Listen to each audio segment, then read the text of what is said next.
but precisely, for reasons we shall be going back over later, it can in no way be isolated as a subject, unless mythically.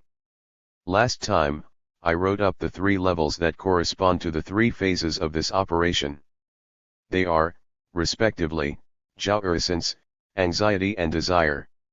I'm going to move through this layering today to show. 174. As jouissance. Anxiety. Desire anxiety between jouissance and desire. Not the mediating function of anxiety between jouissance and desire, but its median function. How else might we comment on this important phase of our account, except to say the following, whose various terms I ask you to take up by providing them with their fullest meaning. Jouissance shall know nothing of the other except by this remainder, a. What arrives on the bottom level, what comes about at the end of the operation, is the barred subject, namely, the subject as it is implied in the fantasy where it is one of the two terms that constitute desire's support. The fantasy is S standing in a certain relation of opposition to a relation whose polyvalence is sufficiently defined by the composite character of the ROM, which represents disjunction, v, just as much as conjunction, a, which is as much greater than as lesser than. S is the term of this operation in the form of division, since A is irreducible, it is a remainder, and there is no way of operating with it. With this way of embellishing it with an image through mathematical forms, this can only stand as a reminder that, were the division to come about, what would be concerned in S is the relation of A to S. What does this mean? To sketch out the translation of what I am designating, I might suggest that A comes to assume the function of the metaphor of the subject of jouissance. This would only be right if A were deemed equivalent to a signifier. Now, the A is precisely what resists any assimilation to the function of a signifier, and this indeed is why it symbolizes that which, in the sphere of the signifier, always presents itself as lost, as what gets lost in signifierization. Now, it is precisely this waste product, this scrap, which resists signifierization, that comes to find itself constituting the foundation of the desiring subject as such, not the subject of jouissance now, but the subject on the path of his search, which is not a search for his jouissance. In wanting to bring this jouissance into the locus of the other as locus of the signifier, however, the subject precipitates himself, anticipating himself as a desiring subject. If there is precipitation and anticipation here, it is not in the sense that this step might skip over or move more quickly than its own stages, it is in the sense that it broaches, just shy of its realiza. 175. The gap between desire and jouissance. This is where anxiety is situated. This is so definite that the anxiety phase will not be absent from the constitution of desire, even if this phase is elided and cannot be concretely ascertained. Those to whom I need to suggest an authority for them to trust in my not being mistaken will remember in this respect Freud's first analysis of the fantasy in the analysis of Ein kind Wordgeschlagen, which is not only a structural analysis but a dynamic one too. Freud too speaks precisely of a second phase which is always elided in the constitution of the fantasy, and to such an extent that even analysis can only reconstruct it. This doesn't mean that this anxiety phase is always this inaccessible. On a good many levels, it can be ascertained phenomenologically. Anxiety is thus an intermediary term between jouissance and desire insofar as desire is constituted and founded upon the anxiety phase, once anxiety has been got through. 2. The next part of my talk was designed to illustrate something we first caught sight of a long while ago, but which we don't know how to turn fully to our advantage when it comes to understanding what the castration complex corresponds to, which takes on a quite different value in the discourse of the analysts we are. I tell you that at the heart of the experience of desire lies what remains when desire has been, let's say, satisfied, what remains at the end of desire, an end that is always a false end, an end that is always the result of having got it wrong. I spelled out well enough last time, with regard to detumescence, the value that the phallus assumes in its worn-out state. This synchronic element, as simple as a cabbage too and even alike to a cabbage stem as Petronius had it, stands to remind us that essentially the object falls away from the subject in his relation to desire. The fact that the object lies in this falling away is a dimension that deserves to be accentuated in order to take a small step further to the place I should like to bring you today, and which, given a little attention, might already have emerged for you in what I said last time when I tried to show you the form in which the object of the fantasy, the support of desire, is embodied. When I used Zurbaran to tell you about breasts and eyes, using his Lucy and Agatha, were you not struck by the fact that these objects present themselves in a positive form? Those breasts and those eyes that I showed you on the platter that these two dignified. 176.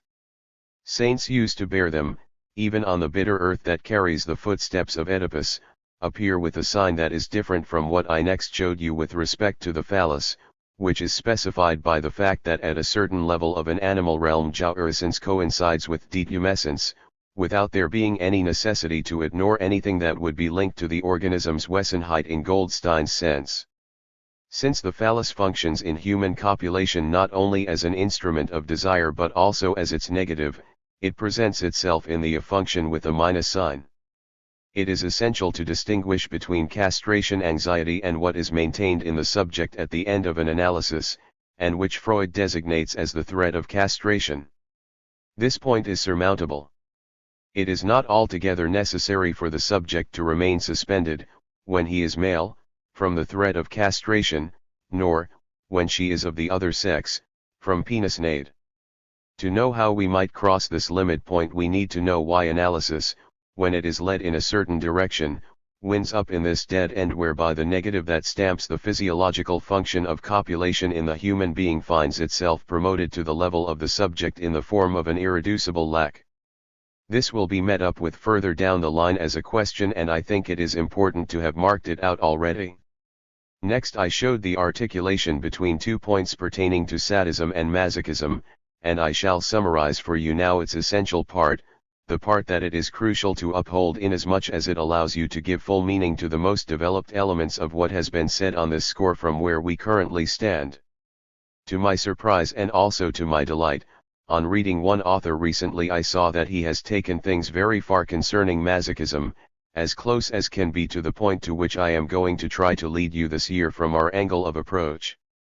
The fact remains that even this article, whose title I'm going to give you, is still, like all the others, strictly incomprehensible for the reason that the proof of what I am about to set out has been elided from it. We have come to free ourselves of laying the accent on what at first approach clashes most strongly with our finalism, namely, the fact that the function of pain comes into the picture in masochism.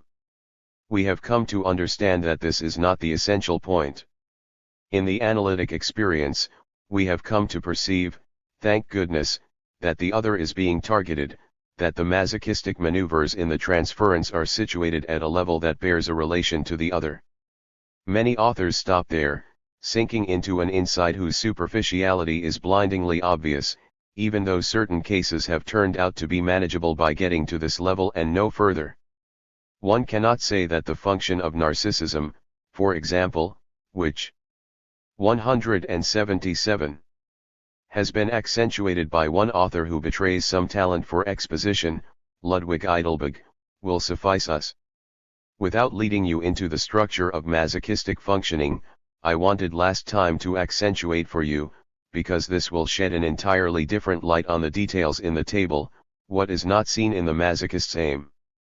It is said that the masochist aims at the other's jouissance. I showed you that what is concealed by this idea is that he aims in fact, as the ultimate term, at the other's anxiety. This is what allows the maneuver to be outmaneuvered.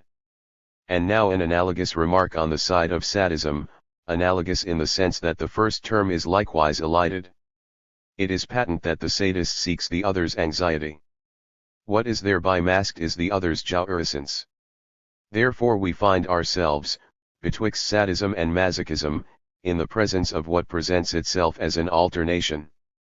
That which, at the second level, is veiled and concealed in each of these two subjects appears in the other party at the level of what is targeted. There is an occultation of anxiety in the first case, of the object in the other. This is not, however, a process in reverse, a switch around. Sadism is not masochism back to front. This is not a reversible couple. The structure is more complex. Though I'm only singling out two terms today, you may presume, in reference to several of my main schemas, that it has to do with a fourfold function, a four-square function. One passes from one to the other by rotating it 90 degrees, and not through any symmetry or inversion. Last time I indicated that what lies concealed behind the search for the other's anxiety in sadism is the search for the object A. I qualified it using an expressive term taken from the text of Sadian Fantasies, which I won't remind you of now. I'm going to end with a brief reminder that will go back over what I said about the A, this object, by stressing one of the evident characteristics it possesses, which we are very familiar with, even though we don't notice its importance. I mean to speak about anatomy, of which Freud was wrong to say without further qualification that it is destiny. The limitation to which the destiny of desire is submitted in man has the conjunction with a certain anatomy as its mainspring, the same conjunction that I tried to qualify last time between the existence of what I called deciduous appendages that only exist at the mammalian level of organisms, and what is effectively destiny, namely O.Vykt, through which jouissance has to contend with the signifier.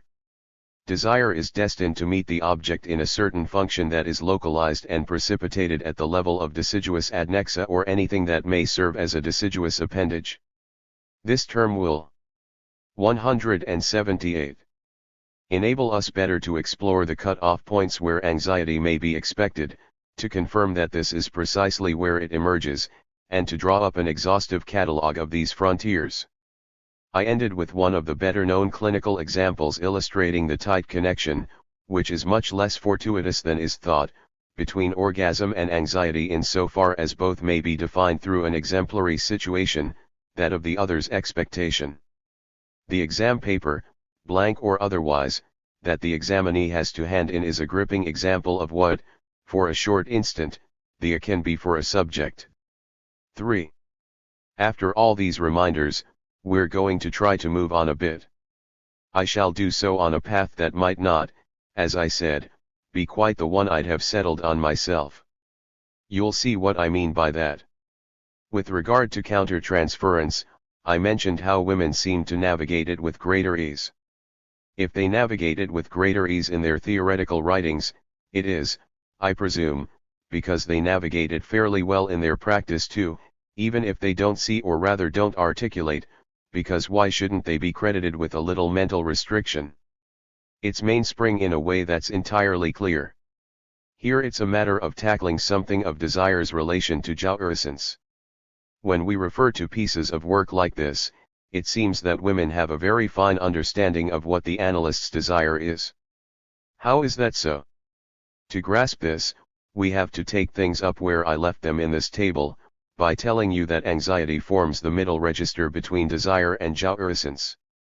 I'm going to bring in a few formulas, which I'll leave each of you to find your own way in, through your experience, because they're aphoristic, and it's easy to understand why. On a subject as delicate as the relations between man and woman, spelling out everything that makes the persistence of a necessary misunderstanding both licit and justified can only have the reductive effect of letting each of my listeners drown out his own personal difficulties, which fall far short of what I'm aiming at, in the certainty that this misunderstanding is structural.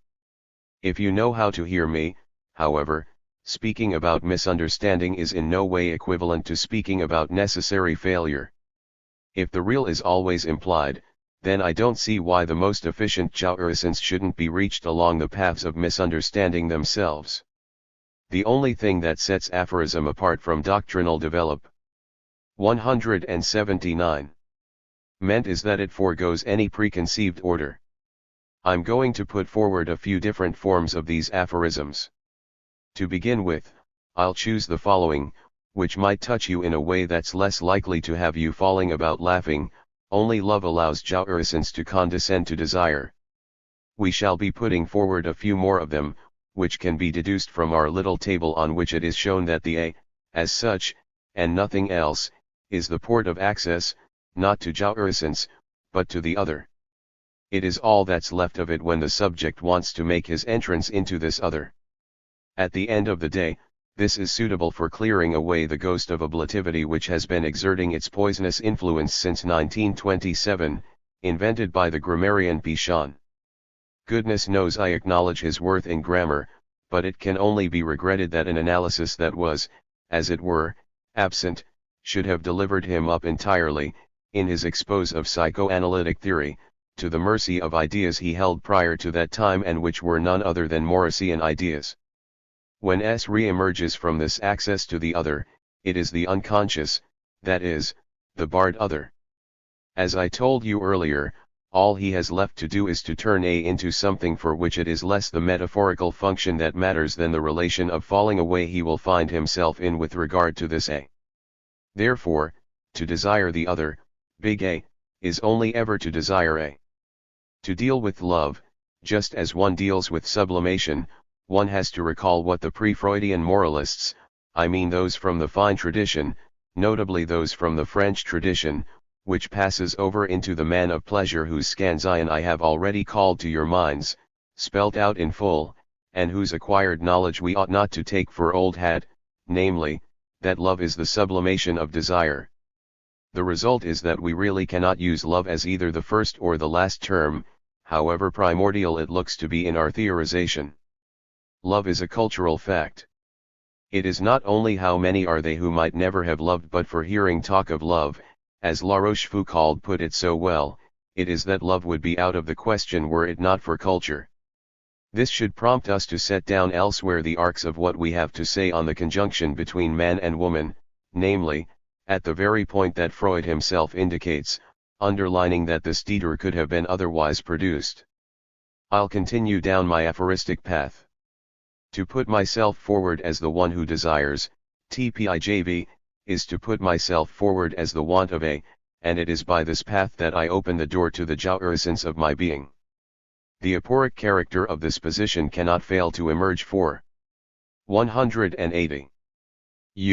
But there are still a few more steps to be taken.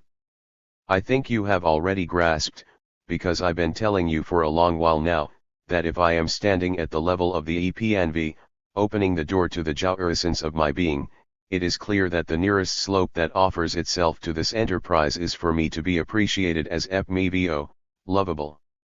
This is what does not fail to come about, and without any conceit, but where already the fact that something has gone amiss in the affair can be read. This is not an aphorism, but already a commentary. I believed it necessary for two reasons, firstly because I made a kind of double negative slip, which ought to warn me of something, and secondly because I believed I could see the miracle of incomprehension shining across a few faces. I continue. Any requirement of it on the path of this enterprise to encounter woman, since I've taken the androcentric perspective, can only trigger the other's anxiety, precisely because I don't make any more of the other than A, because my desire eyes the other, as it were. This is precisely why sublimation love allows jouissance to condescend to desire. Here, my little circuit of aphorisms chases its tail. What noble words are these? You see, I don't fear ridicule. All this might sound a bit preachy, and each time one advances on this ground one always runs this risk. But still, you seem to be taking your time before laughing at it. I can only thank you and be off again. I shall only start off again for a short while today, but allow me to take a few more small steps forward. This same path that I've just trodden in a tone that strikes you as somewhat heroic can be taken in the opposite direction, and there we shall see something emerge that may sound less triumphant, which once again will confirm the non-reversibility of these roots.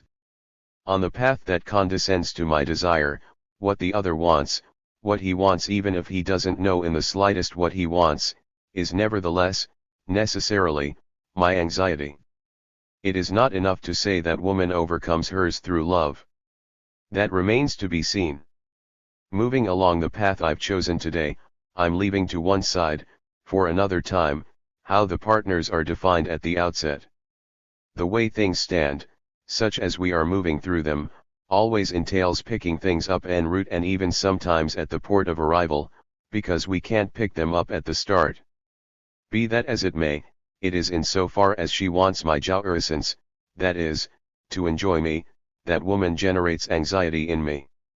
This is for the very simple reason, which for a long time now has been part of our theory, that no desire can be fulfilled without entailing castration. 181. To the extent that jouissance is involved, that is, that she has my being in her sights, woman can only reach it by castrating me. May this not lead the male portion of my audience into any resignation with regard to the ever-palpable effects of this basic truth in what is called, using a classificatory term, conjugal life. Defining a basic LLVCT has absolutely nothing to do with its incidental points of impact. Nonetheless, a good many things are clarified when it is properly spelt out. Now, spelling it out properly as I have just done, even though it overlaps with the most palpable experience, risks the danger of you seeing here what is commonly called inevitability, which means that it's already written out. Just because I'm saying it, this doesn't mean you should think it is already written. Moreover, were I to write it, I would add more shape to it. This shape consists precisely in going into the details, that is, in going into the whys and wherefores. With reference to what makes for the key to the function of the object of desire, what is blindingly obvious is that woman lacks nothing. We would be quite wrong to consider penisnade to be an ultimate term. I've already announced that herein lies the originality of what I'm trying to pursue for you this year. The fact is that on this point she has nothing wanting. Perhaps I'll try to spell out why anatomically. The clitoris/penis analogy is far from being a well-founded one. A clitoris is not simply a smaller penis, it is a part of the penis that corresponds to the corpus cavernosa. To the best of my knowledge, except in Hypospadias, a penis is not limited to the corpus cavernosa. This is an aside. The fact of having nothing wanting on the road to jouissance does not resolve the question of desire for her in the slightest, precisely in so far as the function of the plays its full role for her as for us. But all the same, this simplifies the question of desire a great deal for her, though not for us in the presence of her desire. But in the end, taking an interest in the object as an object of our desire entails far fewer complications for women. Time is getting on. I'll leave things at the point to which I've steered them today. This point is tempting enough for many of my listeners to want to know what comes next. To give you a few first fruits, I'll tell you that, if a title can be given to what I'm going to be speaking about next time, it would be something along the lines of, On the Relationships of Woman, as Psychoanalyst, to the Position of Don Juan. March 13, 1963. 14. Woman, truer and more real. Tiresias struck blind. The hole, the void, and the pot. Woman lacks nothing. Don Juan, A Woman's Dream. Lucia Tower and Her Desire. To situate anxiety for you, I announced that I would have to come back to the central field already sketched out in the seminar on ethics as the field of jouissance. Today we'll be moving forward by trying to spell out why this is so. 1. A certain number of inroads, notably those I made in the year of the said seminar, have already taught you that, as mythical as the point at which we must locate it is, we have to conceive of jouissance as being profoundly independent of the articulation of desire. Indeed, desire is constituted upstream of the zone which separates out jouissance and desire, and which is the fault line where anxiety is produced. This does not mean that desire doesn't concern the other involved in jouissance, which is the real other. I will say that it is normative for desire, for the law that constitutes desire as desire, not to manage to concern this other in its center. It only concerns it elliptically and off to one side small a, substitute for big A. This means that all the Erniedrigungen, the debasements in the sphere of love that come pointed out and punctuated by Freud, are the effects of this fundamental structure, which is irreducible. Here lies the gap that we do not mean to mask over, if, moreover, we think that the castration complex and penisnade, which 183 thrive here, are not themselves the final terms that designate this structure. Woman turns out to be superior in the domain of jouissance, on account of her bond with the knot of desire being much looser. Lac, the minus sign that stamps the phallic function for man and means that his nexus with the object has to pass via the negativizing of the phallus and the castration complex, the status of the p at the center of man's desire, all of that does not form a necessary knot for woman. This does not mean that she is without any relation to the desire of the other. On the contrary, the desire of the other as such is precisely what she has to contend with, and all the more so given that, in this confrontation, the phallic object only comes in second place for her, and in so far as it plays a role in the desire of the other. This is a considerable simplification. This simplified relationship with the desire of the other is what allows women, when they apply themselves to our noble profession, to be with respect to this desire in a relationship that we can feel to be much freer, notwithstanding each particularity that they may represent in a relationship that is, if I may say, essential. This is shown each time they broach the field confusingly labeled the field of countertransference. She possesses this greater freedom because she doesn't clasp onto this relation to the other as essentially, in such a wesentlich manner, as men do, in particular in anything to do with jouissance. With that, having incarnated for you the other day in the falling eyes of Oedipus, I cannot fail to call to your minds Tiresias struck blind. Tiresias, the one who ought to be the patron saint of psychoanalysts, Tiresias the seer, the soothsayer, was blinded by the supreme goddess Juno, the jealous one, who thereby took vengeance for his offense to her in circumstances that Ovid explains to us very well in the third book of the Metamorphoses, line 316 to line 338. I ask you to refer to this text whose great anthropological interest is underlined by T.S. Eliot in an endnote to The Waste Land. One day, engaging this one time in somewhat mellow intercourse with his wife, Jupiter teases her over the fact that most certainly the voluptuousness you women experience, that's him speaking, is much greater than the pleasure men feel. With that, off they go to consult Tiresias, just like that, for a lark the gods don't always measure the consequences of their acts.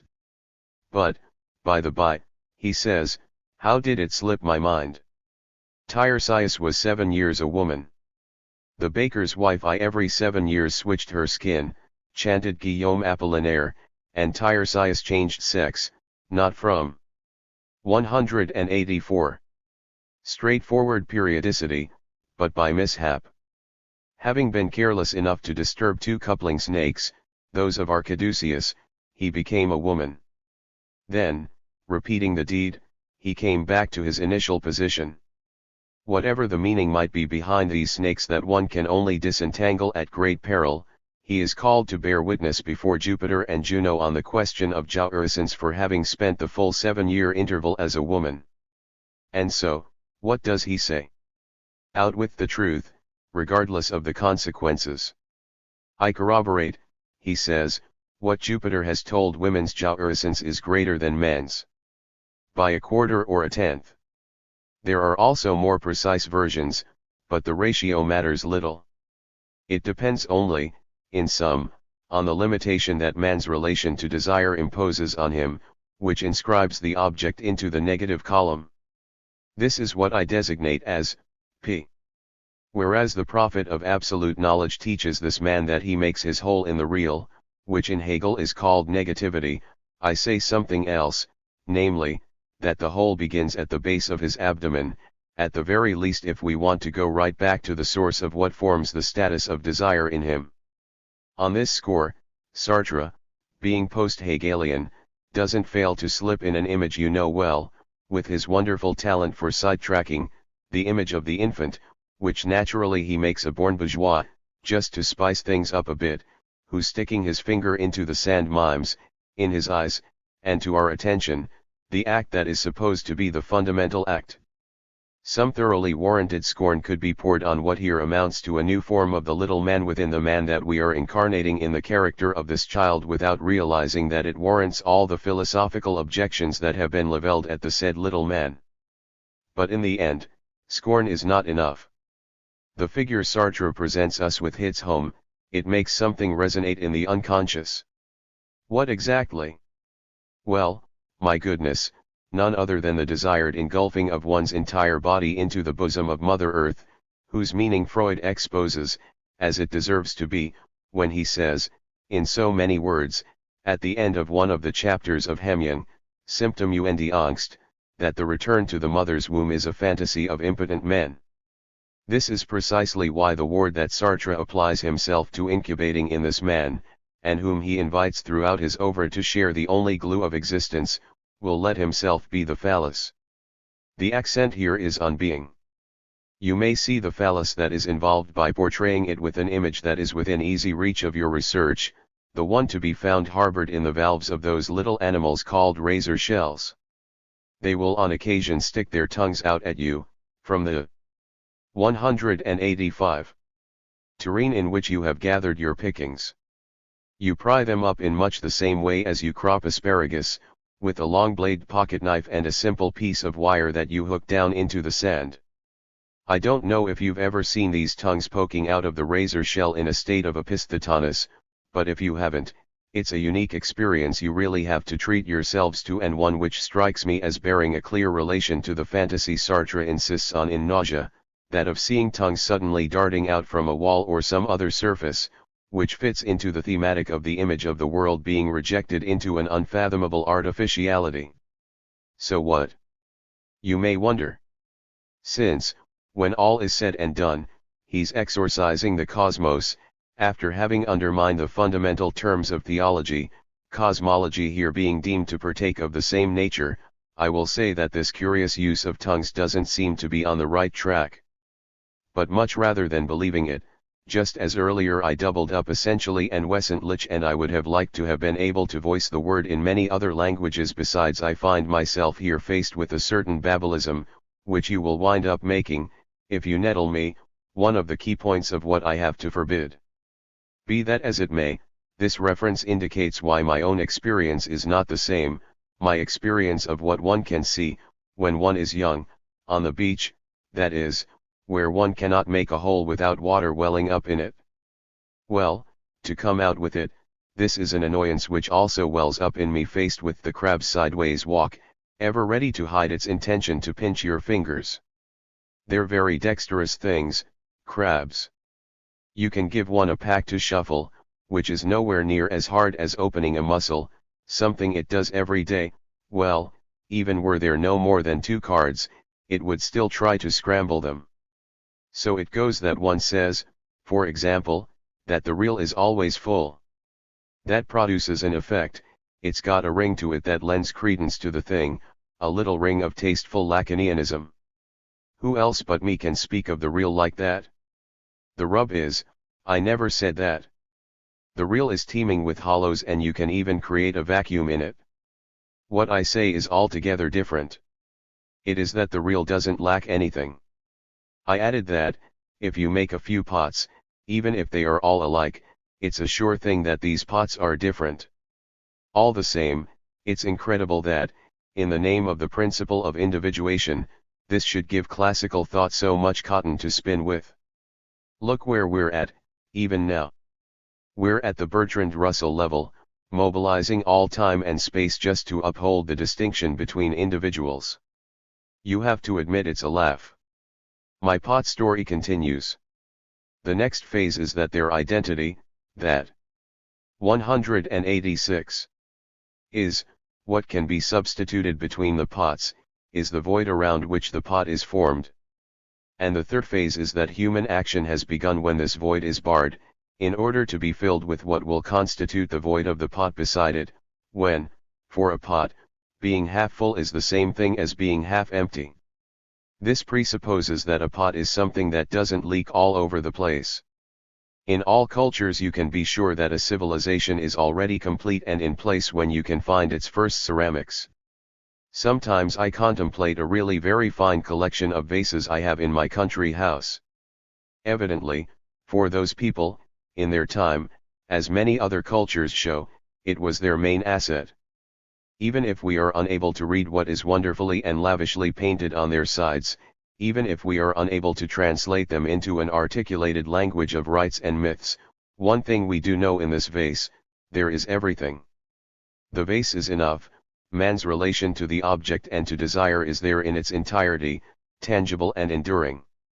This is indeed what legitimizes the famous mustard pot that once set my colleagues' teeth on edge for a year or so, to the point that, kind as I am, I ended up putting it back up on the shelf with the pots of glue.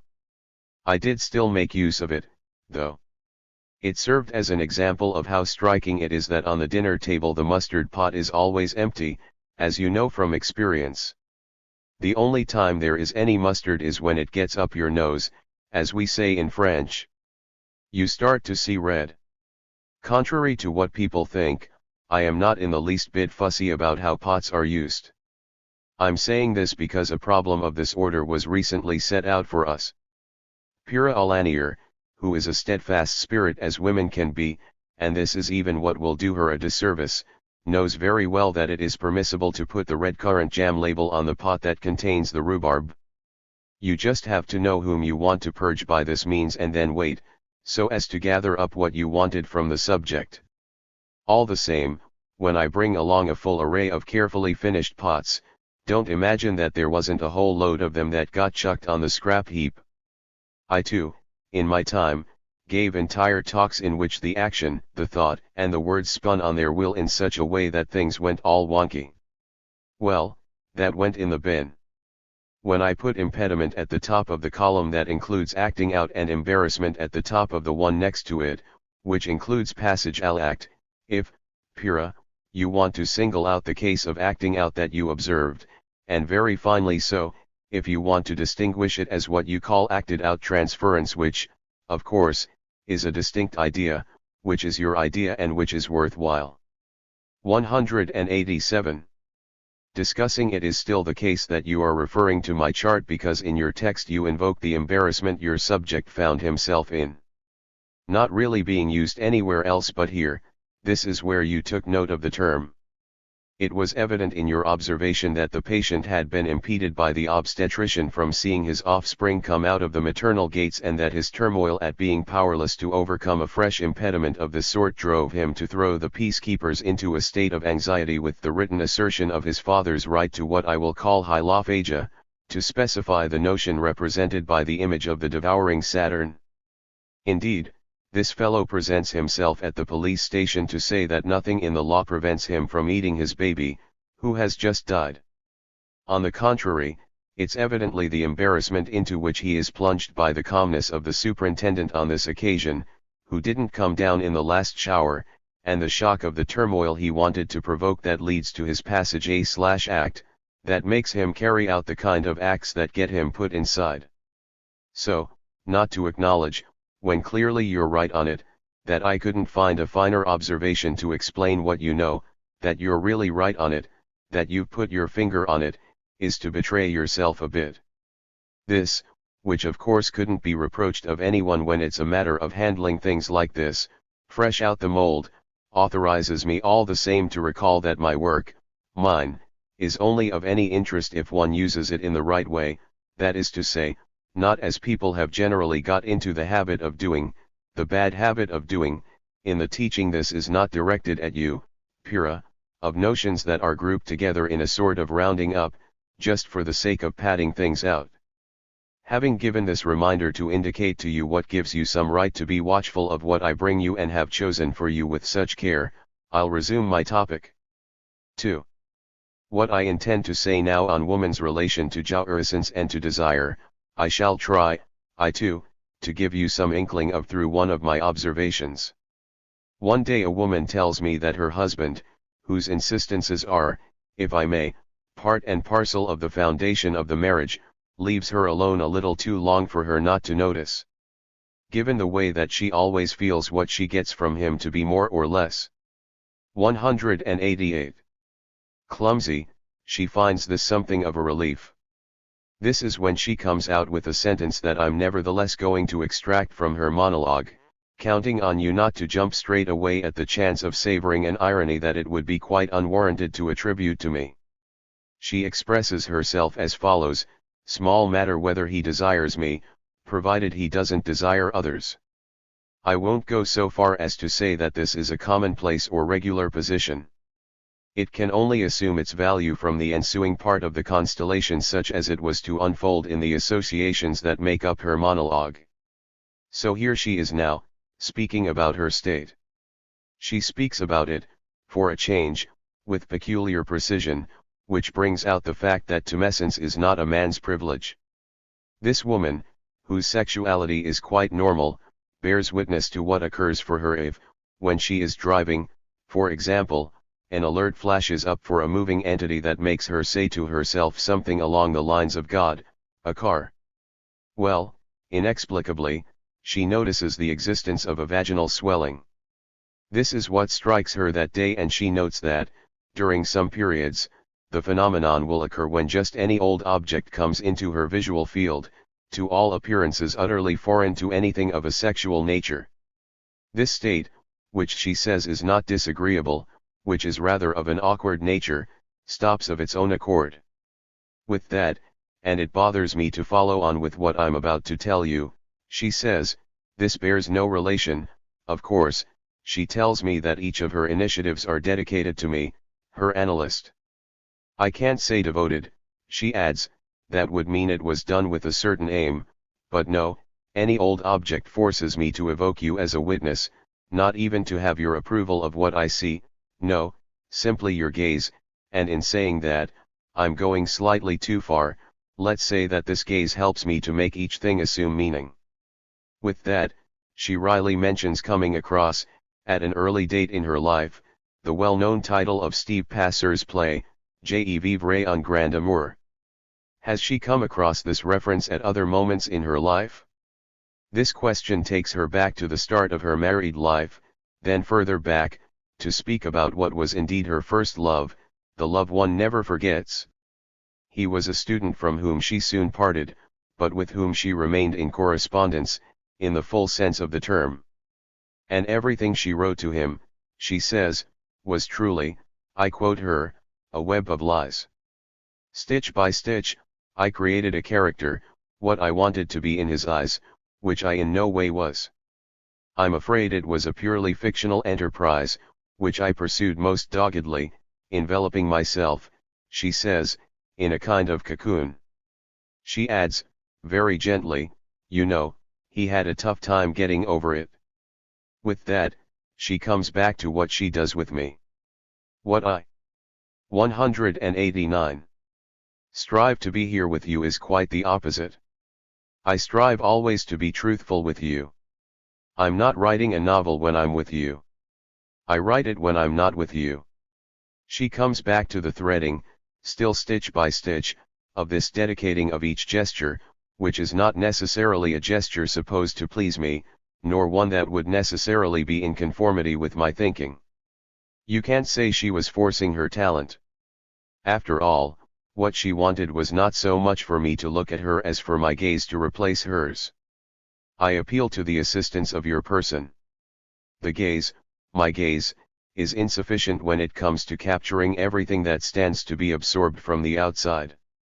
It's not about watching me do something, it's about doing it for me. I'll bring this reading to an end, though I've still got a full page left. I just want to extract the only word of poor taste that comes out. I am, she says, remote controlled. This does not express any metaphor, and there is no sentiment de-influence, believe me, no feeling of being influenced.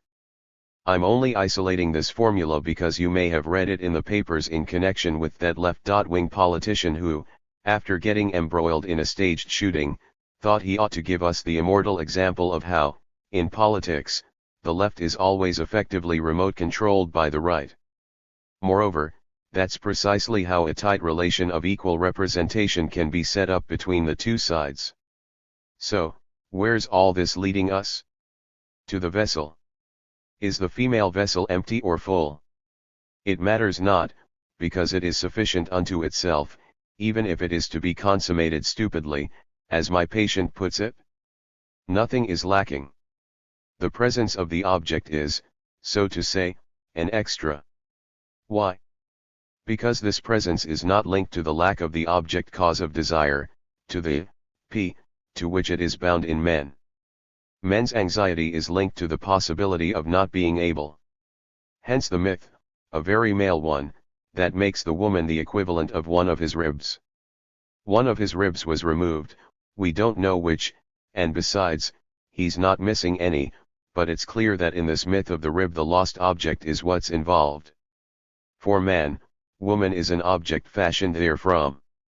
Anxiety exists in women too. Kierkegaard, who must have had something of the Tiresias about him, probably more than I because I prize my peepers, even says that women are more susceptible to anxiety than men. Should we believe it? In truth, what matters to us is to grasp the woman's bond to the infinite possibilities or rather indeterminate possibilities of desire in the field that stretches out around her. She tempts herself by tempting the other, in which myth will serve us here too. As the complement to the earlier myth shows, that of the famous story of the apple, you can tempt him with just about 190. Any old object, even one that is dispensable for her, because, after all, what was she going to do with that apple? Nothing more than a fish would. But it so happens that this apple was already good enough, little fish that it was, to hook the angler. The desire of the other is what interests her. To accentuate this slightly better, I would say that desire is a mercantile thing, that there is a pricing of desire that one pushes up and down culturally and that the pattern and the level of love depend from one minute to the next on the price one sets on desire in the marketplace. Love, in so far as it is itself a value, as the philosophers say very well, is made from the idealization of desire. I say idealization, because our patient from earlier on didn't speak about her husband's desire as a sick desire. Her prizing it, that's what love is. She's not really so keen on him evincing it, that's not essential, but that's the way it is. With respect to woman's jouissance, which fully warrants all kinds of care from the partner being focused upon her, and she knows very well how to obtain this, experience teaches us that the partner's impotence can be very well accepted, along with his technical offenses, because the thing also rears its head on the occasion of the fiasco, as Stendhal remarked.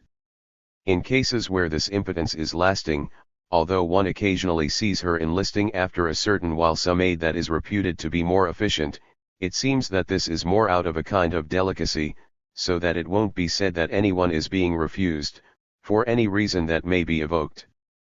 If you call to mind my formulas on masochism from last time, which are designed, you will see, to restore to masochism, be it the pervert's masochism, moral masochism, or women's masochism, its otherwise ungraspable unity, if you call to mind what I emphasized about the occultation, by the other's jouissance, or by the jouissance that looks to be alleged of the other, of an anxiety that it's incontestably a matter of awakening, you will see that women's masochism takes on a completely different meaning, a fairly ironic meaning, and a completely different scope. It can only be caught hold of when one has really grasped that one has to assert, in principle, that women's masochism is a male fantasy. Second point. In this fantasy, it is by proxy and in relation to the masochistic structure that is imagined in woman that man sustains his jouissance through something that is his own anxiety. This is what the object covers over. In men, the object is the condition of desire. Jouissance depends on this question. Now, desire is merely covering over anxiety. You can see the margin he still has to cover to be in range of jouissance. 191.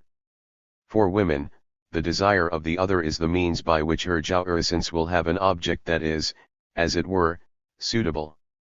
Her anxiety is only anxiety faced with the desire of the other and, at the end of the day, she doesn't really know what it covers over. To go further into my formulas, I will say that in man's realm there is always the presence of some imposture. In the woman's, if something corresponds to this, then it's the masquerade, as we already said in its time in reference to Joan Riviere's article, but that's something altogether different. By and large, woman is much more real and much truer than man, in that she knows the worth of the yardstick of what she is dealing with in desire, in that she takes this route with the greatest peace of mind and in that she has, if I may, a certain disdain for its being misdained, which is a satisfaction man cannot give himself. He cannot disdain the misdaining of desire, because it is his very nature to deign. Letting his desire for a woman be seen can clearly be anguishing on occasion. Why so? In passing, I would ask you to note the distinction between the dimension of letting something be seen and the voyeurism/exhibitionism couple. There isn't only showing and seeing, there is also letting something be seen. For women, whose danger at the very most comes from the masquerade, the something that is there to be let seen is what there is.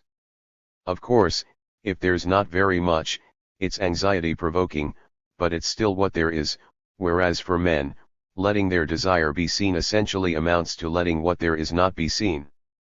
So, you see, don't believe that this situation, whose demonstration might strike you as fairly complex, is for all that to be taken as something especially desperate. Though it most certainly doesn't represent it as something easy, can you fail to spot the access to jouissance that it opens for the man?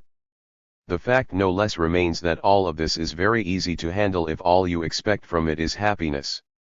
This remark is a conclusive one, so now we shall move into the example I find myself, all told, poised to make you benefit from, on account of the favor that we all owe to Granoff for having introduced it here. 3. To understand what Lucia Tower tells us in her article on the two men she had in her charge, I don't think I can find a better preamble, as I told you, than the image of Don Juan. 192. I've gone back over the question a great deal lately. I can't make you go back through the maze. Read the dreadful book by Rank called Die Don Juan Gestalt. A cat couldn't find her kittens, it's such a mess. But if you have the thread I'm about to give you, it will seem much clearer. Don Juan is a woman's dream. Sometimes it takes a man who would still be his same old self, as woman can in a certain way pride herself on being in relation to man. Don Juan is a man who would lack nothing. This is perfectly tangible in the term I'm going to have to come back to in connection with the general structure of masochism. This almost sounds like some jape, but Don Juan's relation to the image of the father qua uncastrated is a pure feminine image. This relation is perfectly legible in what you can uncover in Rank's labyrinthine twists and turns. If we manage to link him back to a certain state of myth and rite, Don Juan would represent, so he tells us, and there his intuition guides him, he who in times now past was capable of putting a bit of soul into things without losing his soul. The notorious practice of the jus primi noctis, just like the practice, a mythical one as you know, of the deflowering priest on the prima noctis, are purportedly founded on this. But Don Juan is a fine story, which functions and produces its effect for those who are not acquainted with all these acts of kindness. Certainly they are not absent from Mozart's song, to be found more on the side of Le Nozze di Figaro than Don Giovanni. The palpable trace of what I'm putting forward concerning Don Juan is that for him man's complex relation to his object is effaced, but at the price of accepting his radical imposture. Don Juan's prestige is linked to his acceptance of this imposture. He is always in the stead of someone else. He is, if I may, the absolute object. Notice that it's not said that he inspires desire in the least. Though he slips into women's beds, no one knows how he got there. One might even say that he doesn't have any desire either. He stands in relation to something with respect to which he fulfills a certain function. You may call this something the odor di femina, and that takes us a long way. But desire plays such a paltry role in the affair that, when the odor di femina does pass by, he is quite capable of failing to notice that it's Donna Elvira, to wit, the one he's had it up to here with, who's just crossed the stage.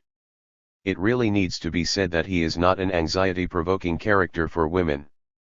When it happens that a woman really feels she is the object at the center of a desire, well, believe me, that's when she really takes flight. We're going to move now, if we can, into Lucia Tower's story. She has two men, in analysis I mean. As she says, she always 193 has very satisfying relations with them on the human level. Don't make out that I'm saying that this is a straightforward business, nor that they don't go on for quite a while. They are both cases of anxiety neurosis. At least that is the diagnosis she settles on, having examined every angle. Both men have had, as is fitting, a few difficulties with their mothers and their female siblings, that is, sisters, but put on the same level as brothers.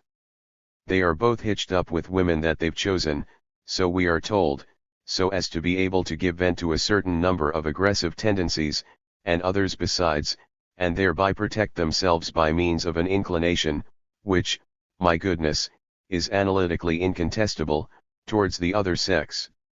With both men, she tells us, I was quite aware of the contributions which they themselves made to the difficulties with their wives, namely, she says, that both were too submissive, too hostile, in a sense too devoted, and both wives, she tells us, because she fixes her spyglass on the situation with the greatest of ease to make her assessment, both wives were frustrated for lack of sufficient uninhibited masculine assertiveness from their husbands. In other words, these chaps don't affect enough semblance. There we enter the thick of things. She has her own idea about the affair.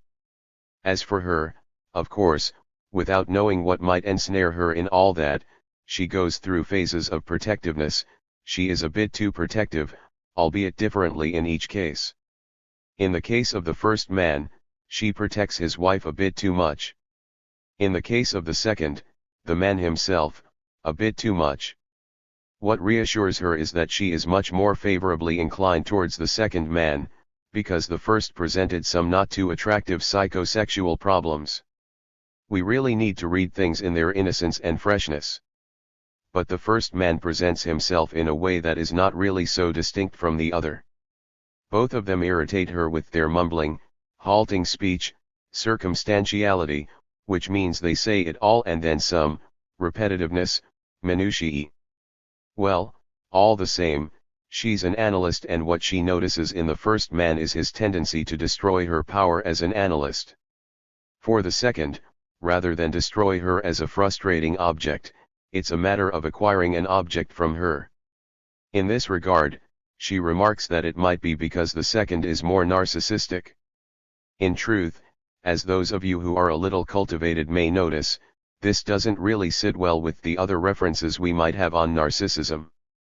On the other hand, it's not really narcissism that is at stake here in his regard, but what is known as the anaclitic side, as she is about to see in what comes next. As long and fastidious as the path trodden with one and the other. 194. Is, without anything evincing any efficacy in analyzing the transference, it is still nonetheless the case that something endures in her that is not fundamentally unpleasant, and the counter-transference responses she perceives in herself are, she says, of a reasonably normal character. They are a long way from crossing the limit to what could be stirred up in any female analyst who might, with fellows such as these, be somewhat off guard. She is consistently and reasonably well on guard. Especially so where her first patient is concerned. She is attentive to what is going on with his wife. A bit more precisely, perhaps, she watches over her. When she learns that his wife has had a little psychosomatic mishap, she tells herself that it might not be so bad.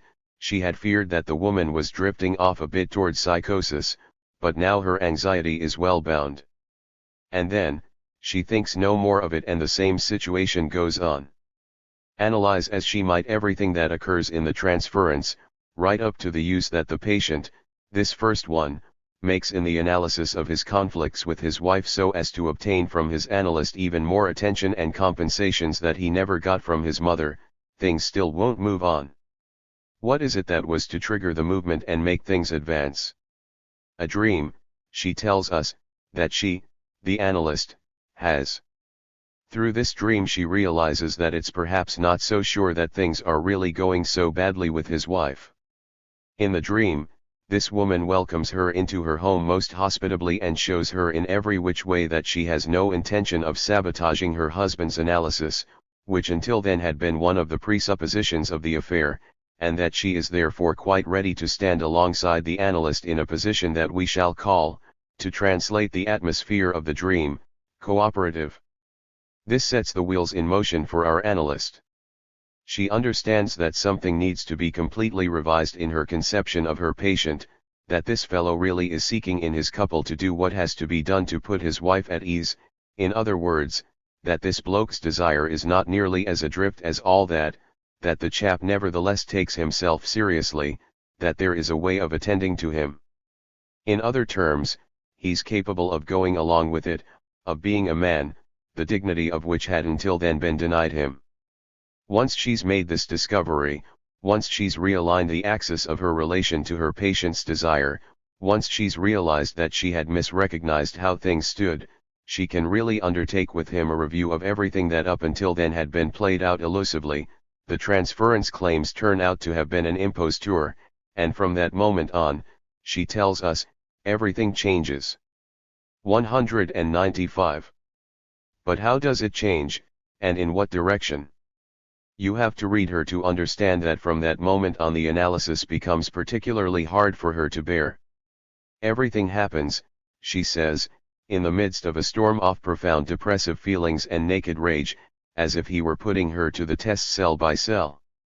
If a moment's inattention, she tells us, should lead her to make even one slightest false move, should any gesture or word ring hollow, she feels he would fall apart. Though she can't see everything, she nevertheless knows how to name what's involved. It is, she says, phallic sadism couched in oral language. What holds our attention here? Two things. Firstly, the very terms that are employed here confirm what I designated for you as being in the nature of sadism, namely, that the sadistic quest aims at the object and, within the object, the little piece that's missing. Once the truth of his desire has been recognized, what's really involved in the way the patient behaves, whose anomalies described as not too attractive are certainly of a sadistic order, is a search for the object. Secondly, putting oneself on the line through which the sadistic object search passes in no way amounts to being a masochist. Our Lucia Tower accuses herself of nothing of the sort, and we have no need to impute it to her. Simply, she kicks up a storm and it comes down on her from a character to whom she only really started to relate in the transference once her desire was implicated, as she emphasizes with particular courage, and in the function where she herself is in the posture of a third-party rival to characters from her own history. Therefore, she bears the consequences of this desire, to the point that she feels what analysts include under the label carryover, which designates the phenomenon in which the effects of counter-transference are most evident. It's when you carry on thinking about one patient when you're with another one. And yet, she tells us, though she was feeling at a very low ebb, all this was dispelled suddenly and amusingly. Setting off on vacation during one of her annual breaks, she realizes that she's not carrying anything of this business with her. It doesn't concern her one bit. She is truly in the mythical position of the superlatively free and ethereal Don Juan as he exits the bedchamber where he was up to his usual tricks. Once this size Zion, this unsticking, has been accomplished, she finds once more her efficacy, her adaptation to the case, and, if I may say so, the implacable nakedness of her gaze. She had to take stock of her relation to her desire and realize that, as complex as one can suppose it to be, because she indicates that she's got her own 196 problems as well, it is only ever something that at the end of the day she can keep a distance from. That's where I'm going to pick up from next time. March 20, 1963. 15 Men's Business. Lucia Tower and the Oedipal Comedy. What lacks, men's business? What is ridiculously termed perversion? A vessel with neither inside nor outside.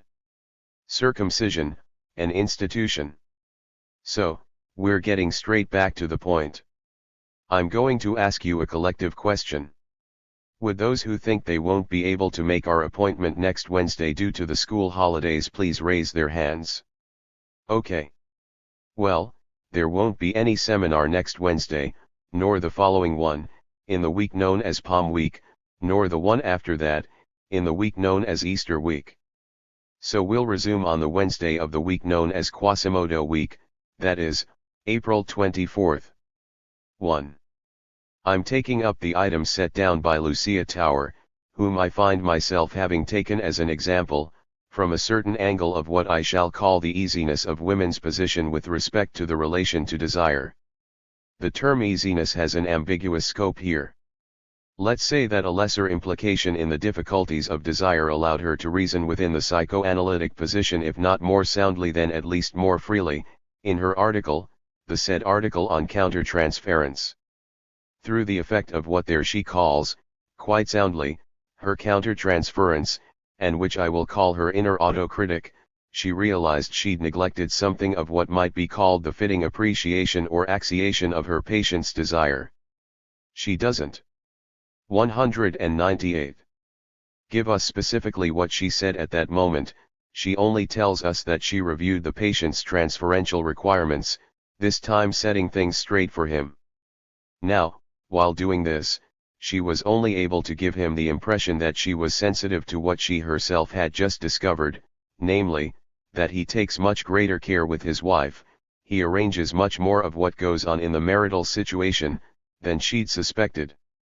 And the patient was only able to translate this rectification, so it seems, in the following terms: his desire is much less lacking in sway over his analyst than he thought, and it is not ruled out that this woman, who is his analyst, might be made, up to a certain point, to bend to his desire, to stoop in English, to bend. She Stoops to Conquer, the title of a comedy by Sheridan. This at least is what Lucia Tower brings us in these terms. We can but trust her. She also underlines for us that it's out of the question for such a thing to occur. In this respect she's well on guard, she's aware of it. She's no baby, and anyway, when is a woman a baby? But that's not where the question lies. Through this rectification, which appears to him as a concession, an opening that is made for him, the patient's desire is truly put back in its place. Now, the whole question is that he was never able to find this place. That's what his anxiety neurosis ls.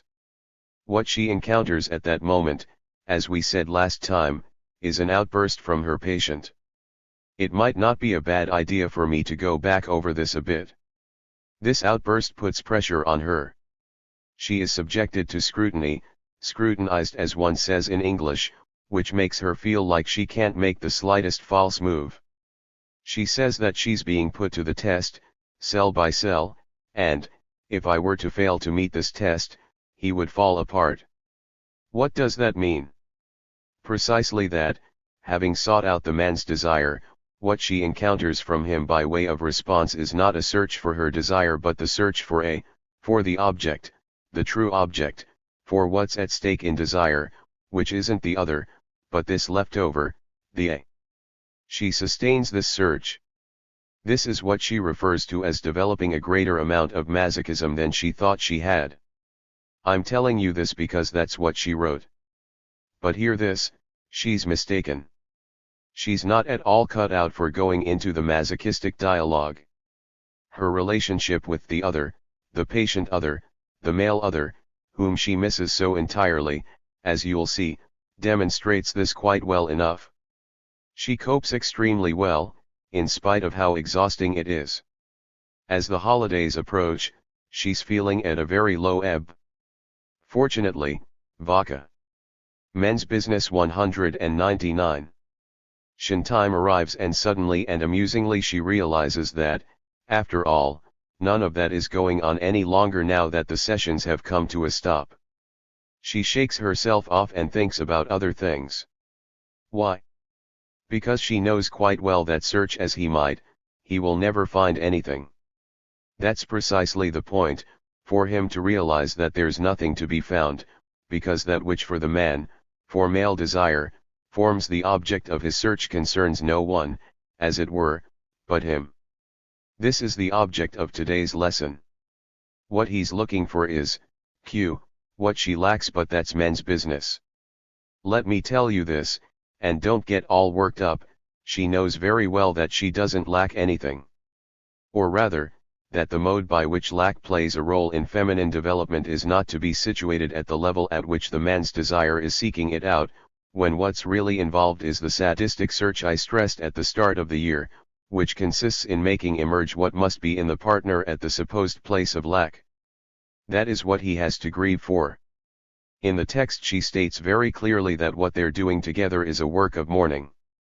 He has to mourn ever being able to find in his partner insofar as she has positioned herself as a female partner, without really knowing what she was doing his own lack, primary castration, man's fundamental castration as I designated it for you at the level of its biological root, of the particularities of the instrument of copulation at this level of the animal scale. Once he'd mourned it, everything went well, Lucia Tower tells us. What does that mean? Precisely that with this fellow, who's never got to this level before, we'll be able to move into what you'll permit me to call for this occasion the Oedipal comedy. We'll be able to start having a laugh. Dad's the one who did all that. That's the point. We've known it for a long while. Don't forget Jones and the moralicious Entgegen common, the readiness to oblige moral prohibition. If he's castrated, it's because of the law. The comedy of the law is going to be played out. We are very much at ease here, this is well known and it's been set down. In a word, here we have this chap's desire taking the paths traced out by law, demonstrating once again that the norm of desire and the law are one and the same thing. Have I made that sufficiently audible to take the next step? Not quite, because I haven't told you the difference between what was there beforehand and what's been surmounted thanks to this morning. Well now, what was there before was, properly speaking, his fault. He was buckling under the weight of his burden, under the 200 weight of his He was exceedingly sinful. Remember the use I made of that passage from St. Paul back when. So I'm taking the next step. 2. Women have no trouble and up to a certain point run no risk in seeking out what's at stake in men's desire. I can do no less on this occasion than remind you of the famous passage I cited a long time ago from the text attributed to Solomon. I'll give you it in Latin, which brings out its full flavor. Tria sunt difficilia mei, says the wise king, et quartum penitus ignoro, there are 4 things I can say nothing of, because no trace is left behind, viam acqui/ae in saello, the trace of the way of an eagle in the air, the way of a serpent upon a rock, the way of a ship in the midst of the sea, et viam viri in adolescentula, and the trace of a man on a maid. No trace. It is desire that is involved here and not what comes about when the object as such comes to the fore. That leaves to one side the effects on the adolescentula of a good many things, starting with exhibitionism and, behind that, the primal scene. Something else is involved. So, how are things to be tackled if we want to get an idea of what's going on in the woman regarding this thing we have an inkling of, namely, her having a port of entry towards lack? People keep harping on about this business of penisnade. This is where I think it necessary to stress the difference. Of course there is a constitution of the object of desire for her as well. It so happens that women speak. Some might regret it, but it's a fact. Therefore she too wants the object, and even one object insofar as she doesn't have it. That indeed is what Freud explains to us. Her demand for the penis will remain to the end bound to the relationship with her mother, that is, with demand. It is in the dependence on demand that the object is constituted for a woman. She knows very well that, in the Oedipus complex, it's not about being stronger and more desirable than her mother, because she notices quite quickly that time's on her side but having the object. The fundamental dissatisfaction that's involved in the structure of desire is, if I may say so, precastrative. If it comes about that she takes an interest in castration as such, it's to the extent that she will venture into men's problems. It's secondary. It's deuterophallic, as Jones quite rightly put it. This then is what the whole obscurity of the debate revolves around, a debate that ultimately has never been unraveled, on the men's business 201.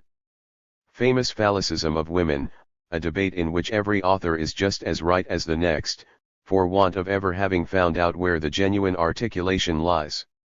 I won't make out that you're going to keep it present and right away marked out in your minds, but I mean to lead you right around it, along enough paths for you to end up knowing where it is and where a skip is made when people theorize. For the woman, it is what initially she doesn't have that constitutes the object of her desire at the start, whereas, for the man, it is what he is not, and that's where he falters. This is why I made you move along the path of the Don Juan fantasy.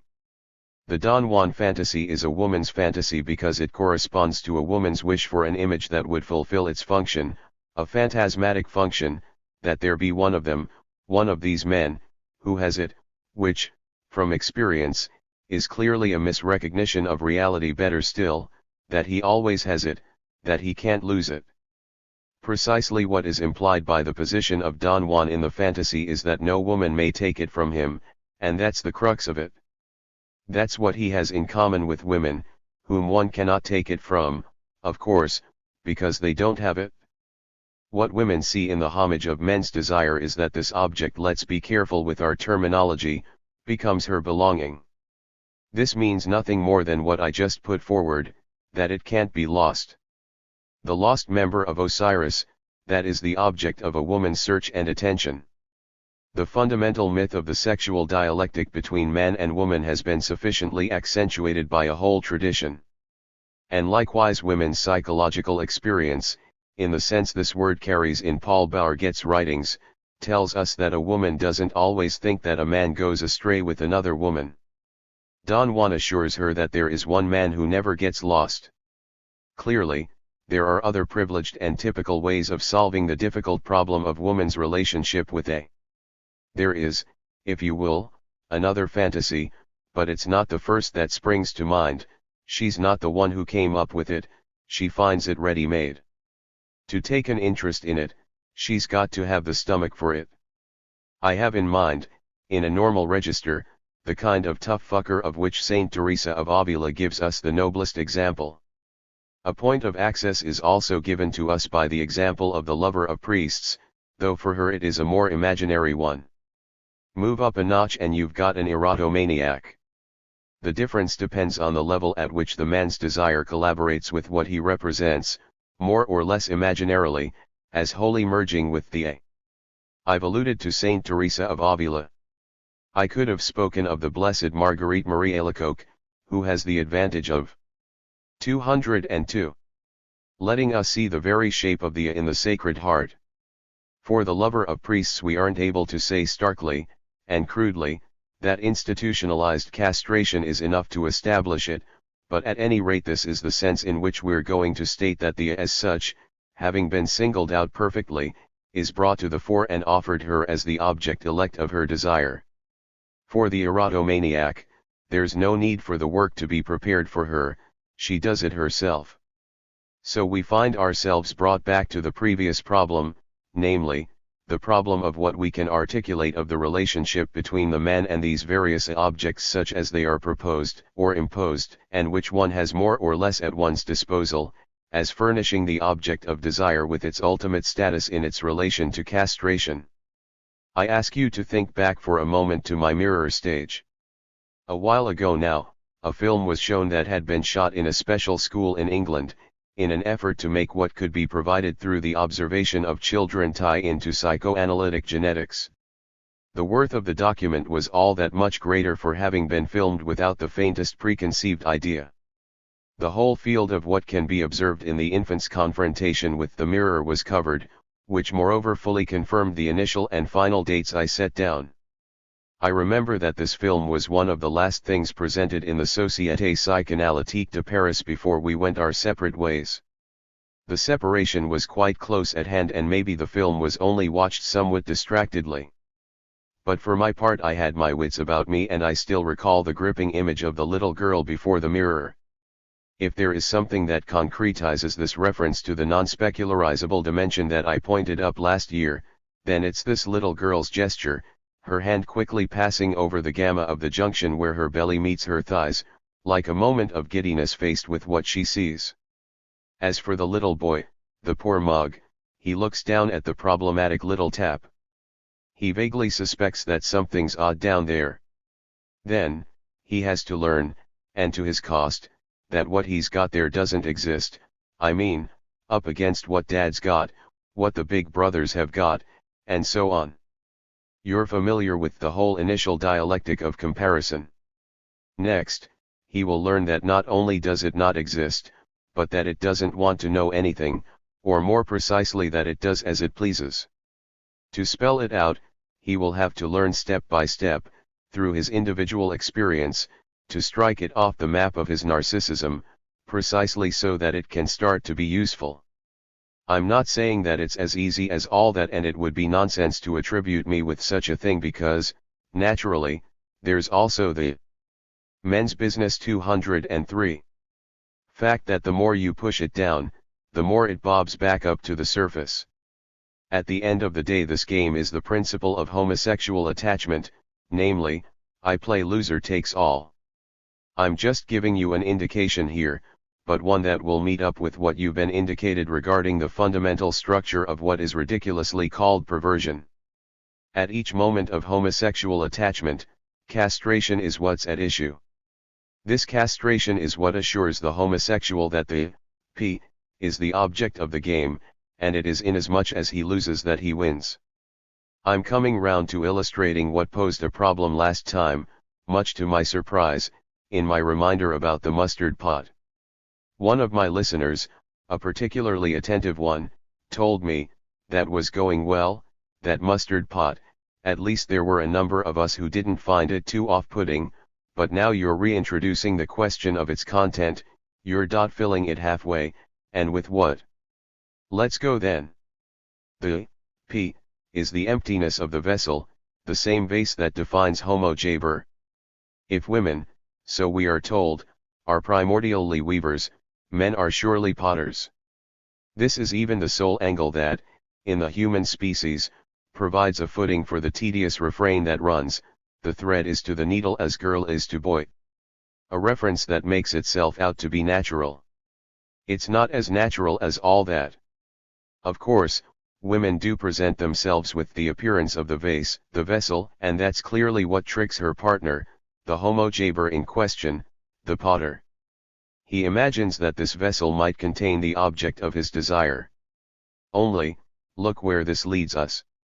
It's inscribed in our experience, it's been spelled out step by step, which removes any appearance of deduction or reconstruction from what I'm telling you. It was spotted without starting off from the right place in the premises, but spotted it was, long before any understanding of what it meant. The phantasmatic presence of the phallus at the bottom of the vessel, I mean the phallus of another man, is an everyday object of our analytic experience. I don't need to go back to Solomon again to tell you that this presence is entirely phantasmatic. Of course, there are things that can be found in this vessel and they're very interesting as far as desire is concerned, the egg, for instance. But in the end, that comes from the inside and proves for us that, if vessel there is, it complicates the scheme ever so slightly. The egg can benefit from the encounters that are in the offing for it thanks to this fundamental misunderstanding, I mean that it doesn't encounter the spermatozoon in vain, but, after all, parthenogenesis is not ruled out in the future. In the meantime, insemination can take on quite different forms. Moreover, it's backshop that the 204 really interesting vessel is to be found, the uterus. It's objectively interesting and it's psychically interesting too, as interesting as can be, I mean that, as soon as there is maternity, it's largely enough to invest the woman's interest as a whole. At the time of pregnancy, as everyone knows, all that fuss about men's desire becomes slightly superfluous. So, let's get to our pot from the other day, our decent little pot among the very first ceramics, and match it to CP. It's the pot of castration. Just for a moment, for the sake of demonstration, allow me to put into a neighboring pot what for men can form the object of desire. These two pots are here for an apology that is designed to stress that the object of desire, only has any meaning for men when it has been poured back into the emptiness of primordial castration. The first tying in between male desire and castration can only be produced on the basis of secondary narcissism, that is, when A becomes detached, when it falls away from from the narcissistic image. There is a phenomenon here which is the constitutive phenomenon of what may be termed the rim. As I told you last year with regard to my topological analysis, nothing has a greater structuring function than the shape of the vessel, than the shape of its rim, than the cut whereby it is singled out as a vessel. A long while back, the possibility of a genuine logic forged in accordance with the psychoanalytic field was just starting to take shape. This is still to be done, though I've given you more than just a taste of greater and lesser logic. I'm saying logic and not dialectics. One Imre Hermann started to devote himself to it, admittedly in a very confused way for want of any dialectical articulation, but in the end he sketched out the phenomenon he qualified as Randbevorzugung, the predilection, the preference in the analytic phenomenal field for rim phenomena. The rim of the pot of castration is a good round rim, a perfectly decent rim that has none of those sophisticated complications I introduced you to with the Mobius strip. It's very easy, however, to introduce them. All we have to do is make two opposite points on the rim of the vessel join up by turning the surfaces inside out as we go along, so that they join up as they do on the Mobius band, and we're looking at a vessel that allows us to pass with the greatest of ease from the inner face to the outer face without ever having to go over the rim. This is what happens at the level of the other little pots, the apots, and this is where anxiety starts. A metaphor like this would never be enough, of course, to repro. Men's Business 205. Structure of the apots, the Klein bottle. Duce what has to be explained, namely, that the little originative pot has the closest relationship to what's at stake in sexual potency, with the intermittent surging of its force. A whole series of images, Chinese, Japanese, and others, which it's quite easy to get a look at, of an erotopropaedeutics, or even an erotics properly speaking, make this quite accessible. It wouldn't be hard to find a stack of images of this kind in our culture either. This is not what provokes anxiety. The decanting allows us to grasp how the A takes on its value by coming over into the -phi pot and there being -a. The vessel is henceforth half empty at the same time as it is half full. But, as I told you last time, the phenomenon of decanting is not what's essential. What's essential is the phenomenon of the transfiguration of the vessel. If then this vessel becomes more anguishing, it's inasmuch as the A comes to half fill the already constituted hollow of originative castration. We still need to add that this A comes from elsewhere and that it's only constituted by the intermediary of the desire of the other. This is where we meet up with anxiety again and the ambiguous shape of the edge of the other vessel which, built in this way, allows neither inside nor outside to be distinguished. Anxiety thus comes to be constituted and to take up its place in a relationship that is instituted beyond the emptiness of a first phase, if I may say so, of castration. This is why the subject has but one desire when it comes to this first castration, and that is to get back to it. After the coming break, I'm going to be speaking to you at length about masochism. Looking at it today is out of the question. If you want to get ready to hear what I have to say about it, I'll give you right now, it's a slip on my part not to have done it sooner, a reference to a precious article that draws on the most substantial experience and whose author is someone I'm really very sad circumstances have forbidden me from collaborating with. The article in question is by Grunberger, Eskistune Theorie Psychodynamique du Masochisme, in the April-June 1954 issue of the Revue Française. 206. De Psychanalyse, Number 2 of Volume 18.2. I know not whether this work has been given the attention it deserves, even though it was published in London, thanks to the wealth of the foundation of the Institute of Psychoanalysis. To what is this oversight due? I'm not about to settle the matter. In this article, you will find noted, I'm only mentioning it here briefly to show you the value of the material that can be got from it, how recourse to the imaginary dimension of castration, to an I'd like them to be snipped off, can be a soothing, welcome way out of the masochist's anxiety. I find here merely an indication of the first phase of castration inasmuch as the subject comes back to it, insofar as it becomes a point that he targets. This is certainly not a phenomenon that provides in the slightest the last word on this complex structure, and, moreover, I've already got things underway in such a fashion that you now know that when it comes to the links between anxiety and masochism, I'm aiming at a point that is quite different from the subject's momentary turmoil. This brings us back to what I stressed once before, at the end of one of my recent lessons, with regard to circumcision. 3. Stein, I don't know where you've got to in your ongoing commentary on totem and taboo, but this might also lead you to approach Moses and monotheism. I think you cannot do otherwise than go to it, and then you will be struck by the complete evasion of the problem, which is nevertheless a structuring problem if ever there was, of knowing whether something at the level of the Mosaic institution reflects the inaugural cultural complex and what the function of the institution of circumcision might have been in this regard. In any case, you cannot fail to compare the excision of the foreskin with the odd little twisting object I put in your hands at the start of the year, materialized, so that you could see how it is structured when fashioned in the form of a little piece of card. It had to do with what results from the central cut of the crosscap, insofar as it isolates something that is defined as embodying what is non-specularizable. This can be linked in with the constitution of the autonomy of the small of the object of desire. Circumcision embodies, in the proper sense of the word, the fact that something akin to an order may be brought into this whole, into this constitutive failing of primordial castration. All the coordinates. Men's Business 207. Of circumcision, the ritualistic, even mythical configuration of the primordial access points of initiation where it is operative, show that it has the clearest possible relation to the normativation of the object of desire. The circumcised man is consecrated less to a law than to a certain relation to the other, and this is why it has to do with the A. The fact remains that we've now reached the point to which I mean to bring the fire of sunlight, namely, the level at which we can find in the configuration of history something that is supported by an A, which here is pretty much the God of Judeo-Christian tradition.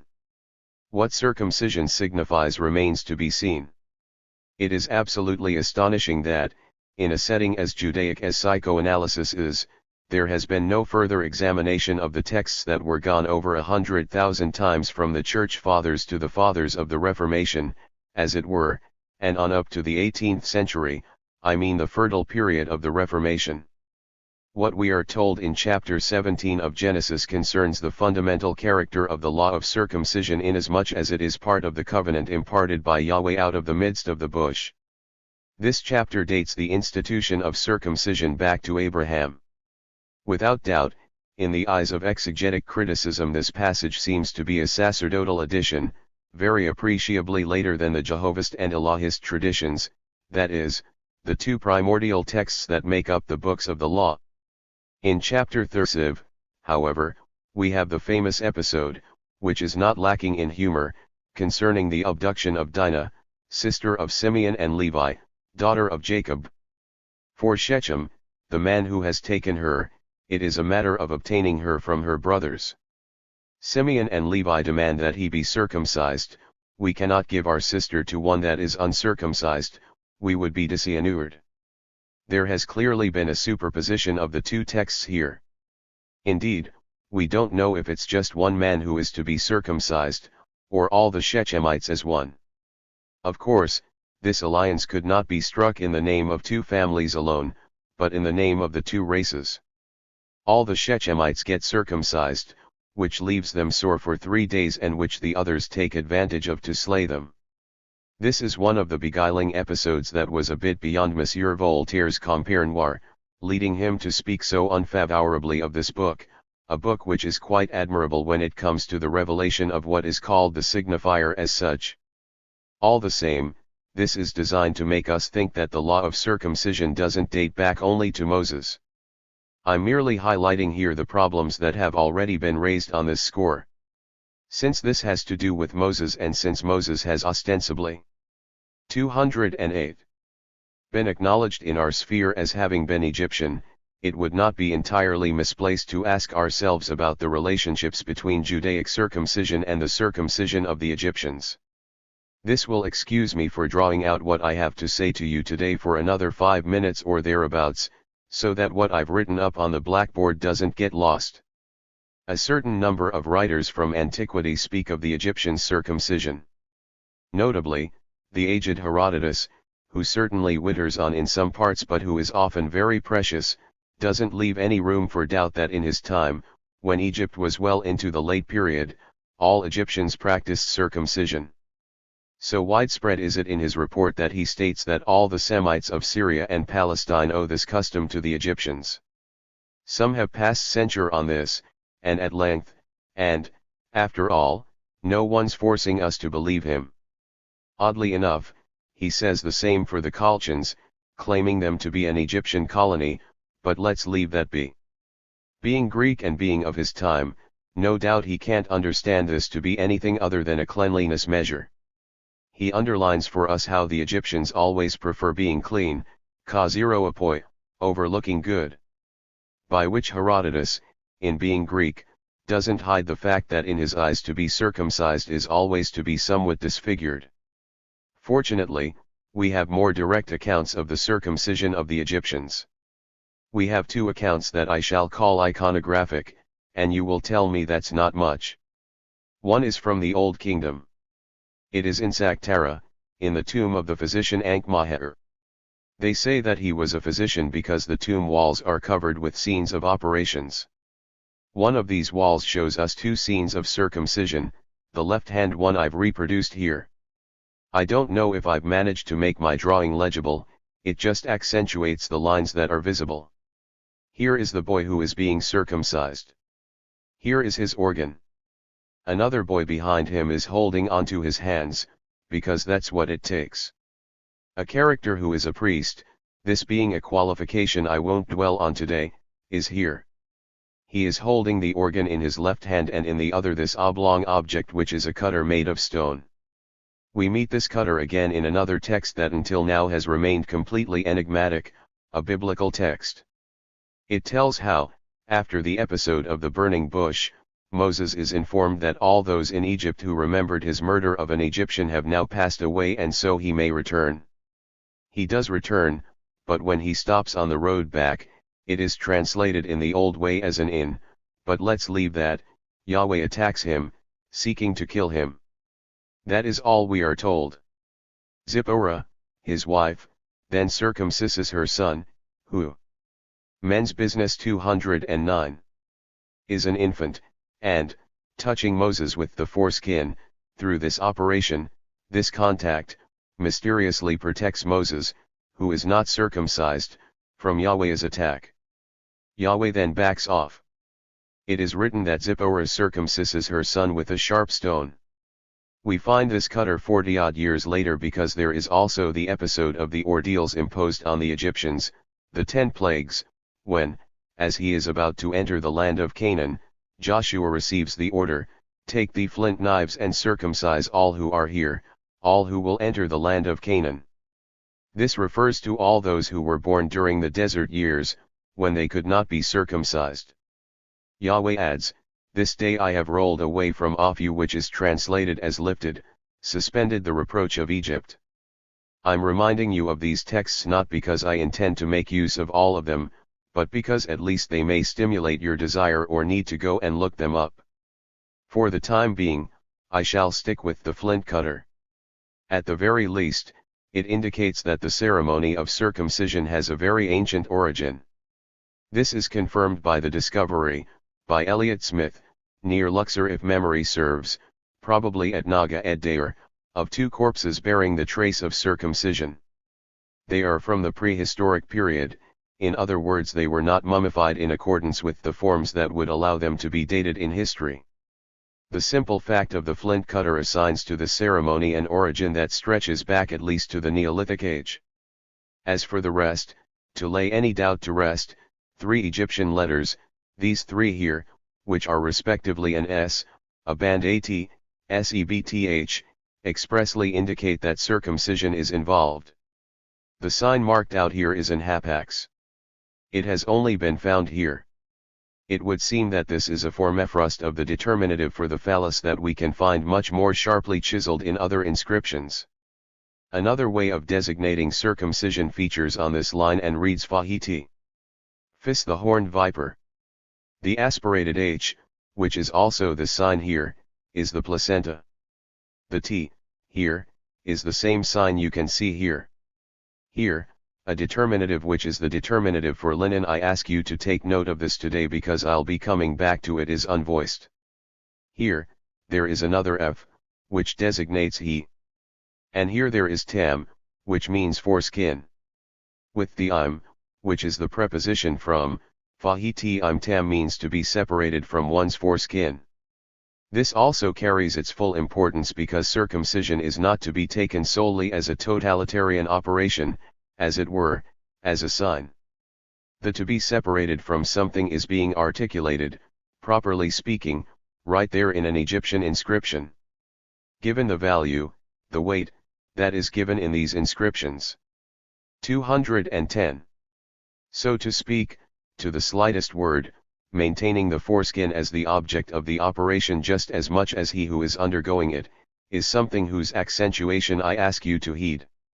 We are going to meet it again in the text of Jeremiah, which is just as enigmatic and to this day just as bereft of interpretation as the one I've just been alluding to, namely, the one of Zipporah's circumcision of her son. I think I've gone far enough into the functioning of circumcision, not only into its coordinates of festivity, of initiation, and of introduction to a special consecration, but into its structure as a reference to castration as far as its relationships with the structuring of the object of desire are concerned, to be able to go further with you on the day I've set you for our next meeting. March 27, 1963. The 5 forms of the object A. 16. Buddha's eyelids. The cause, a syncope of the object. The certainty of anxiety. The Jews and the function of the remnant. Christian masochism. Man or woman. I left you with a comment that called into question the function of circumcision in the economy of desire, in the economy of the object in the sense that analysis grounds it as an object of desire. The lesson ended on a passage from Jeremiah, verses 24 and 25 of chapter 9, which has posed a few problems for translators down through the ages because the Hebrew text would give, I will smite all them which are circumcised in their prepuce. A paradoxical term that the translators have tried to get around, even one of the most recent and one of the best, Edouard Dermet, with the wording Je severe I contre tout circo ncis alophophone de / in circumcis, I will mete out punishment to all them which are circumcised in the way of the uncircumcised. I'm only calling this point to mind to indicate that what's really involved here is some permanent relation to a lost object as such. This object as something cut off presentifies a quintessential relation to separation as such. The passage I've quoted is not unique in the Bible, but through its extreme paradox it sheds light on what's involved each time the terms circumcised and uncircumcised are used there. What's involved is in no way localized, far from it, in that little piece of flesh that forms the object of the rite. Of uncircumcised lips, uncircumcised hearts, all these expressions which throughout the numerous texts are almost standard and commonplace, emphasize how the essential separation from a particular part of the body, a particular appendage, comes to symbolize for the now alienated subject a fundamental relationship with his body. 214. Today I'm going to be taking things up from a wider angle, a broader angle, from farther off. As some of you know, I've just got back from a trip that afforded me a few different experiences, in any case this crucial experience of a close-up, a view, an encounter with some of these works without which the most attentive study of the texts, the letter, and the doctrine, in this instance Buddhist doctrine, can only be something dry, incomplete, and bereft of invigoration. I'm going to give you some feedback on what this close-up meant to me and we shall see how it can be inserted into what forms our fundamental question this year, as the dialectic on anxiety shifts over towards the question of desire. 1. Desire is indeed the essential base, the goal, the aim, and the practice too, of everything that is being announced here, in this teaching, on the Freudian message. Something new and utterly essential passes through this message and right here lies the path along which this message wends its way. Who among you there will be someone, or a few, I hope, will be able to pick it up, At the point we've reached, that is to say, gaining momentum again after a long break, we really must prompt afresh what this year is all about, namely, the subtle locus, this locus that we are trying to circumscribe and define, this locus that has never before been mapped out in anything of what we might call its ultra-subjective radiance, this pivotal locus of the pure function of desire, so to speak. This locus is the one in which I want to demonstrate for you how the takes shape, the object of objects. Our vocabulary has endorsed for this object the term objectility, in so far as it stands in contrast to the term objectivity. To encapsulate this contrast in some brief formulas, we shall say that objectivity is the ultimate term in Western scientific thought, the correlate to a pure reason which, at the end of the day, is translated into, is summed up by, is spelled out in, a logical formalism. If you've been following my teaching over the last 5 or 6 years, you know that objectility is something else. To bring it out in its vital point and forge a formula that balances up with the previous one, I will say that objectility is the correlate to a pathos of the cut. But, paradoxically, this is where the same formalism, in Kant's sense of the term, meets up with its effect. This effect, misrecognized in the critique of pure reason, nevertheless accounts for this formalism. Even Kant, especially Kant, I will say, remains steeped in causal. 215. Ity, remains suspended from the justification that so far no a priori has ever managed to reduce of this function, which is essential to the whole mechanism of the lived experience of our mental life, the function of cause. Across the board, the cause proves to be irrefutable, irreducible, and almost ungraspable to critique. What is this function? How can we justify its staying power in the face of every attempt to scale it down? One can almost say that this attempt constitutes the sustained movement of the entire critical progress in Western philosophy, a movement that has never succeeded. Well, if this cause proves to be so irreducible, it's insofar as it is superposed, it is identical in its function to what I've been teaching you here this year to circumscribe and handle as this part of ourselves, this portion of our flesh, which necessarily remains snagged in the formal machine, without which logical formalism would amount to absolutely nothing for us. This formalism doesn't only summon us and furnish us with the frameworks of our thinking and our transcendental aesthetics, it seizes hold of us at a particular place. We give it not only the matter, not only our being of thought, but the corporeal morsel that is torn from us as such. This morsel is what circulates in logical formalism such as it has been constituted through our work on the use of the signifier. This portion of ourselves is what is caught in the machine, and it can never be retrieved. As a lost object, at the different levels of the bodily experience where its cut occurs, it is the underpinning, the authentic substrate, of any function of cause. This bodily portion of ourselves is, essentially and functionally, partial. It should be remembered that this portion is a body and that we are objectal, which means that we are only objects of desire as bodies. This is a crucial point to bear in mind because calling upon something else, calling upon some substitute or other, is one of the fields that creates denegation. Desire always remains in the last instance the desire of the body, desire for the other's body, and nothing but desire for his body. Admittedly, people say I want your heart and nothing more. By that, they mean to designate goodness knows what spiritual something or other, the essence of your being, or even your love. But, here as always, language betrays the truth. This heart can only be a metaphor so long as we don't forget that there is nothing in metaphor that justifies the common grammar book practice of pitting literal meaning against figurative meaning. This heart might mean a good many things, metaphorizing different things depending on different cultures and languages. For the Semites, for instance, the heart is the organ of intelligence. But I'm not trying to draw your 216 eye to these nuances. In the formula, I want your heart, as in any metaphor of an organ, the heart is to be taken to the letter. It functions as a part of the body, as, if I may say, part of the innards. Why has this metaphor lasted so long? We know about those places where it remains very much alive, notably in the shape of the cult of the Sacred Heart.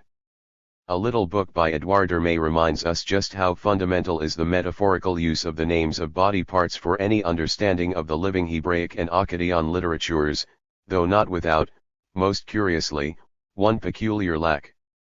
I recommend this book. You can find it because it's just been reprinted by Gallimard. Although all the different parts of the body are there with their metaphorical functions, the sexual organ, and especially the male sexual organ, even though the texts I mentioned earlier on circumcision stood to be mentioned, the male sexual organ and the foreskin have strangely been omitted and don't even feature in the list of contents. How can we explain the metaphorical use of this part of the body, a use that is still extant, to express what in desire goes beyond appearances, if not by the fact that its cause is already housed in your innards and figured in lack? There is a dread of the causal innards. Likewise, the whole mythical discussion about the functions of causality always refers to a bodily experience, from the most classically minded positions to those that are more or less modernized, Maine de Byron's position, for example. Byron tries to make us feel through the sense of effort the subtle balance around which is played out the position of that which is determined and that which is free. What shall I use to make you feel what is involved in the realm of cause? I'll take my arm in so far as I isolate it, considering it as such to be the intermediary between my will and my act. If I dwell on its function, it's in so far as it has been isolated for a moment and it wants me to retrieve it in some way, whatever the cost, whereupon I have to modify the fact that, if it is an instrument, it is not, however, free. I have to protect myself, so to speak, against, not immediately the fact of its amputation, but the fact of its non-control, against the fact that someone else might seize possession of it, that I might become someone's right-hand man, or his left, or simply against the fact that I might leave it behind in the metro, like an ordinary umbrella, or those corset belts that apparently you can still find them, used to get left there in abundance some years ago. We analysts know what that means. The experience of the hysteric is significant enough to know that this comparison, which 217 affords a glimpse of the fact that an arm can be forgotten, neither more nor less than a mechanical arm, is no forced metaphor. This is why I take reassurance from the function of determinism that this arm does belong to me. Even when I forget its functioning, I hold firm to the knowledge that it functions in an automatic way, and I'm adamant that a lower level, with all kinds of tonic or voluntary reflexes, all manner of conditioning, should let me rest quite assured that it won't come away, even were there to be a momentary lapse of attention on my part. Therefore, the cause always comes to the surface in correlation with the fact that something is omitted in cognition's consideration. Now, desire is precisely what animates the function of cognizance. Each time the cause is brought up, and in its most traditional register, the cause is the shadow, or the counterpart, of what stands as a blind spot in the function of cognizance. We didn't wait for Freud to bring that up. Need I mention Nietzsche, and others besides, who have called into question the desire that lies beneath the function of taking cognizance? Others still have examined Plato's slant, which makes him believe in the pivotal, originative, creative function of the sovereign good, Aristotle's slant, which makes him believe in the peculiar prime mover that takes the place of the Anaxagorean Phoik, which can only, however, be for him a mover that is deaf and blind to what it sustains, namely, the whole cosmos. These examinations always call into question what cognizance believes itself compelled to forge as a final cause. What does this kind of critique end up in? In a sentimental examination of what appears to be most bereft of sentiment, namely, the cognizance that is elaborated and purified in its final consequences. It veers off towards creating a myth of psychological origin.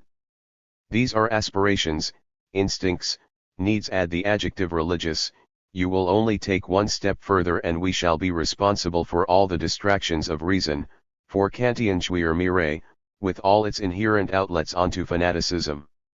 Is this a critique we can content ourselves with?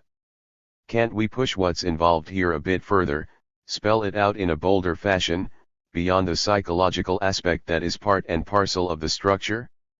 There's hardly any need to say that this is exactly what we're doing. It's not about a sentiment that requires satisfaction, but a structural necessity.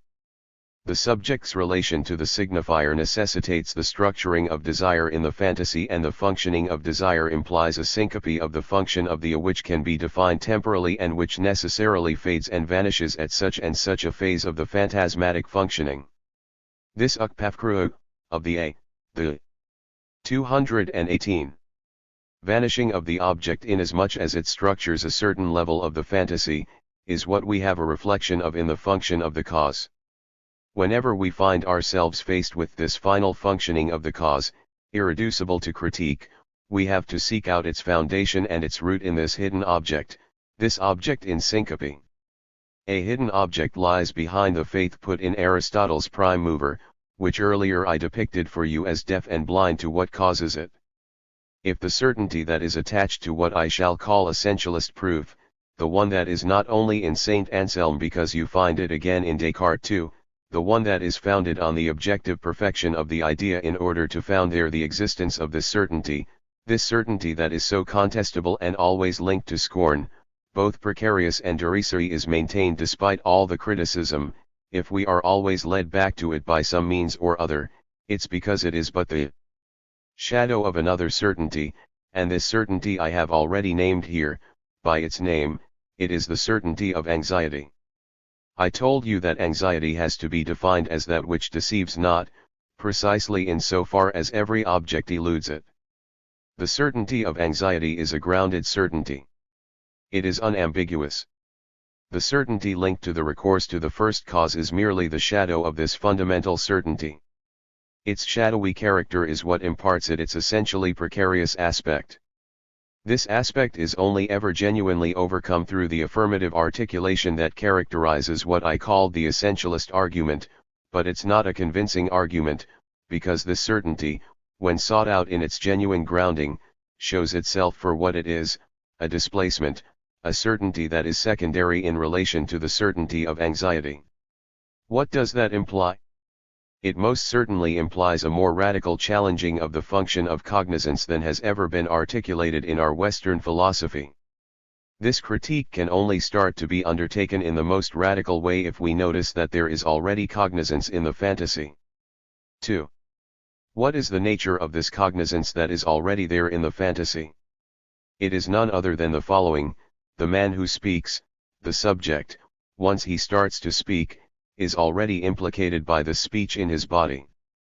The root of cognizance is this engagement of his body.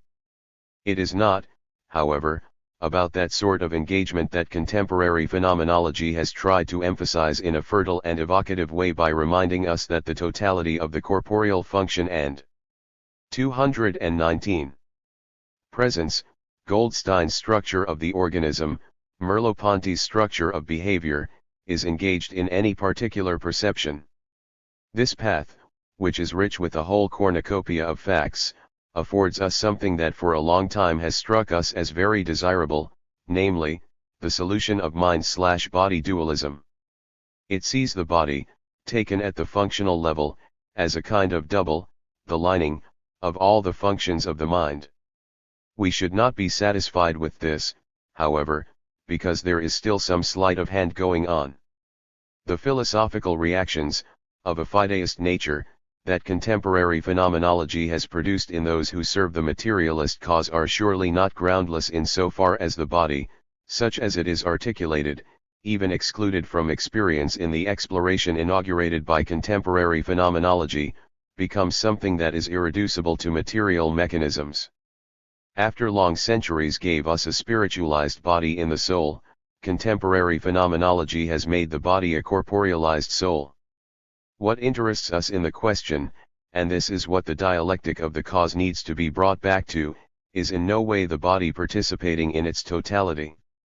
It's not about noticing how seeing necessitates more than just our eyes, but rather how our reactions are different depending on whether or not our skin is bathed in a certain atmosphere of color, as was remarked by Goldstein, who presented it by means of perfectly valid experiments.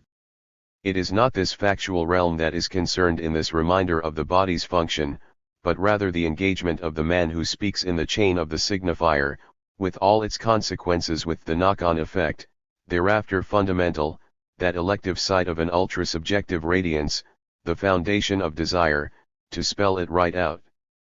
It is not that the body would allow us to explain everything by a kind of sketching out of a non-dualism of Welt and in we/t. It is that in the body there is always, by virtue of this engagement in the signifying dialectic, something that is separated off, something that is sacrificed, something inert, and this something is the pound of flesh. At this stop on the way we can only marvel once again at the incredible genius that guided he whom we call Shakespeare, focusing as he did the thematic of the pound of flesh in the figure of the Merchant of Venice. This thematic is just what it takes to remind us that the law of debt and donation, this total social fact, as Marcel Mauss has since expressed it, though this certainly wasn't a dimension that was lost sight of at the dawn of the 17th century, doesn't assume its weight from any element that we could consider to be a third party, in the sense of an external third party such as the exchange of women or the exchange of goods, as Levi Strauss calls to mind in his elementary structures. Rather, what is at stake in 220. The pact can only be and is only the pound of flesh, to be cut off, as the text of the Merchant has it, nearest the heart. It is most certainly not for nothing that, having animated one of his most blazing plays with this thematic, driven by a kind of divination that is nothing but the reflection of something that is always being touched on without ever being tackled in its ultimate depth, Shakespeare attributes it to the Merchant, Shylock, a Jew. Indeed, no written history, no sacred book, no Bible, to say the word, manages like the Hebraic Bible to bring to life for us the sacred zone in which the hour of truth is evoked, which sounds the bell of the encounter with the ruthless side of the relationship with God, with this divine malice by which the debt always has to be settled in the flesh. This domain, which I barely touched on for you, needs to be called by its name. The name that designates it and which for us sets the value of the different biblical texts that I've mentioned for you is correlative to what is known as anti-Semitic feeling, which so many analysts have thought themselves bound to examine, sometimes not without success, with an eye to determining its sources. They are to be found precisely in this sacred zone, which I would say is almost a forbidden zone, which is better articulated there than anywhere else, not only articulated but vivid, forever carried in the life of this people inasmuch as it endures on its own in the function that, in connection with the I have already spelt out with the noun remainder. What is the remainder?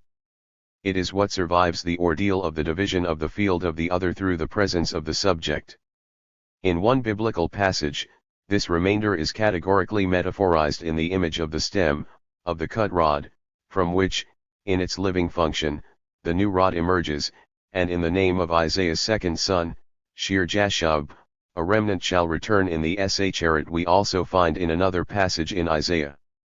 The function of the remainder, the irreducible function that survives every ordeal of the encounter with the pure signifier, is the point to which I already led you at the end of my last lecture, with the passage from Jeremiah on circumcision.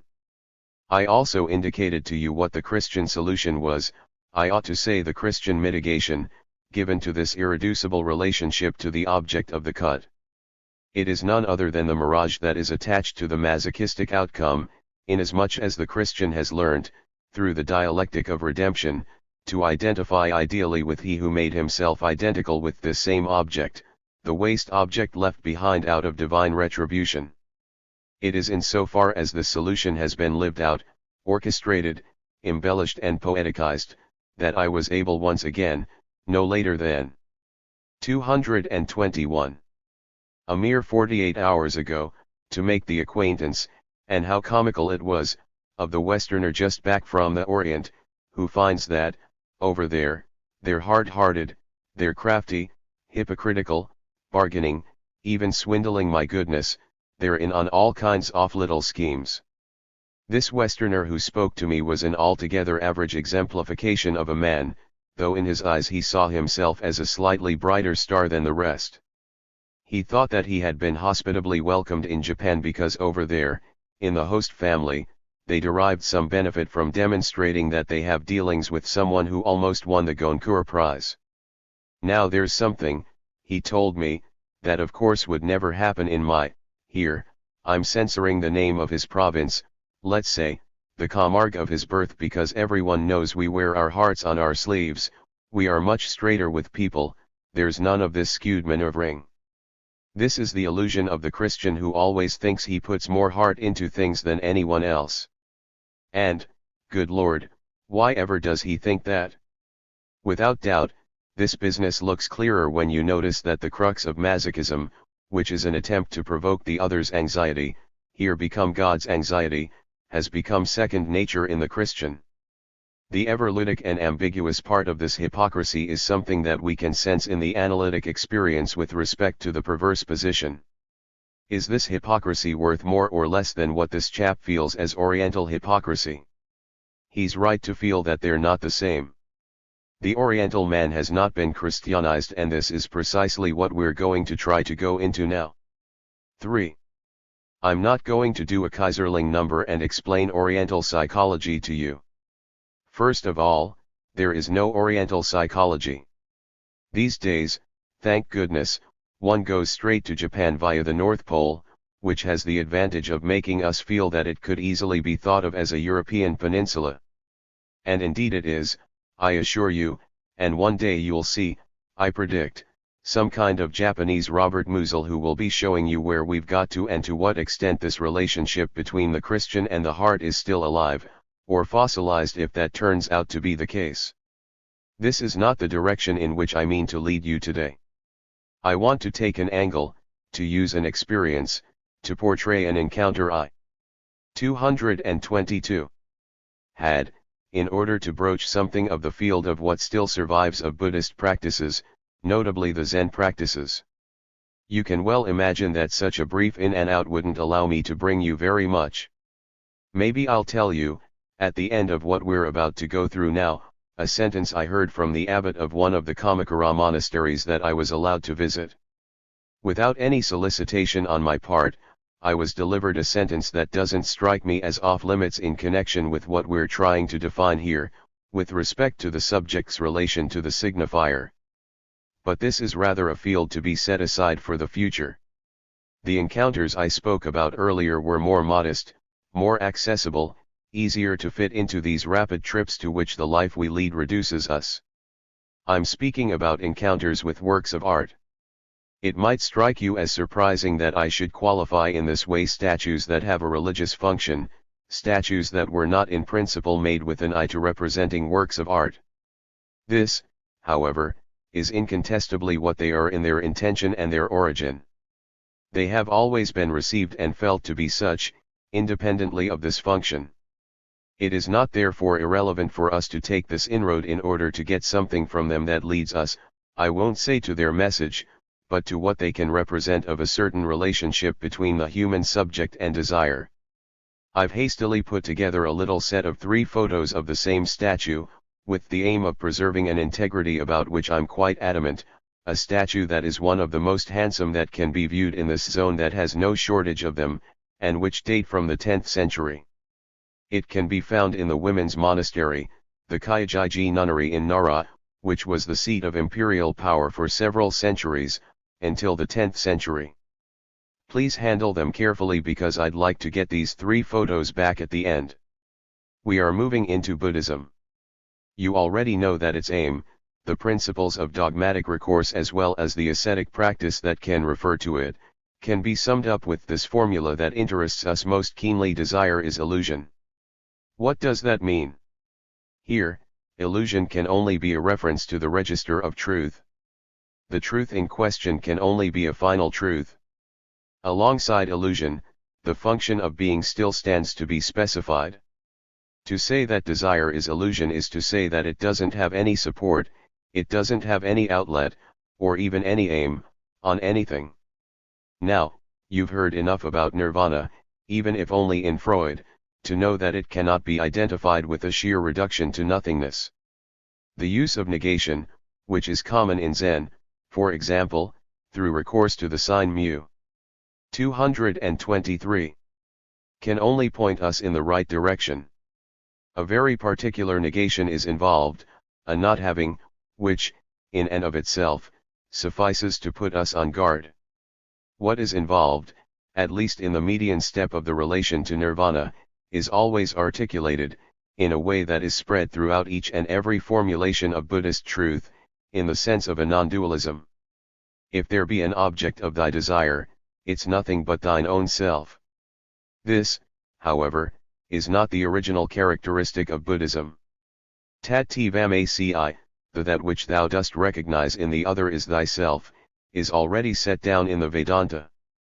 I can't in any way give you a history and a criticism of Buddhism, I'm just calling it to mind in order to move, by taking the shortest routes, towards that wherewith the experience which you're going to see is a very particular one that I had in connection with the statue can be used by us. Such as it tends to be established, in stages, progressively, for he who experiences it, who walks its paths in a specifically ascetic way, and this is undoubtedly rare, the Buddhist experience presupposes an eminent reference to the function of the mirror. Indeed, the metaphor is commonly employed therein. A long while ago, owing to what I knew of it, I alluded in one of my texts to this mirror without surface in which nothing is reflected. That was the term, the stage if you will, the phase to which I wanted to refer for the precise goal I was aiming at back then. You'll find it in my article on psychical causality. This mirror relation with the object is such a common and easily accessible reference for any gnoseology that it is just as easy to fall into the error of projection. We know how easy it is for things on the outside to take on the coloration of our soul, and even its shape, and even for them to move towards us in the form of a double. But if we introduce the object as something essential in the relationship to desire, this business of dualism and non-dualism takes on a quite different relief. If what is most me lies on the outside, not because I projected it there but because it was cut from me, the paths I shall take to retrieve it afford an altogether different variety. To give to the mirror's function in this dialectic of recognition a meaning that does not belong to the realm of the sleight of hand, of trickery, of magic, a few remarks need to be made, the first of which, and this is not to be taken in the idealist sense, is that the eye is already a mirror. I shall say that the eye organizes the world into space. It reflects what, in the mirror, is reflection. To the most piercing eye, however, the reflection of what it carries of the world is visible in the eye that it 224 sees in the mirror. To spell it right out, it has no need of two mirrors standing opposite one another for the infinite reflections of a mirror palace to be created. As soon as there is an eye and a mirror, the infinite recursion of interreflected images is produced. This remark is not here simply for its ingenuity, but to bring us back to the privileged point that stands at the origin and which is the very point at which the originative difficulty of arithmetic takes shape, the foundation of the one and the zero. The one image that is formed in the eye, the image you are able to see in the pupil, requires at the outset a correlate that is in no way an image. If the surface of the mirror is in no way there to support the world, it is not because nothing reflects this world, it is not because the world fades away with the absence of the subject, it's specifically because nothing is reflected. This means that before space there is a one that contains multiplicity as such, that stands prior to the deployment of space as such, space which is never anything but a chosen space in which only juxtaposed things can stand, so long as there is room for them. Should this room be indefinite or infinite, that doesn't change anything. To make you hear what I want to say about this one, which is not NAV but 1T0O, all in the plural, I'm simply going to show you what you can see from this same Kamakura period. It is by the hand of a sculptor whose name is very well known. The Kamakura period dates from the end of the 12th century, and it is a Buddha represented materially in one statue some 3 meters high, and materially represented by 1,000 others. That makes quite an impression, all the more so given that you file past them down a fairly narrow aisle. 1,000 statues take up quite a bit of room, especially when they are life-size, perfectly executed and individualized. This work took the sculptor and his school 100 years. You're going to be able to have a look at it, on the one hand when seen face on, and then here's what it gives from an oblique view when you move down the aisle. The monotheism/polytheism opposition might not be such a clear-cut thing as you habitually imagine it to be, because the 1,001 statues standing there are all identically the same Buddha. Moreover, each of you is, de jure, a Buddha, de jure because, for particular reasons, you might have been cast into this world with some handicap that will create a more or less insurmountable obstacle to this point of access.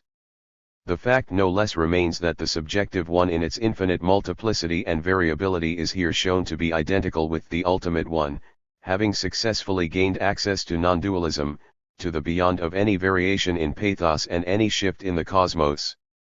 225. We ought less to take an interest in it as a phenomenon than in what it allows us to broach with regard to the relations it demonstrates, through the consequences it has had, historically and structurally, in men's thoughts.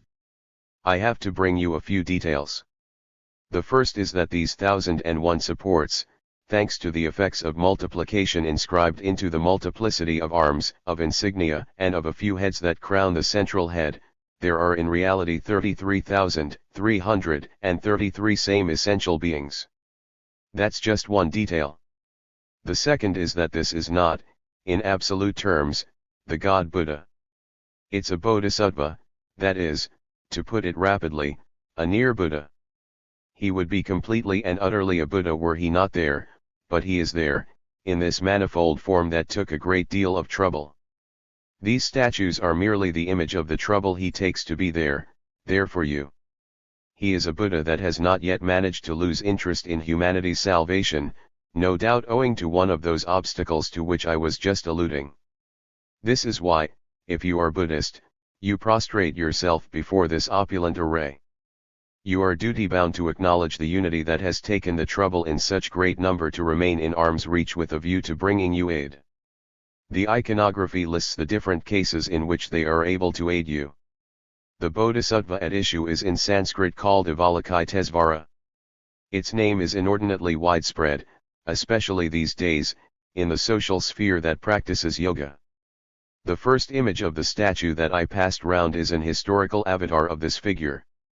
Before I took an interest in Japanese, I was fated to travel by the right paths, and I analyzed with my good mentor Demi Evely, in those years when psychoanalysis left me more spare time, the book called The Lotus of the True Law, which was written into Chinese by Kilmarajatva to translate a Sanskrit text.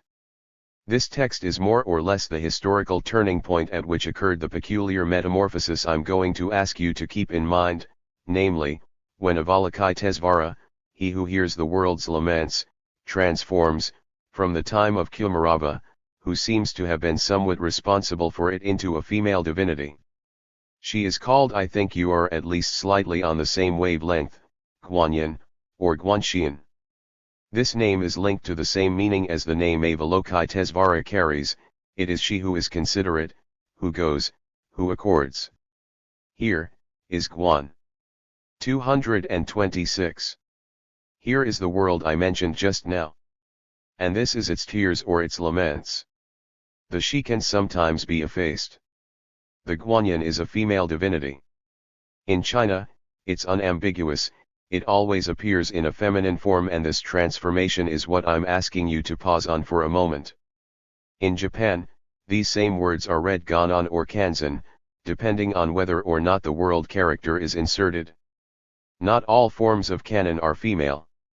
I would even say that the majority aren't. Since you have before your eyes the picture of the statues from the Sanji Sangandu, from this temple where the same holiness or divinity, a term that has to be left up in the air, is represented in a multiple form, you can see that the figures have been given little mustaches and faintly sketched goatees. Therefore they are depicted there in a male form, which does indeed correspond to the canonical structure of what these statues represent, with the correct number of heads and arms. This is exactly the same being as the one in the first statue whose pictures I passed round to you earlier. This statue corresponds to the form specified as a Nyoirin, a Ganon or a Kanzen. Nyoirin means, as does its Sanskrit counterpart, like the will of desires. This then is what we are being shown. We meet, attested in the most superlative fashion, the pre-Buddhist divinities absorbed into the different stages of the hierarchy that are thereafter articulated as levels, steps, forms of access to the ultimate realization of Bodhi, that is, the final awakening to the radically illusory character of all desire. Nevertheless, at the very interior of this multiplicity that converges towards a center which is, in essence, a center of nowhere, you can see re-emerging, in a superlatively incarnate fashion, what could be most alive, most real, most animated, most human, and most pathetic in it, in a first relation with the divine world, a relation that was essentially nourished and seemingly punctuated by a whole variation of desire. Holiness with a capital H, practically the most fundamental element in the access point to Bodhi, finds itself embodied in a female form of divinity that has even been identified at the origin with nothing more nor less than the reappearance of the Indian Shakti, the feminine principle of the world, the soul of the world. 227. This is something that should give us a moment's pause. I don't know if the statue I've given you in these photographs has succeeded in establishing in you this quivering, this communication that I assure you one can be quite sensitive to in its presence. Not only was I sensitive to it, but chance had it that, accompanied by my guide, one of those Japanese folks for whom neither Maupassant nor Maramy hold any secret, nor anything else from our literature, I'll leave out Valerie because you can get your Valerie ticket in the first railway station you come across, we hear nothing else but Valerie the whole world over, and the success of this Mallarmé to the nouveau riches is one of the most disconcerting things to be met in our times, but let's keep calm. I walked into the little hall where the statue is and saw there, on bended knee, a man of 30 or 35 years of age, a simple tradesman type, perhaps a craftsman, already very worn by his existence.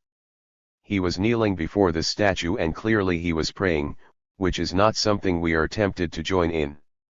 But, after praying, he went right up to the statue, because nothing stops you from touching it, to the right, to the left, and underneath, he watched it, like that, for I couldn't say how long. I didn't see the end, because truth be told this moment corresponded to my own viewing time. It was clearly an effusive gaze, of a character that was all the more extraordinary given that this was not a common man, because a man who conducts himself thus could never be that, but someone whom nothing would seem to have predestined to this kind of artistic communion, given the evident burden of his labors bearing down on his shoulders.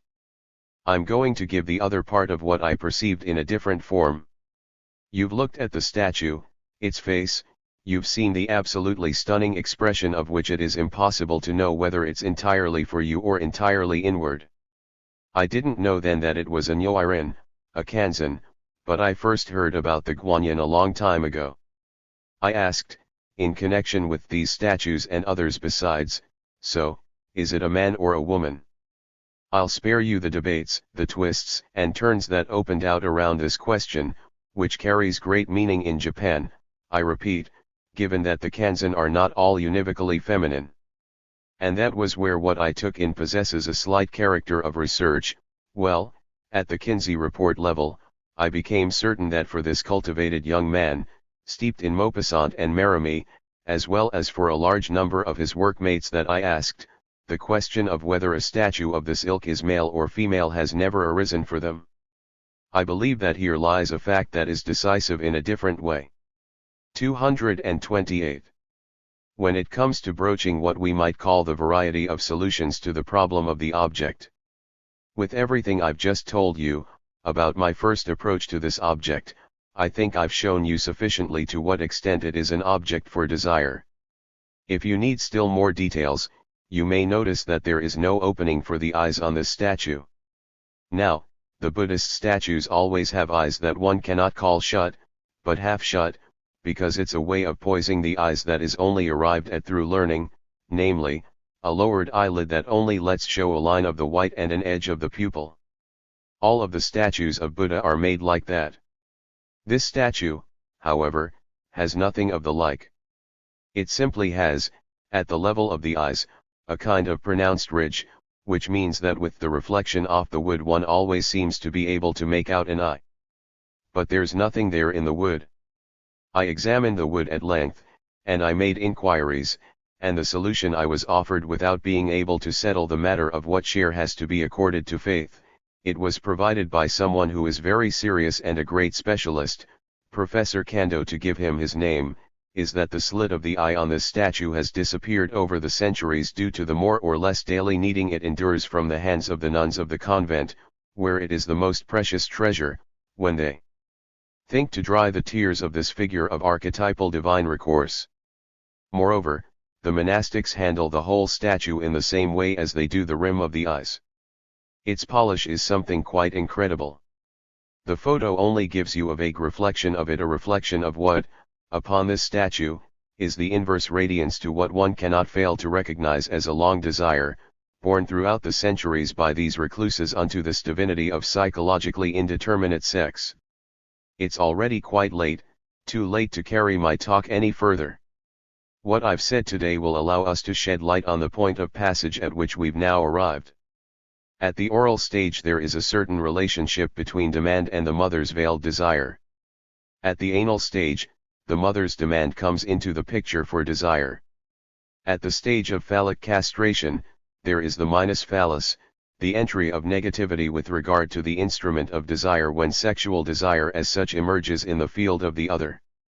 But the process doesn't stop with these three stages, because at its limit we have to meet up with the structure of the as something separated off. I didn't speak to you today about a mirror just for the sake of it, not the mirror of the mirror stage, of narcissistic experience, of the 229 image of the body in its totality, but rather the mirror inasmuch as it is the field of the other in which there must appear for the first time, if not the itself, then at least its place, in short, the radical mainspring that makes one go from the level of castration to the mirage of the object of desire. What is the function of castration in this object, this statue, of a type that is so moving for being at once our own image and something else when, in the context of a particular culture, it appears as bearing no relation to sex? This is the strange and typical fact to which I've led you today. May 8, 1963. 17. The mouth and the eye.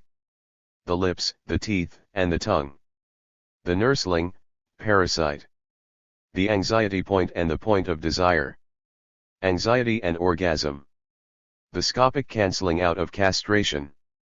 The list of objects in Freudian theory, the oral object, the anal object, the phallic object, you know that I'm doubtful about the genital object being consistent with them, needs to be completed. Indeed, the object defined in its function by its place as the object functioning as the leftover of the subject's dialectic with the other, still stands to be defined at other levels in the field of desire. Everything indicates this in what I've already got underway in my teaching, and more especially my teaching from this year. For example, I've already indicated enough for you to have some inkling, even a crude inkling, that the desire attached to the image is a function of a cut that arises in the field of the eye. Or something else besides, and which goes further than what we are already acquainted with, which has so far appeared enigmatically in the shape of a certain imperative said to be categorical, in which we meet the character of fundamental certainty already marked out by traditional philosophy and spelt out by Kant in the form of moral conscience. Approaching it from the angle of the a will enable us to situate it in its place. This year I have chosen to proceed starting off from anxiety because this path reinvigorates the whole dialectic of desire, and it is the only path that allows us to introduce fresh clarity with regard to the function of the object in relation to desire. My last lesson sought to presentify for you how a whole field of human experience that puts itself forward as constituting a kind of 231 salvation, the Buddhist experience, posited, as its grounding principle, that desire is illusion. What does that mean? It is easy to smirk at the briskness of the assertion all is nothing. Likewise, I said that this is not what is involved in Buddhism. If, however, the assertion that desire is but illusion can carry a meaning for our experience, we need to know through which point this meaning can be introduced and, to say it all, where lies the lure. I've been teaching you to bind desire to the function of the cut and to bring it into a certain relationship with the function of the remainder. This remainder sustains and drives desire, as we have learned to ascertain in the analytic function of the partial object. The lack to which satisfaction is linked, however, is something else. The gulf between lack and the function of desire in action, structured by the fantasy and by the subject's vacillation in his relation to the partial object, indicates the non-concurrence that creates anxiety, and anxiety is the only thing to target the truth of this lack. This is why, at each stage in the structuring of desire, if we want to understand what is involved in the function of desire, we must ascertain what I shall call the anxiety point. This is going to pull us backwards with a movement dictated by all our experience, since everything happens as though, with Freud run aground on the dead end of the castration complex, analytic theory felt something like an ebb tide, an undertow leading it back to search out the most radical functioning of the drive at the oral level. Now, I declare this dead end to be merely an apparent one and one which has never been got through until now. What I have to tell you today shall perhaps enable us to conclude with some affirmations concerning what was meant by Freud's running aground on the castration complex. 1. It is peculiar that psychoanalysis, which perceived in its inaugural moment the nodal function of what is specifically sexual in the shaping of desire, should have been led, through the course of its historical evolution, to seek out increasingly in the oral drive the origin of all the mishaps, anomalies, and disparities that can occur at the level of the structuring of desire. Saying that the oral drive is chronologically originative isn't the end of the story, its being structurally originative still needs to be justified. It is to this oral drive that the etiology behind all the stumbling blocks we face is to be brought back. 232. Likewise, I have already broached what must open up for us once again the question of this reduction to the oral drive. Such as it currently functions, it is merely a metaphorical way of approaching what happens at the level of the phallic object by eluding the impasse created by the fact that Freud never resolved to the last term the functioning behind the castration complex. The oral reduction veils over this and allows people to speak about it without facing up to the impasse. Although the metaphor is correct, however, we ought to uncover at the very level of the oral drive a hint of why it is no more than metaphor here. This is why I've already tried once to take up the function of the cut of the object relative to the level of the oral drive, along with the disjunction between the locus of satisfaction and the locus of anxiety. Now the next step has to be taken, to which I led you last time, that is, to situate the join between the functioning as CP, that is, the castration complex, and the level we shall call visual or spatial, depending on which side we care to picture it from, a level from which we are best able to see what the lure of desire means. To get to this, which is today's goal, we first have to trace back our footsteps and look again at the analysis of the oral drive with a view to specifying precisely where at this level the cut lies. The nursling and the breast. This is what all the storm clouds of analytic dramaturgy have amassed around, the origin of the first aggressive drives, of their reflection, even their retention, the source of the most fundamental hitches in the subject's development. In resuming this thematic, it oughtn't to be forgotten that it is founded upon an originative act that is essential to the subject's biological sustenance in the realm of mammals, namely sucking. What functions in sucking? The lips, apparently. Here we meet up with the functioning of what struck us as crucial in the structure of erogeneity, the function of a rim. The fact that the lip presents the very image of the rim, that it is the very embodiment, so to speak, of a cut, is just what it takes to make us feel that we're on steady ground. Let's not forget that at an altogether different level, the level of the signifying articulation, at the level of the most fundamental phonemes, those most firmly bound to the cut, the consonantal elements of the phoneme, are, as regards their most basal stock, essentially modulated at the level of the lips.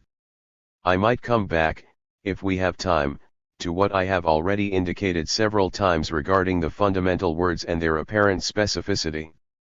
Mama and Papa are labial articulations, even though we may have doubts as to whether they are distributed specifically, widely, or even universally. On the other hand, the fact that at the level of initiatory rites, 233. The lip is always something that can be symbolically pierced or stretched, altered in countless different ways, also furnishes us with the marker that proves we are indeed in a living field that has long been acknowledged in human praxis. Is that all? There is still behind the lip what Homer calls the fence of teeth, and the bite. The existence of a dentition that is known as lacteal, the implied virtual bite that we bring into the aggressive thematic of the oral drive with the phantasmatic isolation of the tip of the breast, is what we've made the very possibility of the fantasy of the nipple's isolation revolve around. The nipple already presents itself not only as something partial but as something separate. The first fantasies of the function of fragmentation as an inaugural function stem from this. Until now we've contented ourselves with them. Is this to say that we are to maintain this position? Already, in the lesson I gave on March 6, I accentuated how the whole dialectic of what is called weaning, the separation from the breast, had to be taken up in accordance with its natural resonances, its natural points of impact, with everything that, in our experience, has enabled us to broaden it, up to and including the primordial separation, that of birth.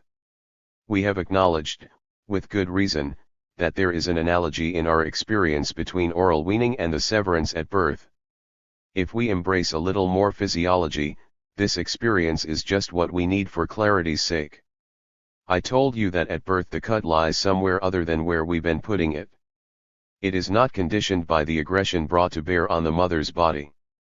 It lies within the primordial, individual unit such as it presents itself at the level of birth.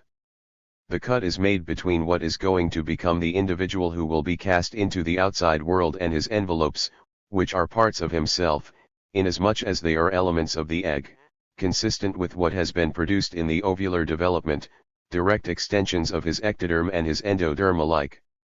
The separation occurs within this unity, the unit of the egg.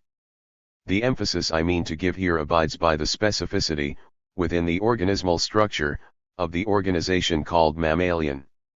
What specifies the development of the egg for nearly all mammals is the existence of the placenta, and even a placenta that is utterly special, called the chorioallantas, whereby for one entire part of its development the egg in its intrauterine position presents itself in a semi-parasitic relation to the organism of the mother. For us, it is evocative that within the class of mammals two orders can be singled out, the monotremes and the marsupials.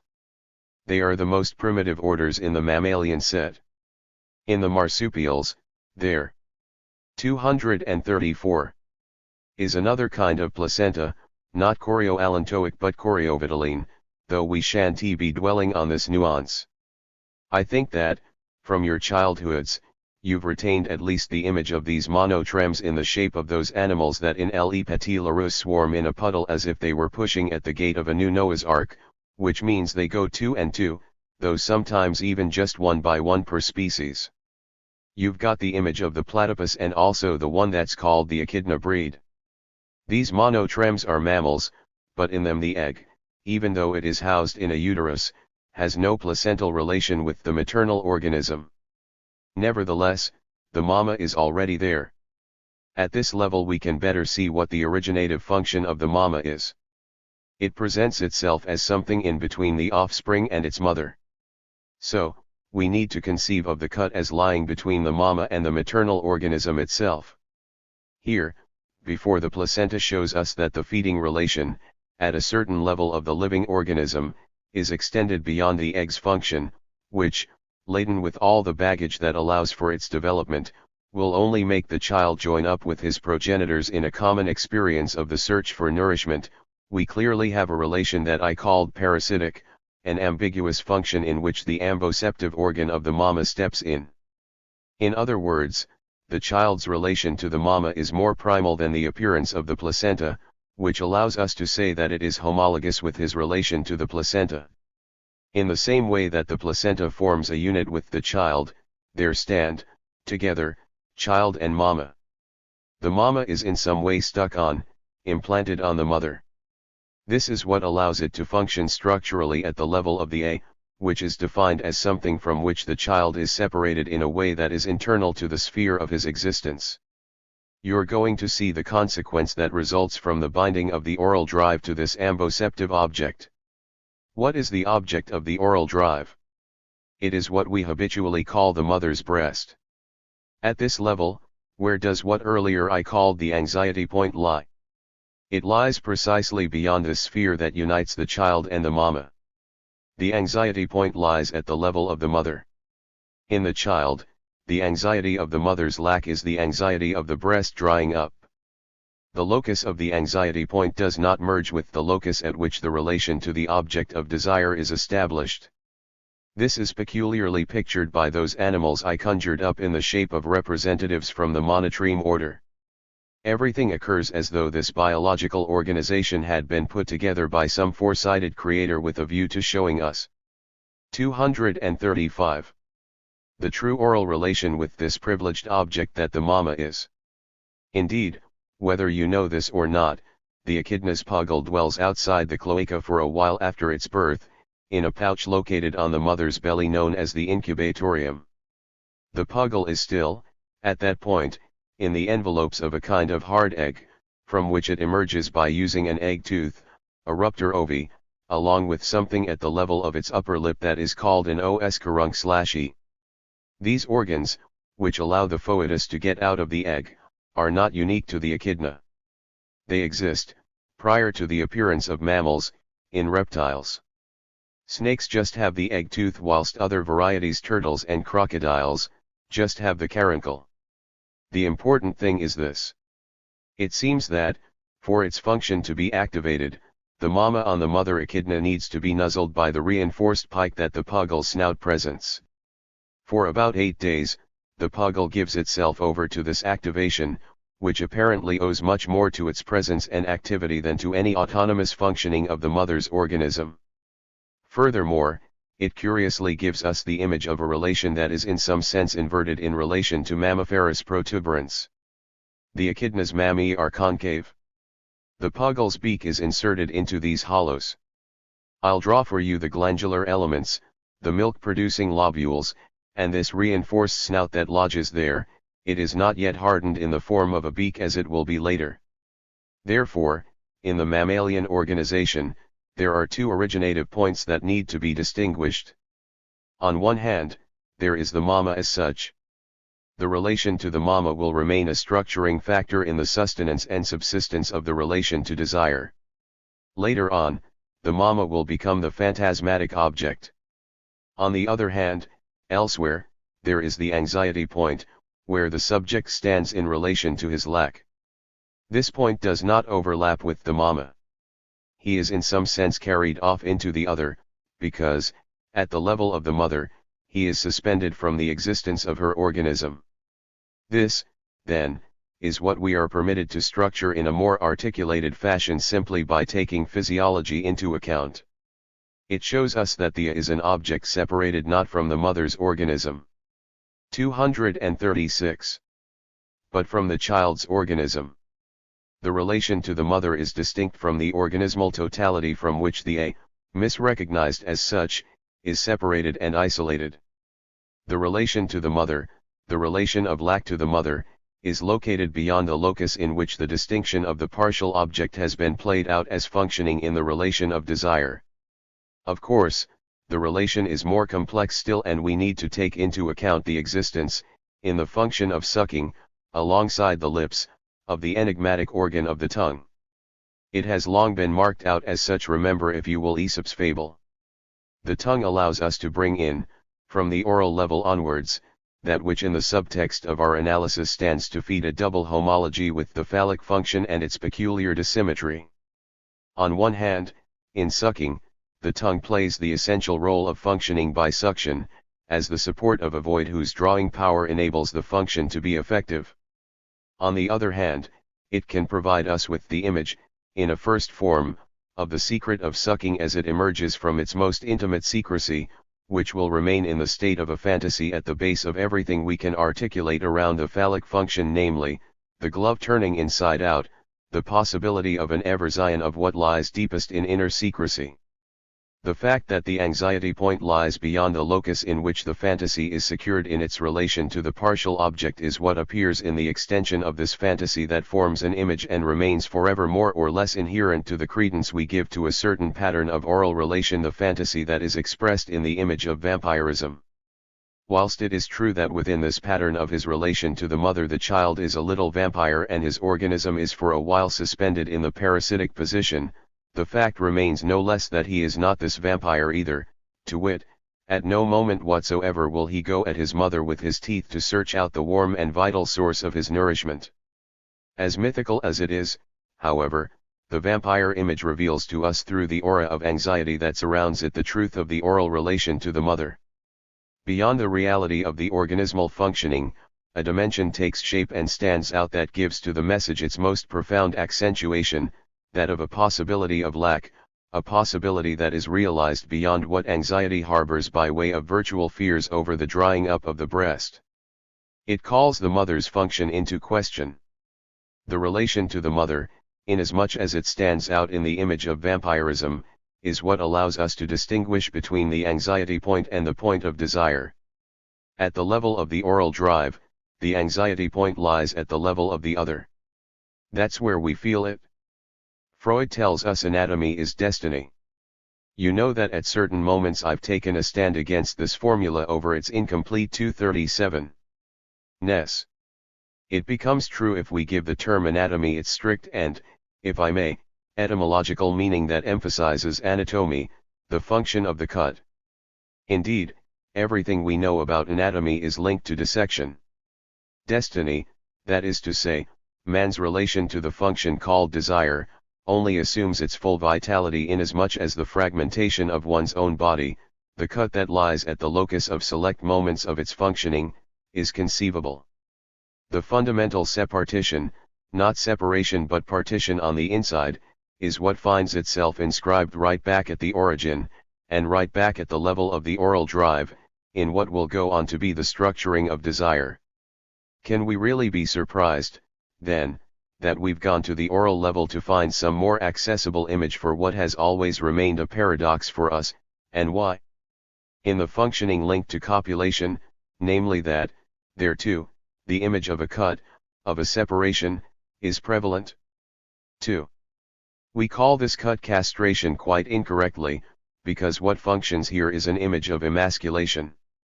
It is undoubtedly not by chance, nor ill-advisedly, that we went off to hunt out in more ancient fantasies a justification for what we didn't know very well how to justify at the level of the phallic phase. It needs to be impressed, however, that at the oral level something happens that will allow us to find our bearings in the whole ensuing dialectic. Indeed, I've just affirmed for you the topological division between desire and anxiety.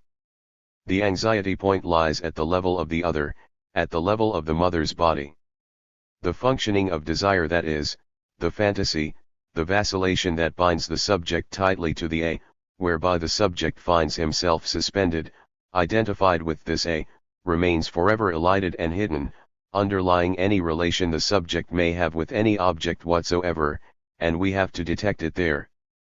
You can see this here on the blackboard. Here is the level S of the subject, who, in our diagram of the vase reflected in the mirror of the other, is found just shy of this mirror. This is where the relations at the level of the oral drive are to be found. As I told you, the cut is an essential term in the field of the subject.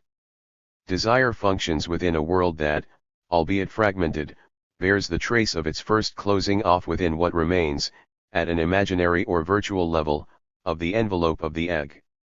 Here we are meeting up with the Freudian notion of autoeroticism. 238.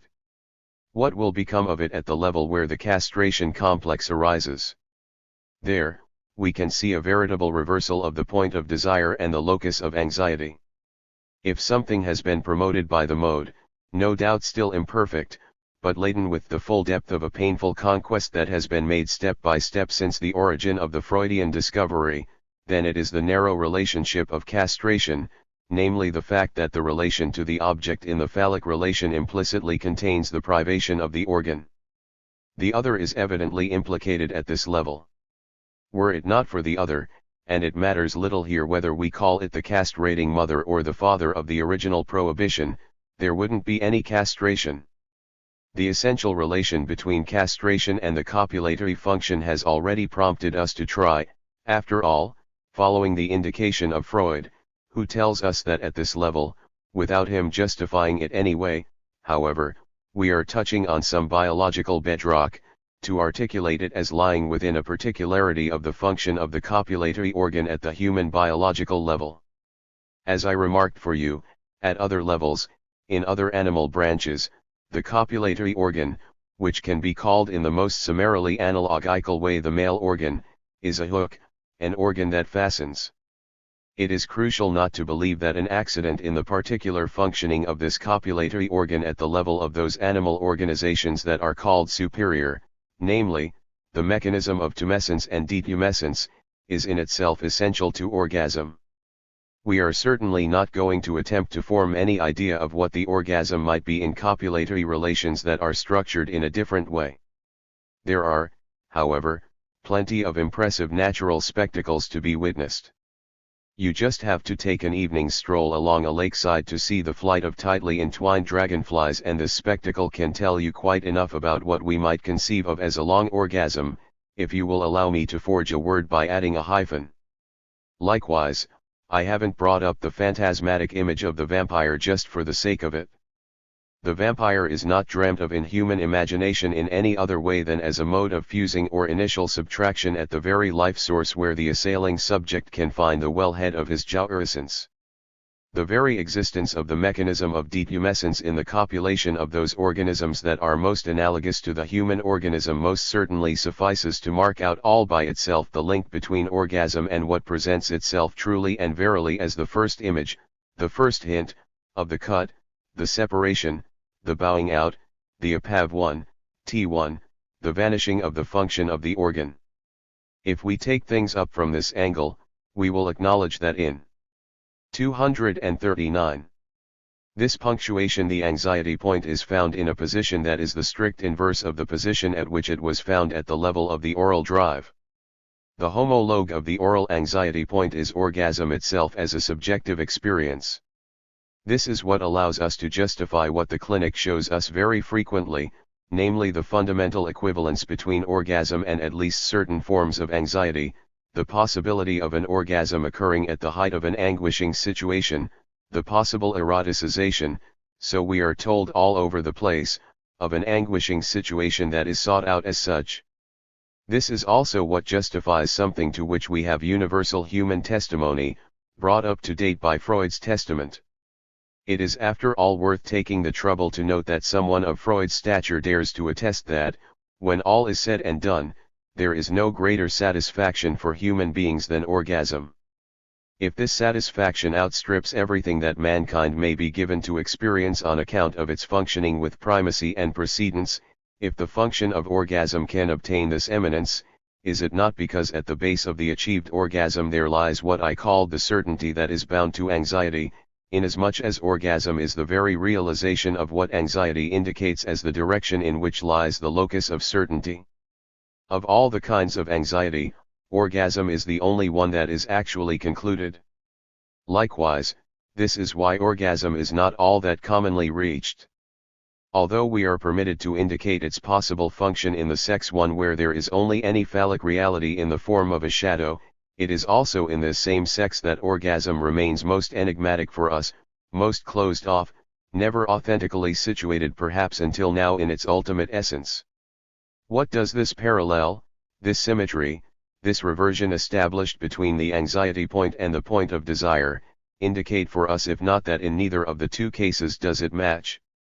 And this is doubtless where we have to see the source of the enigma that has been left us by the Freudian experience. To the extent that the location of desire which is implied in virtual terms in our experience and which, if I may say so, weaves it entirely is not, however, truly articulated in Freud, the end of analysis runs aground on the sign implied in the phallic relation, the p, which makes it take this form as the essential correlate of satisfaction. If, at the end of Freudian analysis, the patient, male or female, demands of us the phallus we owe him or her, It's because of this insufficiency, whereby desire's relation to the object is not clearly distinguished at each level as the lack that constitutes satisfaction. 240. Desire is illusory. Why? Because it always addresses an elsewhere, a remainder, a remnant constituted by this relation that the subject has with the other that comes to replace it. But this leaves open the question as to where certainty is to be found. No permanent phallus, no almighty phallus, is ever likely to seal off in any conciliatory fashion the dialectic of the subject's relation to the other, and to the real. If we are touching here on the structuring function of the lure, does this mean that we must dig in here, admit our powerlessness, our limit, and the point at which the distinction between finite analysis and indefinite analysis breaks down? I believe nothing of the sort. This is where something comes into the picture that is harbored in the most secret metal of what I put forward long ago in the shape of the mirror stage, and which compels us to organize, within the same relation, desire, the object, and the anxiety point, namely, the new object A to which the previous lesson was an introduction, the I. 3. Of course, this partial object is not new in analysis. I only need mention the article by the most classically minded author, the most widely admitted in analysis, Herr Fenichel, on the relations between the scoptophilic function and identification, and the homologies that he went on to uncover between this function and the oral relation. Nevertheless, everything that has been said on this subject can sound, quite rightly, inadequate. The origin of the I does not refer us simply to the mammals, nor even to the vertebrates, nor even to the chordates. The I appears on the animal ladder right down at the level of organisms that have nothing in common with us. As I've already had occasion to point out, it exists at the level of the praying mantis but equally at the level of the octopus. It appears there in an extraordinarily distinct way, with an anatomical appearance that is essentially similar to that of the eye we bear. The eye presents itself with a particularity we need to mention at the outset, to wit, it is an organ that is always twain. It functions in general through a dependency on a chiasmus, that is, it is bound to an interlaced nexus that links two symmetrical parts of the body. The eye's relation to a symmetry that is at least apparent, because no organism is fully symmetrical, must be fully taken into our consideration. Last time's reflections pointed out the radical function of mirage. 241. Which is included in the eye's very first functioning. The fact that the eye is a mirror already implies its structure in some way. The transcendental aesthetic foundation, as it were, of a constituted space has to make way for another in its stead. When we speak about the transcendental structure of space as an irreducible given in the aesthetic perception of the world, this structure excludes just one thing, the eye itself, what it is, its function. It's a matter of finding the traces of this excluded function. It is already indicated well enough in the phenomenology of vision as a homologue of the function. Here we can only proceed with punctuations, indications, and remarks. All those who have attached themselves to what I might call the realism of desire, namely the mystics, and for whom any attempt at reaching the essential has to overcome something that tends to bog us down in an appearance that is only ever conceived of as a visual appearance, have already put us on the trail of something which all sorts of natural phenomena also bear out, namely, appearances that are called mimetic, which can be seen on the animal ladder at the very point at which the eye appears. At the level of insects, at which we may be surprised, why not, that they should have a pair of eyes akin to ours, you can see appearing the existence of a double stain that has a fascinating effect on the other party, whether predator or otherwise. And the physiologists, regardless of whether or not they are evolutionary physiologists, rack their brains over what it might be that could be conditioning this appearance. This element that fascinates in the function of the gaze, where all subjective subsistence seems to get lost, to be absorbed, and to leave the world behind, is in itself enigmatic. We have here, however, the point of irradiation that allows us to examine what the field of vision reveals in the function of desire. Likewise, it is striking that in all the attempts to grasp, reason out and logicize the I's mystery with a view to elucidating this major form of the capture of human desire, the fantasy of the third eye appears. I needn't tell you that, in the pictures of the Buddha I showed you last time, the third eye is always indicated in some way. This third eye is promulgated, promoted, and articulated in the most ancient magical religious tradition. It made its way down to Descartes, who, oddly enough, would only find its substrate in a regressive, rudimentary organ, the epiphysis. People might say that at one point on the animal ladder something appears and is realized that bears the trace of an ancient emergence of the apparatus called the third eye, but this is mere fancy, because we have nothing that attests to it, fossil or otherwise. In this new field of the relation to desire, what appears as 242 correlative to the of the fantasy is something that we may call a 0 point, whose spread over the entire field of vision is for us the wellspring of a kind of appeasement that the term contemplation has conveyed since time immemorial. Here, there is a suspension of the wrenching of desire, certainly a very fragile suspension, as fragile as a curtain ever about to be used once again to unmask the mystery it hides. The Buddha's image seems to carry us towards this 0 point to the very extent that its lowered eyelids protect us from the fascination of the gaze while at the same time indicating it to us. This figure is, within the visible, entirely turned towards the invisible, but it spares us this invisible. To spell it right out, this figure assumes the anxiety point fully unto itself and suspends, apparently cancelling out, the mystery of castration.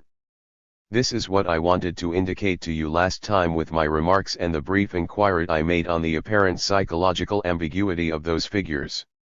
Does this mean that there might be, in any way whatsoever, some possibility of entrusting oneself to an Apollonian, noetic field of contemplation in which desire could be sustained by cancelling out its central point punctiformally, by identifying A with the 0 point? Most certainly not, precisely because there still remains the 0 point between the two eyes, which is the sole locus of disquiet that remains in our relation to the world when this world is a spatial one. This is what prevents us from finding in the desire/illusion formula the ultimate term of experience. Here, the point of desire and the anxiety point coincide, but they do not merge, and they leave open this however to which the dialectic of our perception of the world eternally comes bouncing back, this however that we are always seeing emerge in our patience, this however that I've started looking up in Hebrew. That will amuse you. The point of desire and the anxiety point coincide here. However, desire, which here boils down to the nullification of its central object, is not without this other object that anxiety summons up. It is not without object. It is not for nothing that in this not without I have given you the formula of the articulation of the identification with desire. It is beyond this, it is not without object that the question arises for us as to where the dead end, the impasse, of the castration complex can be got through. We're going to be broaching that next time. May 15, 1963. 18. The voice of Yahweh. Rake and the use of the cymbal. The sound of the shofar.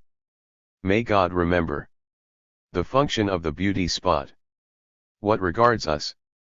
Broadly speaking, to give a cursory orientation to anybody who might by chance be arriving midway through this disquisition, I would say that we've come to the point of completing the range of object relations.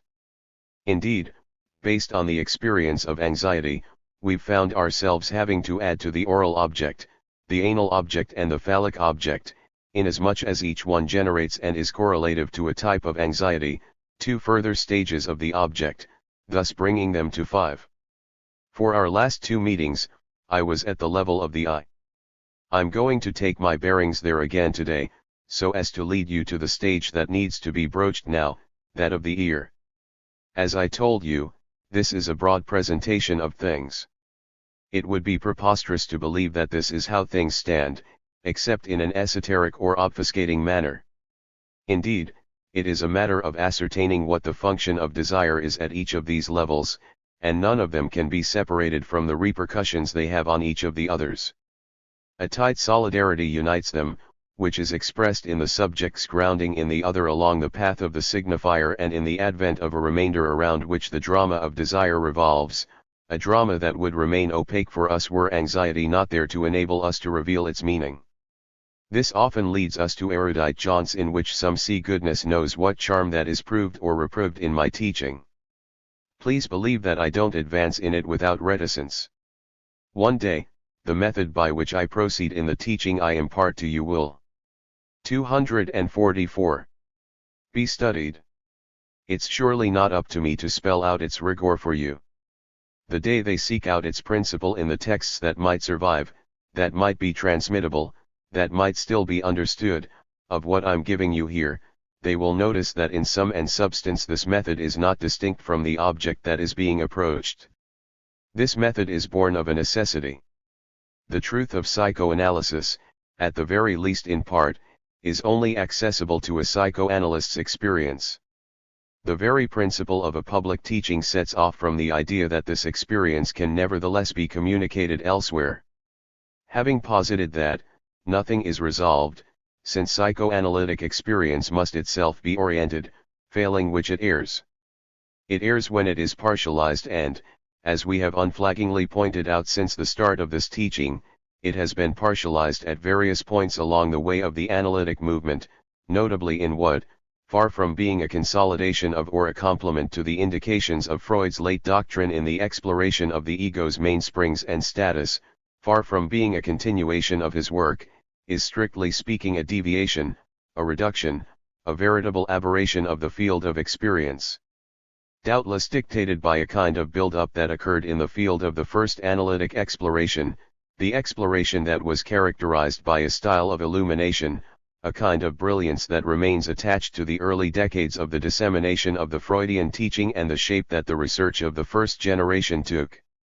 Today I'm going to bring in one of them, who is still alive today, I believe, Theodore Reik, and precisely, among his numerous and immense technical and clinical contributions, some of his work has been qualified quite wrongly as applied psychoanalysis, his writings on the ritual. Here it is specifically the article published in Imago, the 8th year or thereabouts.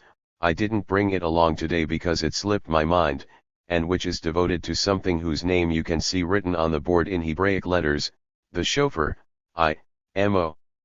1. This study by Reik has a sparkle, a brilliance, a fecundity of which it may be said that the style, the promise, and the characteristics of the era of which it was part found themselves snuffed out in one fell swoop. Nothing equivalent to what was produced in that period has been kept up, and the reasons for this break deserve to be examined. Nevertheless, if you read this article, you will see appear to the utmost, in spite of the praise I might shower on its penetration and 245. High signification, a source of confusion, a deep lack of grounding, the most tangible form of which lies in what I shall call a purely analogical use of the symbol. First of all, I need to shed some light on what this chauffeur is, as unsure as I am that all of you know what it designates. It is an object, and one which is going to be serving me as a fulcrum to give substance to what I understand of the function at this level, the final level, at which we are permitted to reveal the sustentation function that binds desire to anxiety in its ultimate tying in. You will understand why, rather than naming straight away what the is at this level, it exceeds the level of the occultation of anxiety in the desire linked to the other. I'm approaching it through the handling of an object, a ritual object. What is the chauffeur? It's a horn. It's a horn one blows into to make a sound. Those of you who've never heard it, I can only tell to go to the synagogue during the ritual of the Jewish festivities that follow the Jewish New Year, which is called Rosh Hashanah and which end on the Day of Great Atonement, the Yom Kippur, to treat themselves to the sound, thrice repeated, of the chauffeur. This horn is generally, though not always, a ram's horn, in German Widderhorn, in Hebrew Kiran Hayabel. 3 examples are reproduced in Reik's article, particularly precious and famed examples belonging to the London and Amsterdam synagogues. They share much the same general profile. Classically speaking, they look like this. This one gives a pretty good idea of what it is. The Jewish authors who have turned their attention to this object have drawn up a catalogue of its various forms, noting that there is one made from the horn of a wild goat. Certainly, an object that looks like this must far more probably be a result of some processing, alteration, reduction, who knows.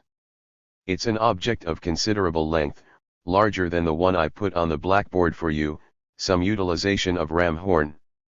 Those who've treated themselves to this experience, or who are going to, will bear witness, I think, let's say, to remain within confines that are not overly lyrical, to the deeply moving, stirring.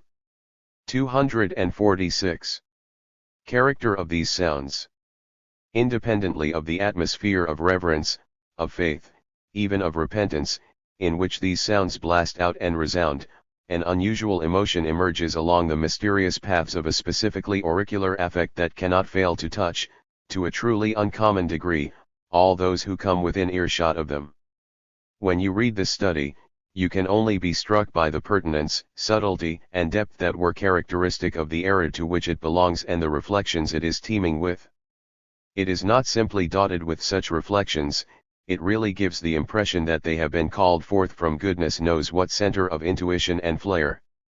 I know not what endless iteration, and worn-out method too, have since blunted us to what comes to the surface in these early pieces of work. But compared to everything that was being done at the time by way of erudite work, I can bear witness to this. Trust me, you know that everything I bring you here is fed by inquiries on my part that often verge on what looks to be superfluous rake's specific way of examining the biblical texts, those in which the shofar is named as correlative to the major circumstances of the revelation made to Israel, was of an altogether different scope.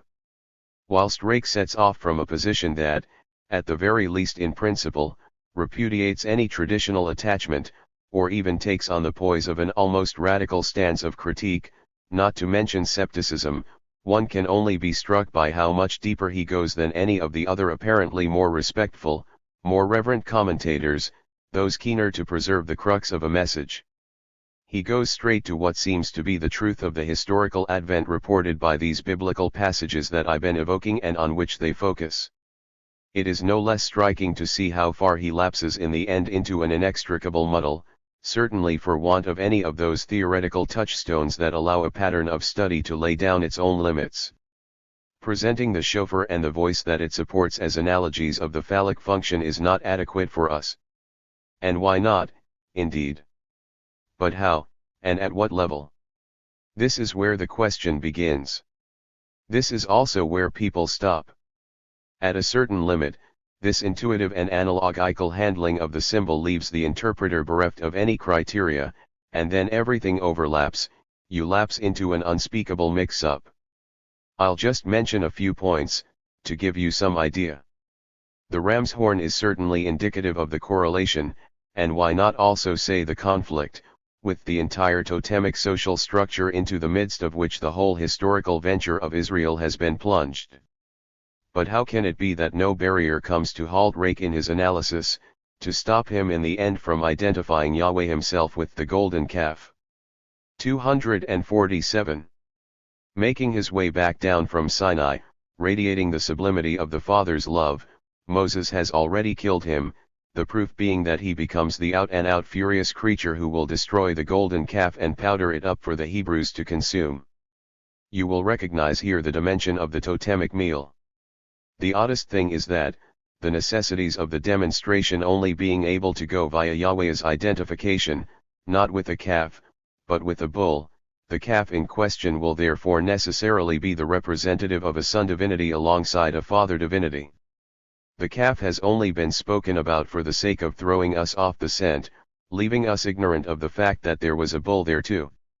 Therefore, since Moses is the father's murderous son, what does Moses destroy in the calf?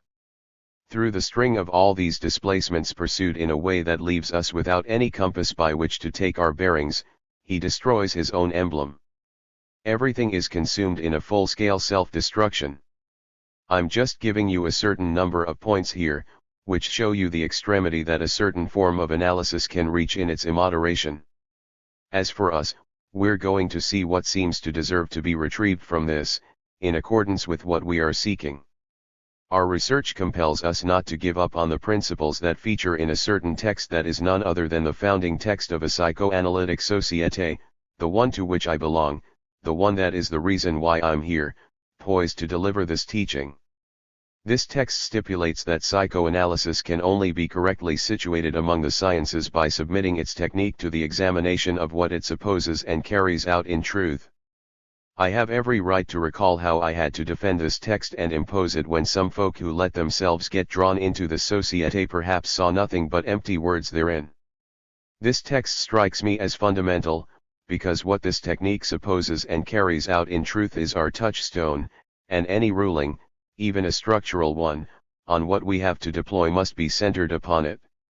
If we fail to acknowledge that what is involved in our technique is a handling, an interference, even bordering on a rectification, of desire, but which leaves the notion of desire entirely open and in abeyance and necessitates its perpetual re-examination, we can only wander off into the infinite network of the signifier, or else fall onto the most ordinary paths of traditional psychology. This is how it is for Rake in what he uncovers in the course of this study, and which he cannot turn to good account for want of knowing where to put the result of his discovery. To go back over his analysis of the biblical texts, I'll just list those that claim to refer back to a revealing historical event. First there is 248. Exodus, chapters 19 and 20, respectively verses 16 to 19 for chapter 19, and verse 18 for chapter 20. First reference. The sound of the shofar is mentioned in the thunderous dialogue between Moses and the Lord, very enigmatically followed by a sort of enormous uproar, a veritable storm of noise.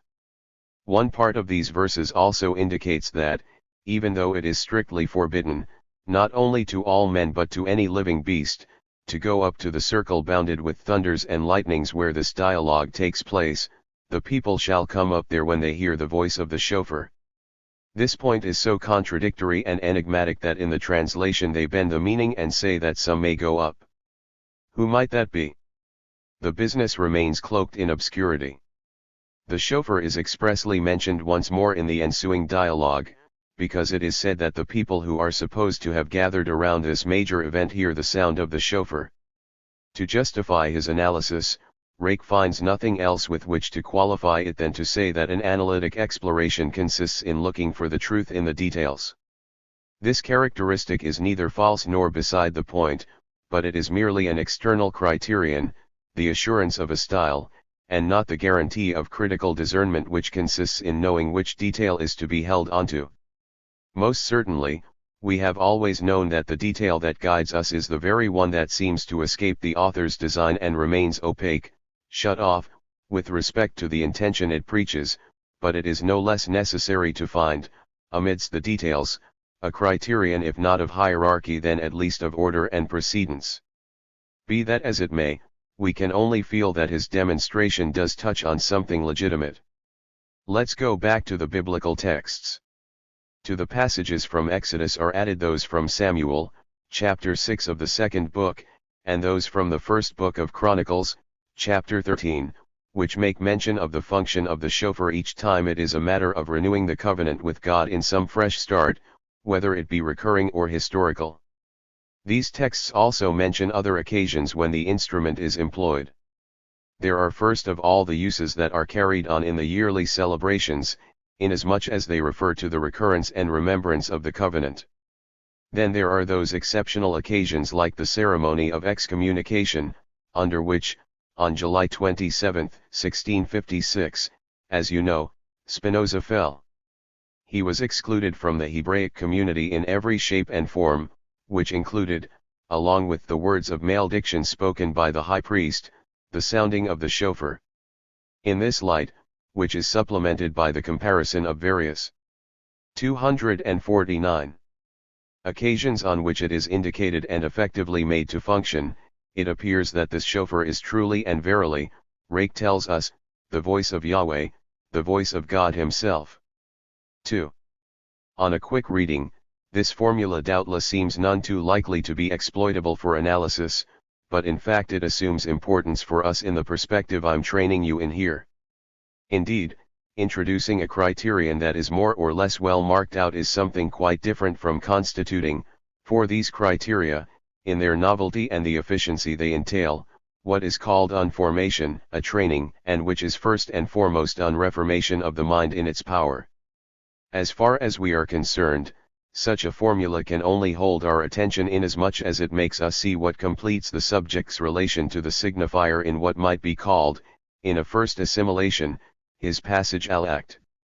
There is someone here, on the far left-hand side of the audience, who cannot fail to be interested in this reference, and that is our friend Conrad Stein. I shall take this opportunity to say what satisfaction I felt on seeing that his analysis of totem and taboo led him to speak about what he calls primordial signifiers, which he cannot unfasten from what he too calls an act, namely, from what happens when the signifier is not only articulated, which merely presupposes its nexus, its coherence in a chain with others, but is uttered and voiced. For my part, I have some reservations over the term act being introduced here without further commentary. I want simply for the time being to pause over the fact that this brings us into a certain form, not of the act, but of the object A. That which underlies the A needs to be fully unfastened from phonemization. Linguistics has accustomed us to noticing that it is nothing other than a system of oppositions, along with what that introduces by way of possibilities of substitution and displacement, metaphors, and metonymies. This system is supported by any matter that is capable of organizing itself into oppositions that are distinctive for one and all. When something from this system passes into an utterance, a new dimension is involved, an isolated dimension, a dimension unto itself, the specifically vocal dimension. In bodily terms, into what does the possibility of this utterable dimension plunge? You will understand, if you haven't already guessed, that introducing this exemplary object that on this occasion I've taken up in the chauffeur assumes its full value here you can. 250. Well, imagine that this is not the only example I might have made use of because it's within your reach, because it stands, if it actually is what we say it is, at a source point from which our tradition gets rolling, because one of our forerunners in analytic enunciation has already dealt with it and highlighted it. But there are also the tuba, the trumpet, and other instruments besides, because it doesn't have to be a wind instrument, though it can't be just any old instrument. In the Abyssinian tradition, it's the drum. Had I gone on relating my trip to Japan, I would have reported on the place a certain type of drumming holds in Japanese theater, in its most typical form, that of no, inasmuch as through its form and style this drumming has a very particular function of hastening on the main note of interest and linking it up. I might equally have gone about calling to mind, by referring to the ethnographic field, as does Rake, the function of the bull roarer, an instrument that is very close to a spinning top, though they are put together quite differently, which in the ceremonies of certain Australian tribes sound out a kind of bellowing that the instrument's name likens to nothing less than the roaring low of a bull. Rake's study compares it to the sound of the shofar because it is also put on the same level as what other passages of biblical text call the roar of God. The exceptional interest of this object lies in how it presents the voice to us in an exemplary form where it stands, in a certain sense potentially, in a separated form. This is what will allow us to air a certain number of questions that are barely ever raised. What voice is at issue here? Let's not be too hasty. We're going to see its meaning and its locus by taking our bearings from the topography of the relation to the big other. The function of the shofar comes into action at certain periodic moments that initially present themselves as renewals of the pact of the covenant. The shofar does not articulate its fundamental principles, the commandments, and yet it is very clearly presented as having the function of harking back to this pact, right down to the dogmatic articulation made in this respect. This function Zachar, remembrance, 2f is even inscribed into the common name for the moment at which it comes into play, a medial moment in the three solemn blasts of the shofar at the end of the fast days of Rosh Hashanah, which is called Zikaron, whilst the kind of quaver specific to a certain way of sounding the shofar is called Zikran Teruah. Let's say that the sound of the shofar, the Zikranot, is the part of remembrance tied to this sound. Without doubt this remembrance is a remembrance of what has been meditated over in the moments that precede it, the acta, which is the precise moment in Abraham's sacrifice when God halts Abraham's willing hand so as 251. To substitute, in the stead of the victim Isaac, the ram that you know about, or you think you know about. Does this mean, however, that the very moment of the pact is fully included in the sound of the shofar? Is it the memory of the sound of the shofar, or the sound of the shofar as support to the memory? Who has to remember? Why would we think that it is the worshippers, because they've just spent a certain moment of reverence focused on this memory? The question is of very great importance because it leads us onto ground where, in Freud's mind, in its most searing form, the function of repetition was traced out. Is the function of repetition simply automatic and linked to the return, the necessary carrying over, of the battery of the signifier, or does it have another dimension? Meeting this other dimension in our experience, if this has a meaning, strikes me as inevitable. This dimension is what gives the interrogation borne by the locus of the other its meaning. To spell it right out, isn't the one whose memory is to be awakened, the one who is to be made to remember, God Himself? This is the point to which we are brought, I won't say by this very simple instrument, because, truth be told, we can only feel at the very least a deep sense of quandary faced with the existence of such a piece of apparatus, but by its having crossed our path. What we need to know now is where this separated object is inserted, to which domain it is to be attached, not within the inside/outside contrast, whose inadequacy you get a clear inkling of here, but within the reference to the other and the stages of the emergence and progressive establishment for the subject of this field of riddles that the subject's other is. At what moment can this kind of object come into the picture, with its face finally unveiled in its separable form? What object is at issue here? This object is the one that is called the voice. We are well acquainted with it, we think we are well acquainted with it, on the pretext that we are acquainted with its waste scraps, its dead leaves, in the form of the straying voices of psychosis, and its parasitic character in the form of the broken-off imperatives of the superego. This is where we have to mark out the place of this new object that, rightly or wrongly, with my intention of laying it out, I thought I should first present to you in a form that is not unwieldy and is even, indeed, exemplary. To find our bearings, we have to locate what is new in what it introduces with respect to the previously articulated level, which had to do with the function of the I in the structure of desire. 252. Everything that is revealed in this new dimension initially seems to be masked over at the previous level, which we need to come back to for a moment, the better to bring out what is new in the level at which there appears the form of the unknown as the voice. 3. Let's come back to the level of the I, which is also the level of space. The space involved here is not the space that we can examine in the form of a category of transcendental aesthetics, even though the reference to Kant's contribution on this terrain is, if not very useful, at the very least extremely convenient for us, but space in what it presents as typical in its relation to desire. The base of the function of desire is, in a style and a form that have to be specified each and every time, this pivotal object inasmuch as it stands, not only separated, but always eluded, somewhere other than where it sustains desire, and yet in a profound relation to it. This character of illusion is nowhere more tangible than at the level of the function of the I. It is in this respect that the most satisfying support of the function of desire, namely, the fantasy, is always marked by a kinship with the visual models in which it commonly functions, so to speak, and which set the tone of our desiring life. In space, however, and the whole scope of this remark lies in this however, nothing in appearance is separated. Space is homogeneous. When we think in terms of space, even this body we have, our body, has a function. This is not idealism. It is not because space is a function of the mind that it might justify any Berkeleyism. Space is not an idea. It bears a certain relation, not to the mind, but to the I. The body's function is to be appended. As soon as we think about space, we have in some way to neutralize the body by localizing it. Think of the way in which, on the blackboard, the physicist makes mention of the function of a body in space. A body is anything and nothing, it's a point.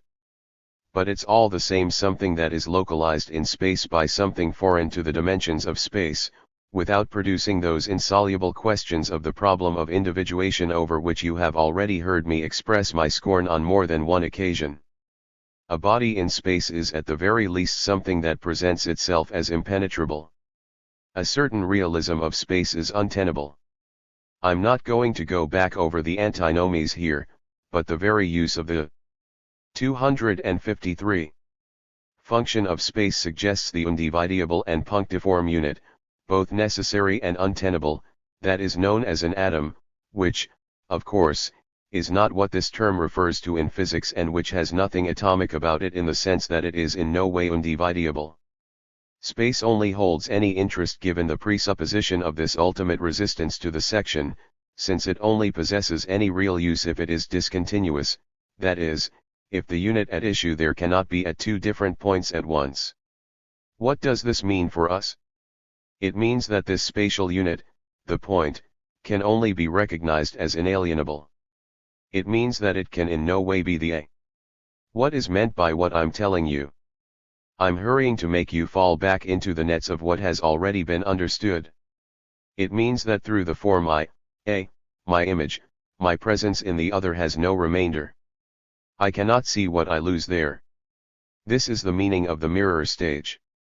The diagram on the blackboard is designed to ground the function of the ideal ego and the ego ideal, and to show you how the subject's relation to the other functions when the specular relation is dominant there, a relation that on this occasion is being called the mirror of the big other. The image in its form I, A, the specular image, is the object that typifies the mirror stage. It has more than one means of seduction, linked not only to the structure of each subject, but also to the function of cognition. This image is one of closure, it is Gestaltian, that is, marked by the predominance of a Prie-Nans, which should warn us against what this Gestalt function, insofar as it is founded on the experience characteristic of this field, that of Prie-Nans, contains by way of pitfalls. To reveal what is mere appearance in the satisfying character of form as such, even in the idea insofar as it is rooted in the visual DC50C, to see what is mere illusion being tom away, all it takes is for a stain to be brought into the visual field and you can see where the point of desire is truly tethered. If you will allow me to employ the equivocal use of a common term, so as to lend support to what I want to make you hear, I shall say that a stain is all it takes to function as a beauty spot.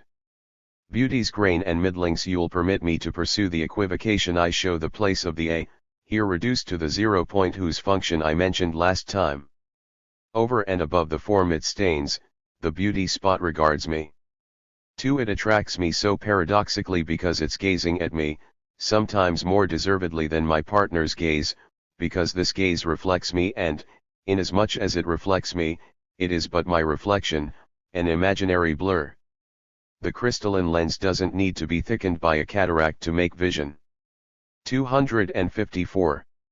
Blind, at least blind to castration, which is always elided at the level of desire when it is projected into the image. What gazes at us? The white glaze of the blind man's eyes, for example. Or, to take another image, one you will remember, I hope, even though it harks back to another year, think of the Gaudanti in La Dolce Vita, at the film's final ghostly moment, when they make their way forward, skipping from shadow to shadow out from the pines and onto the beach, and see the dead still eye of the marine creature the fishermen are hauling ashore.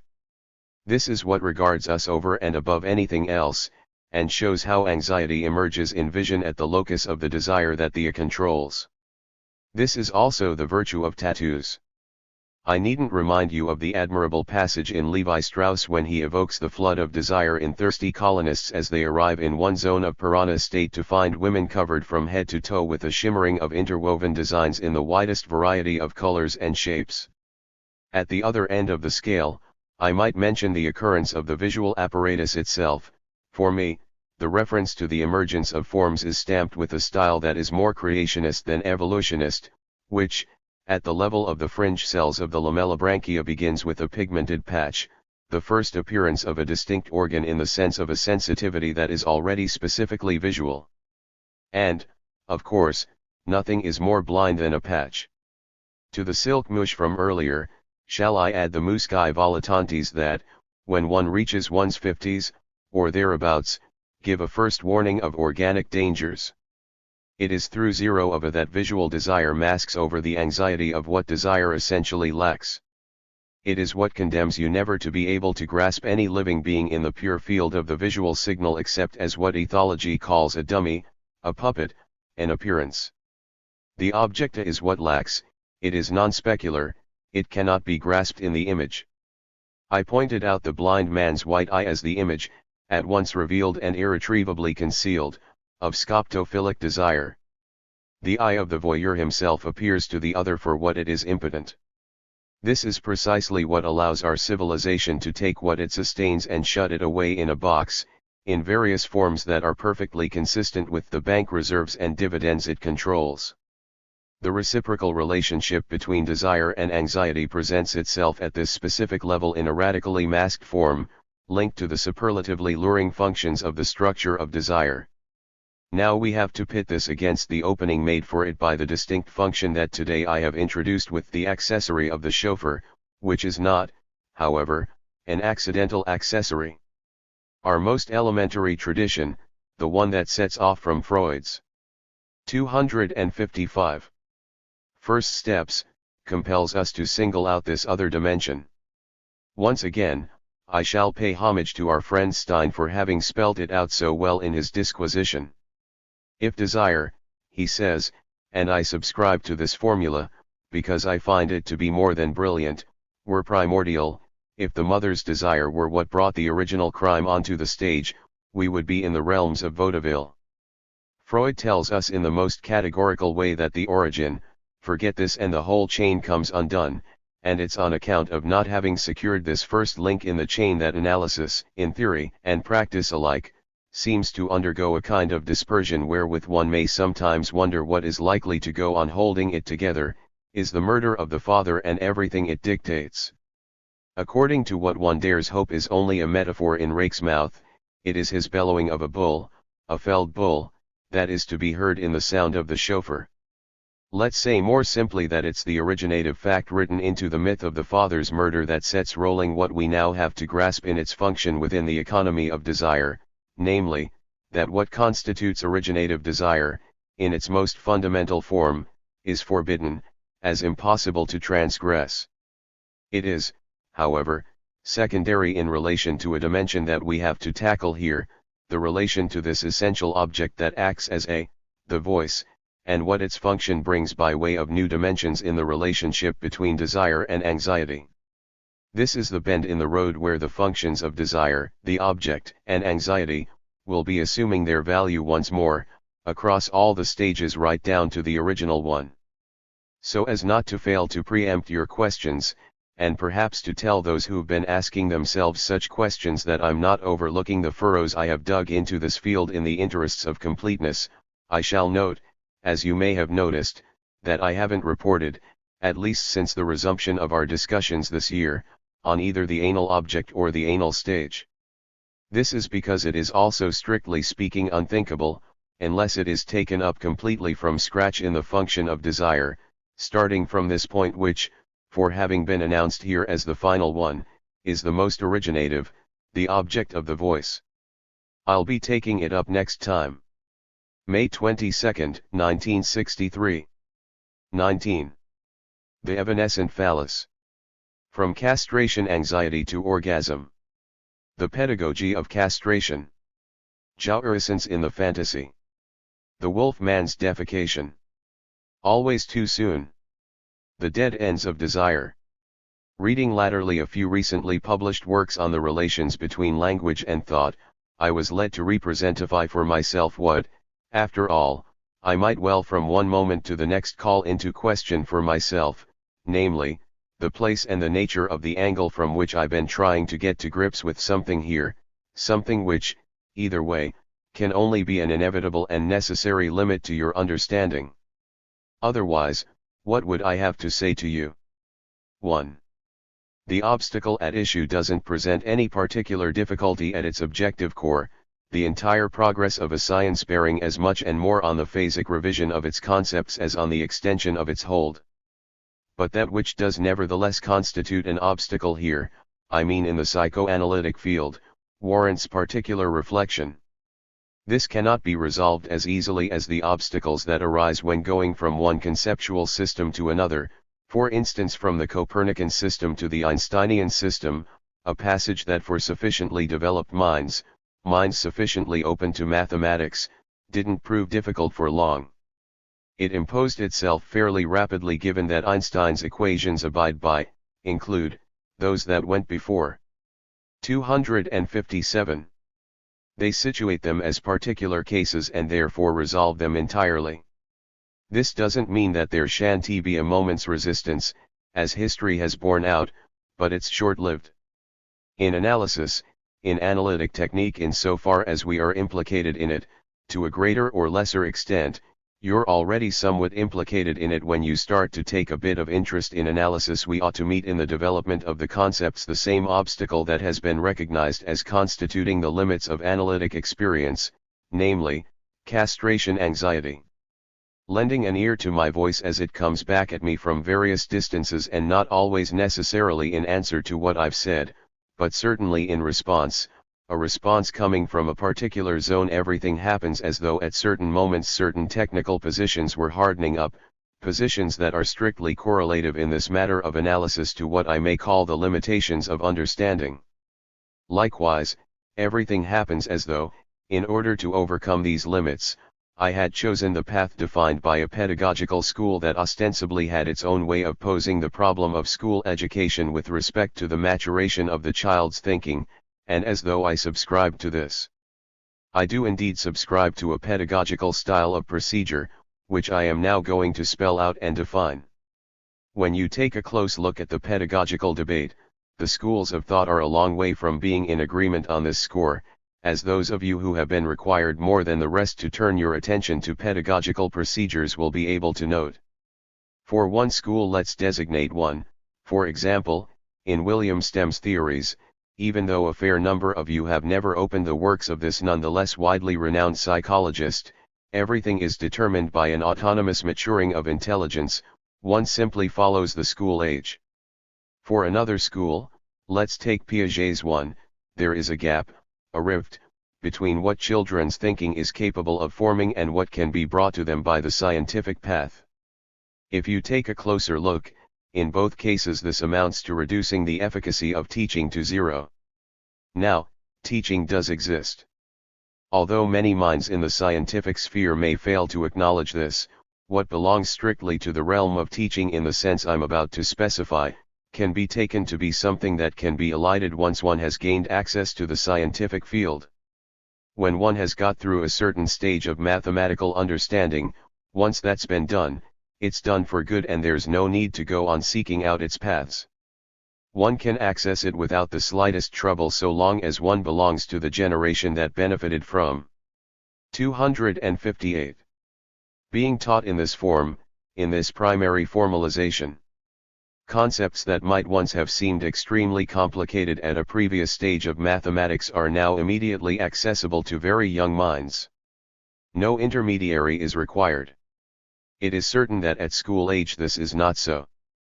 The whole point of schooling lies in grasping this vital fact and in anticipating what one may call the child's mental capacities with problems that lie just slightly beyond them.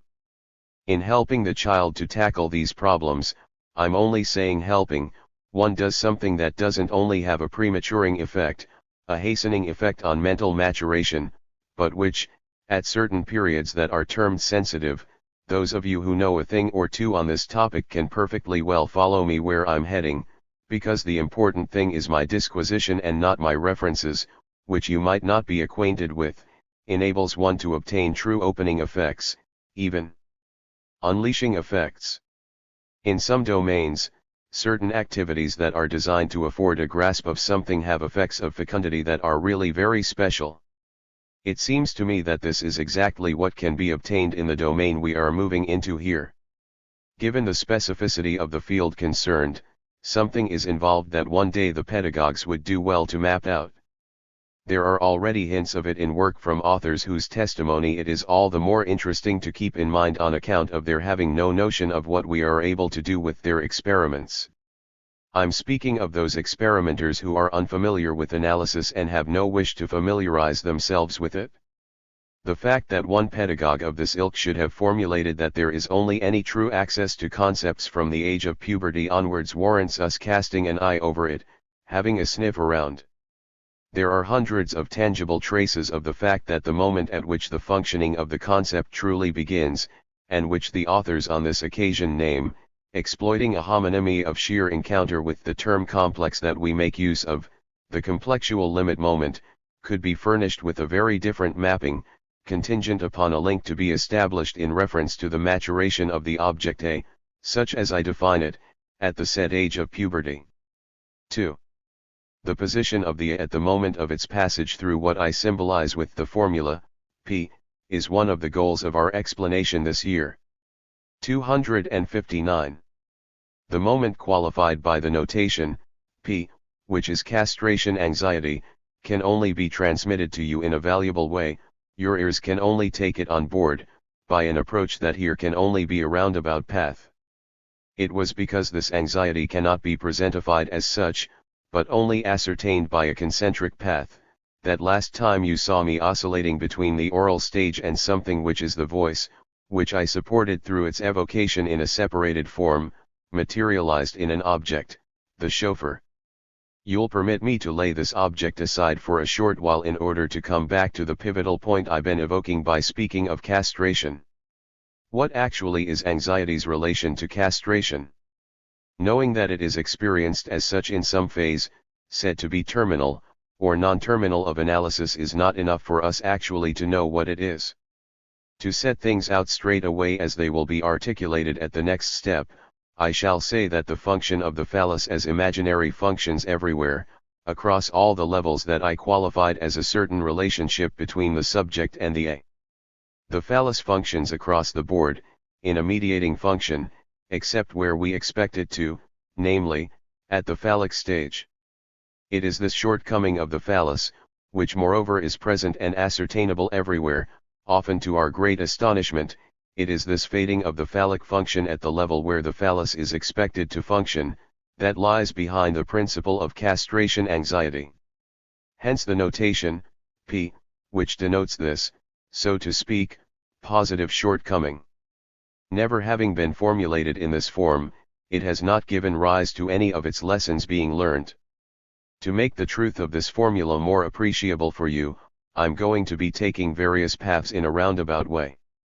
And since I reminded you last time of the structure that is specific to the visual field, the simultaneous sustentation and occultation of the object in this field, I can do no less than come back to it, when this is the field in which the phallic presence is first approached, and in a way we know to be traumatic. This is what is known as the primal scene.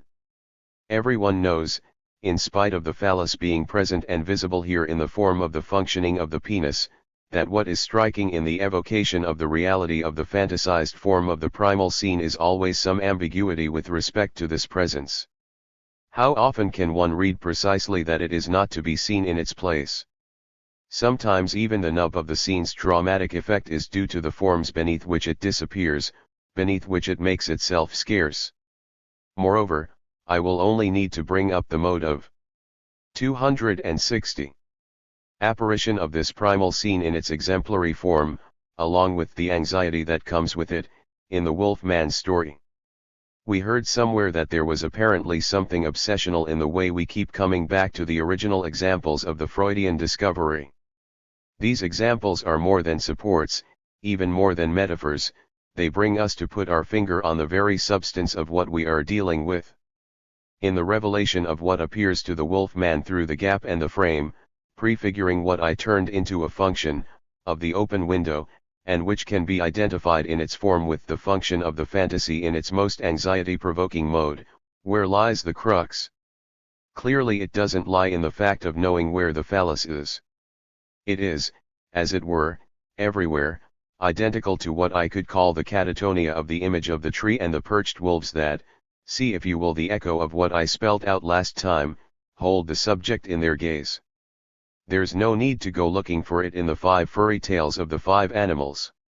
It is there in the very reflection of the image, which it supports with a catatonia that is nothing but the subject's own, the child turned to stone by what he sees, paralyzed by this fascination to the point that one may conceive of what gazes back at him in the scene, and which is invisible on account of being everywhere, as nothing but the transposition of the arrested state of his own body, here transformed into a tree, l'arbre couvert de loups, we might say, to echo a famous book title. That something is at issue here that echoes the lived pole we have defined as the pole of jouissance strikes me as incontestable. This jouissance, akin to what Freud elsewhere called the rat man's horror at a jouissance of which he was ignorant, a jouissance that exceeds any possible marking out by the subject, is here presentified in this erect form. The subject is no more than an erection in this grip that makes him a phallus, that freezes him from head to toe, that arborifies him.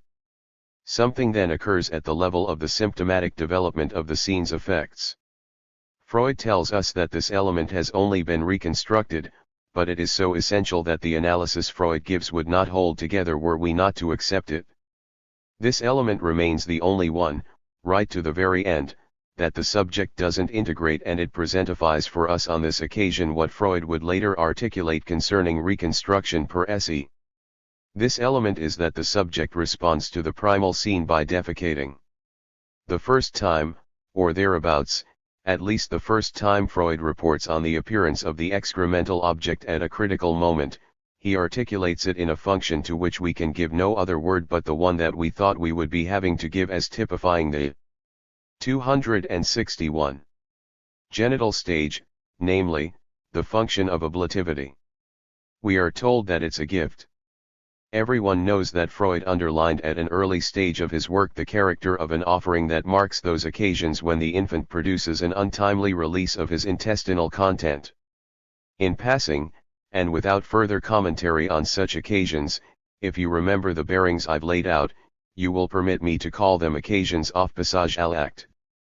In the text of the Wolf Man, things go even further, restoring its true meaning which we've been drowning out under a sneaking moralizing supposition by talking about ablativity. Freud speaks of sacrifice in this connection. Given that he was well read, that, for example, he had read Robertson Smith, when he spoke about sacrifice he wasn't sprouting idle words with some vague moral analogy. If Freud speaks of sacrifice in connection with the appearance of the excremental object in this field, it must all the same actually mean something.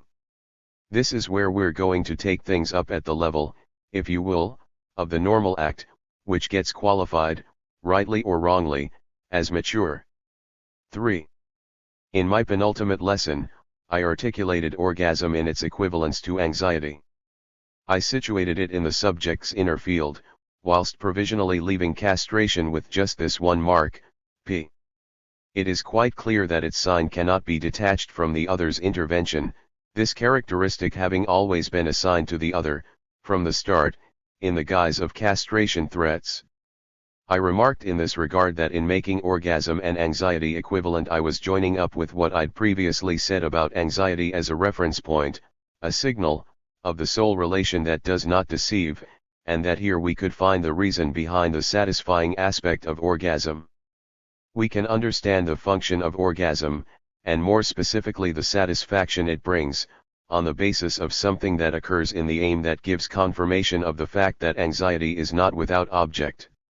I thought I could say that and no more and be understood, but echoes have come back to me, let's say to put it mildly, of some bafflement, the terms of which were exchanged between two people whom I believe I've trained particularly well and whose discussion over what I meant by satisfaction on that occasion is all the more astonishing. Is it a matter, they wondered, of jouissance? Would 262. This amount to a return to that cockeyed absolute that some seek to place in what is claimed to be a genital fusing? And then, the anxiety point was at issue. Place in this point all the ambiguity you will. Now, there is no more anxiety if orgasm comes to cover it back over. As for the point of desire, which is marked by the absence of the object in the form, Q, what about this relation in women? Here's the reply. In no way did I say that the satisfaction of orgasm was to be identified with what I defined, in the seminar on ethics, with regard to the locus of jouissance. It even seems right to underline the trifling satisfaction, albeit sufficient, that is brought by orgasm. Why would it be the same, and why would it occur at the same point as this other trifle that is offered to women in copulation, even successful copulation? This is what needs to be spelt out in the most precise fashion. Saying vaguely that the satisfaction of orgasm is comparable to what I called, on the oral plane, the crushing of demand under the satisfaction of need, is not enough. At the oral level, distinguishing need from demand is easily sustainable, but elsewhere is not so in the least, without posing us the problem of where the drive is located. Although, through some wile or other, people might mince their words over what there is that is originative in demand's footing in the drive at the oral level, we have no right to do so at the genital level.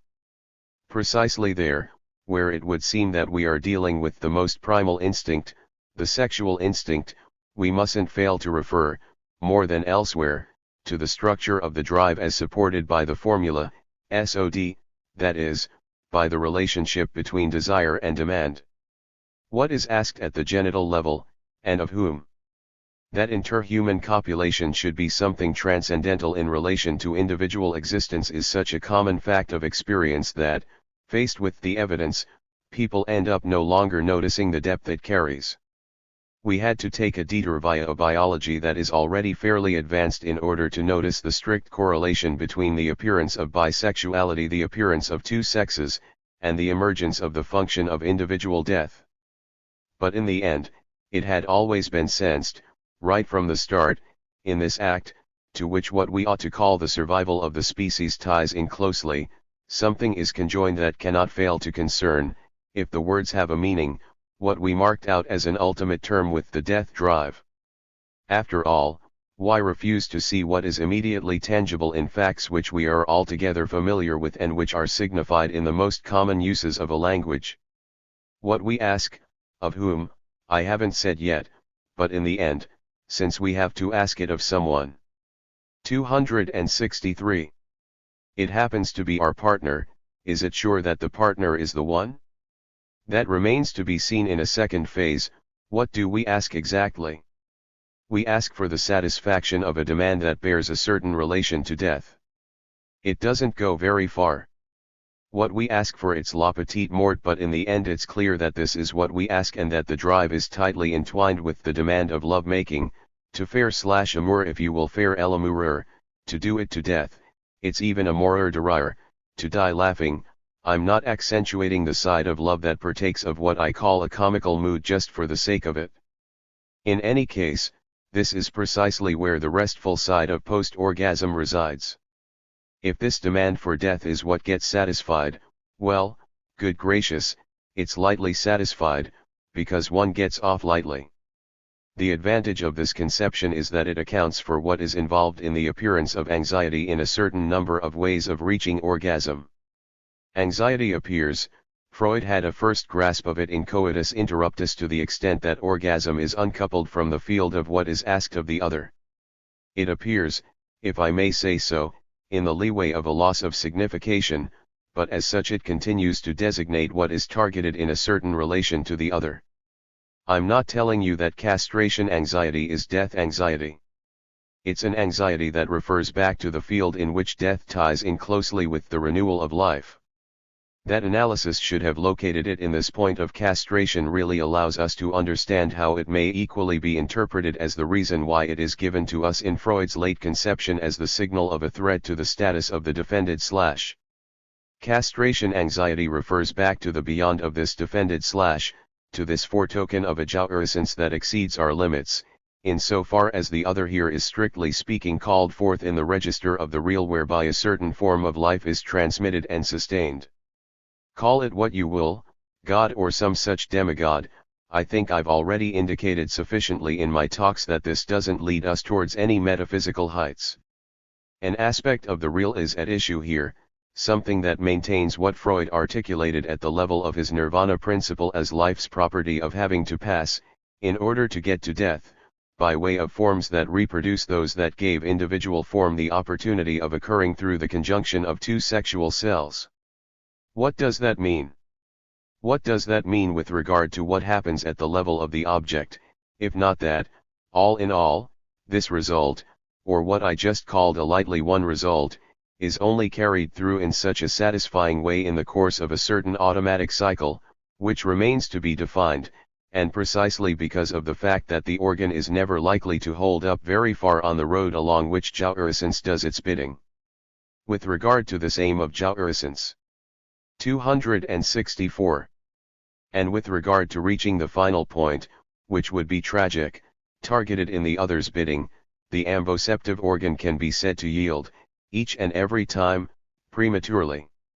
When the time comes at which it could be the sacrificial object, so to speak, well, let's say that, in the ordinary case, it had ducked out a long while before.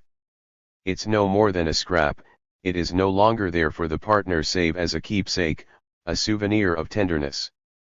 This is what the castration complex is all about. In other words, it only becomes a drama insofar as the calling into question of desire is stirred and nudged in a certain direction, the direction that puts every confidence in genital consummation. If we let go of this ideal of genital fulfillment by taking note of what is structurally and happily gulling about it, there is no reason for the anxiety bound to castration not to appear to us in a far more flexible correlation with its symbolic object and therefore in a very different opening with objects from another level. Furthermore, this was implied from the start by the premises of Freudian theory, which places desire, as far as its structuring is concerned, in a completely different relation from a purely and simply natural one with the partner who is said to be natural.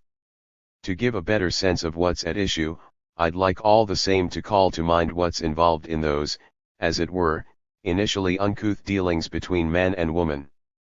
After all, in conformity with what I put forward on the relation between anxiety and the desire of the other, a woman doesn't know who she's dealing with, she doesn't stand before a man without a certain uneasiness as to how far the path of desire is going to lead her.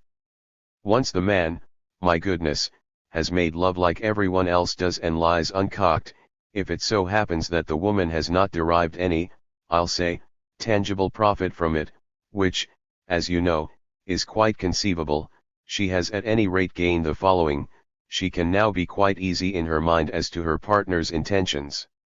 In the same section of The Wasteland in which T.S. Eliot gives voice to Tiresias, to whom I thought one day back in March I should refer so as to compare our experience with the age-old theory of women's superiority on the plane of jouissance, we find these lines of verse whose irony has always struck me as something that should one day find its place in our disquisition. 1. When the young man carbuncular, the dandyish small house agent's clerk, has had his way with the typist, whose surroundings are depicted at length, Eliot expresses himself thus. When lovely woman stoops to folly and paces about her room again, alone. She smooths her hair with automatic hand. And puts a record on the gramophone. 265. When lovely woman stoops to folly, that's untranslatable. It's a song from the Vicar of Wakefield. Let's say, quand une jolie femme s'abandonne à la folie stoops is not even s'abandonne, it's s'abaisse, pour enfin s'y trouver seul, elle arpente la chambre en laissant ses cheveux d'une main automatique, et change de disque. This comes by way of reply to the question my pupils were asking each other as to what is involved in a woman's desire. Woman's desire is determined by the question, for her too, of her jouissance. Analytic theory has been telling us from the start that she is not only far closer to jouissance than men are, but also doubly determined. That the locus of this jouissance is not linked to the enigmatic, unplaceable character of her orgasm, is what our analyses have pushed quite far enough for us to be able to say that this locus is a point that is archaic enough to precede the present partitioning of the cloaca. This was perfectly marked out, from a certain analytic perspective, by an analyst, and one of the feminine sex. That desire, which is not jouissance, should in woman be naturally right where it ought to be according to nature, that is, tubal, is perfectly designated by those women known as hysterics. The fact that we have to classify these subjects as hysterics doesn't change anything of the fact that desire placed in this way lies in the realm of the true, the organically true. Since man will never bring the leading edge of his desire this far, one is able to say that man's jouissance and woman's jouissance will never conjoin organically. To the extent that man's desire miscarries, woman is led, if I may say, normally, to the idea of having the man's organ, inasmuch as it would be a genuine omboceptor, and this is what is called the phallus. It's because the phallus doesn't achieve any matching of the desires, save in its evanescence, that it becomes the commonplace of anxiety. What woman asks of the analyst at the end of an analysis conducted in accordance with Freud's indications, is without doubt a penis-nade, but so that she might do better than the man. There is something, there are a good many things, there are hundreds of things, that confirm all this. Without analysis, how might woman overcome her penis-nade, if we deem it to be always inherent? We are very familiar with how. It's the most ordinary pattern of seduction between the sexes, it is to offer man's desire the object behind the phallic claims, the non-detumescent object to sustain his desire, namely, to make her feminine attributes the signs of man's almightiness. 266 The 5 forms of the object A. This is what I thought it necessary to develop a long while back. I ask you to refer to my former seminars by underlining, after Joan Riviere, the specific function of what she calls the womanly masquerade. Simply put, woman has to take her jouissance down a peg.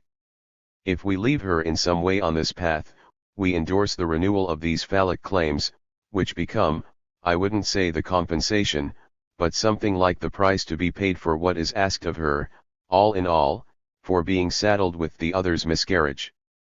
These are the paths along which genital realization presents itself, inasmuch as it would supposedly put an end to what we might call the dead ends of desire, were it not for the opening of anxiety. Starting off from the point to which I brought you today, next time we'll be seeing how all analytic experience shows us that the phallus, to the extent that it is summoned as an object of propitiation in a dead-end conjunction, and turns out to be missing, constitutes castration itself as a point that it is impossible to circumvent in the subject's relation to the other, and as a resoluble point as far as its function of anxiety is concerned. May 29, 1963. XX What comes in through the ear. Deceptive phallic might. The infant's monologue. Isaac Ower's prawn. The incorporation of the voice. The gods ensnared in desire. What I told you last time concluded, significantly I believe, in the silence that greeted my comments, nobody it seems having maintained the composure to crown it with a little applause. Either I'm mistaken, or else it wouldn't be overmuch to see in this the result of what I expressly announced when opening the topic, that is, that it wasn't possible to approach castration anxiety head-on without provoking a few ripples. After all, this is not an excessive claim, since what I said to you is, all in all, something that might be qualified as not very heartening as regards the union between man and woman, a problem that at any rate has always been present, and rightly so, in the preoccupations of psychoanalysts. I hope it still enters into them. Jones circled for a long while around this problem, embodied by what is reckoned to be implied by the phallocentric perspective, namely, the primordial ignorance, not just the man's but woman's too, concerning the locus of conjunction, namely, the vagina. The roundabout paths, in part fruitful, albeit inconclusive, that Jones took on this route show their design in the invocation to which he turns, the famous male and female created he them, which is moreover so ambiguous. After all, Jones didn't do his pondering over verse 27 of the first chapter of Genesis in reference to the Hebrew text. 268. 1. Be that as it may, let's try to lend support to what I said last time with my little diagram which has been put together on the model of the Eulerian circle. MW. The lack of mediation. The field covered by man and by woman in what might be called, in the biblical sense, their knowledge of one another, only intersects in that the zone to which their desires lead them with an eye to reaching each other, and in which they would effectively be able to overlap, is qualified by the lack of what would otherwise constitute their medium. The phallus is what, for everybody, when it is reached, precisely alienates one from the other. Woman can most certainly be the man's symbol in his desire for phallic almightiness, but precisely inasmuch as she is no longer woman. As for her, it is quite clear from everything we have uncovered under the term penisnade that she can only take the phallus for what it isn't, either as the object, or as her own over small phi, which only gives her an approximate jouissance in relation to what she imagines of the other's jouissance, in which doubtless she can share through a kind of mental fantasy, but only by straying from her own specific jouissance. In other words, she can only enjoy CP, because it's not in its place, in the place of her jouissance, in the place where her jouissance might be realized. I'm going to give you a little illustration of this, rather a hot one, not in the least run-of-the-mill, but topical. In an audience such as this, how many times have we seen, to the extent that it's becoming a constant in our practice, women wanting to be analyzed like their husbands, and often by the same psychoanalyst? What does this mean if not that they aspire to share in the supposedly rewarded desire of their husbands? The minus phi, CP, the repositivizing of the phi they reckon to be operating in the psychoanalytic field, is what they aspire to gain access to. The fact that the phallus is not to be found where it's expected, where it's demanded, namely, on the plane of genital mediation. 269. Is what explains how anxiety is the truth of sexuality, that is, what appears each time its ebb tide washes back and lets show the sand beneath. Castration is the price of this structure, it comes in the stead of this truth. But in actual fact, this is an illusory game. There is no castration because, at the locus at which it occurs, there is no object to castrate. The phallus would have to have been there for that. Now, it is only there so that there won't be any anxiety. The phallus, where it is expected as something sexual, only ever appears as a lack, and this is its link with anxiety. All this means that the phallus is called upon to function as an instrument of might. When we speak of might in analysis, we do so in a way that wavers because we are forever referring to almightiness, though this is not actually what's involved. Almightiness is already a sidestep, with respect to the point at which all might falters.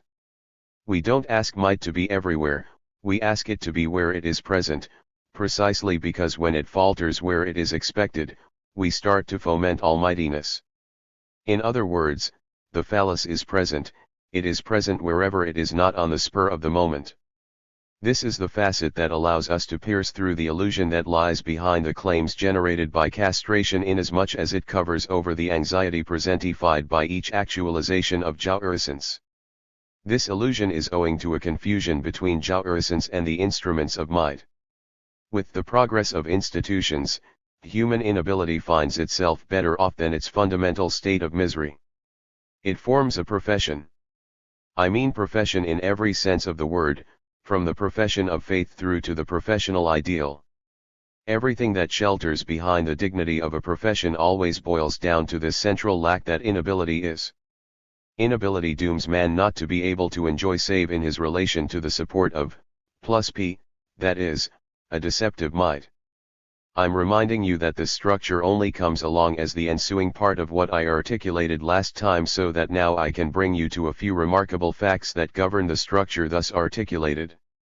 The homosexuality that is placed at the root of social adhesion in our theory, Freudian theory, is the male's privilege.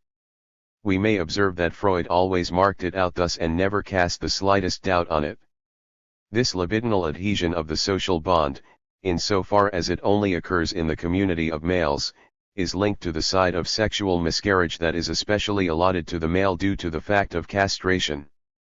On the other hand, what is called female homosexuality might hold great cultural importance, but it has no value as a social 270 function because it pertains to the field specific to sexual rivalry, that is, right where it would appear to have the least chance of success, were the subjects who carry the advantage in this field, not precisely those who haven't got the phallus. Almightiness, the greatest vivacity of desire, occurs at the level of the love that is called Uranian, and whose very radical affinity with female homosexuality I believe I've marked out in its place. Idealistic love presentifies mediation by the phallus as Q. In both sexes, the Q is what I desire, but also what I can only have as Q.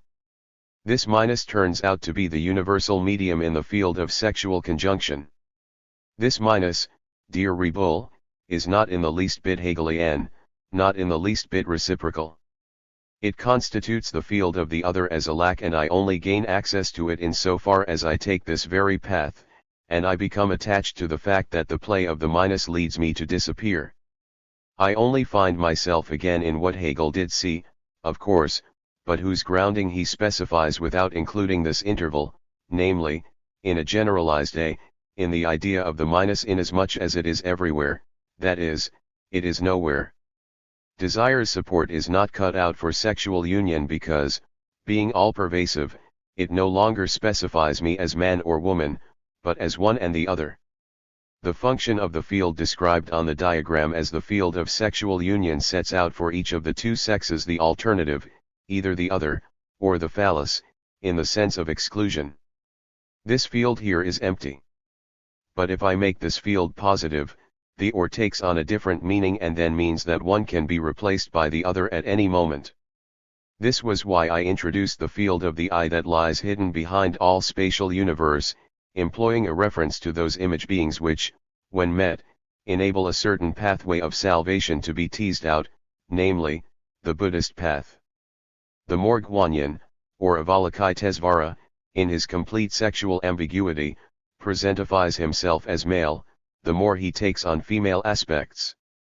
If that amuses you, I'll show you some other day a few images of Tibetan statues or paintings, they are aplenty, where the feature I'm designating glares out at you.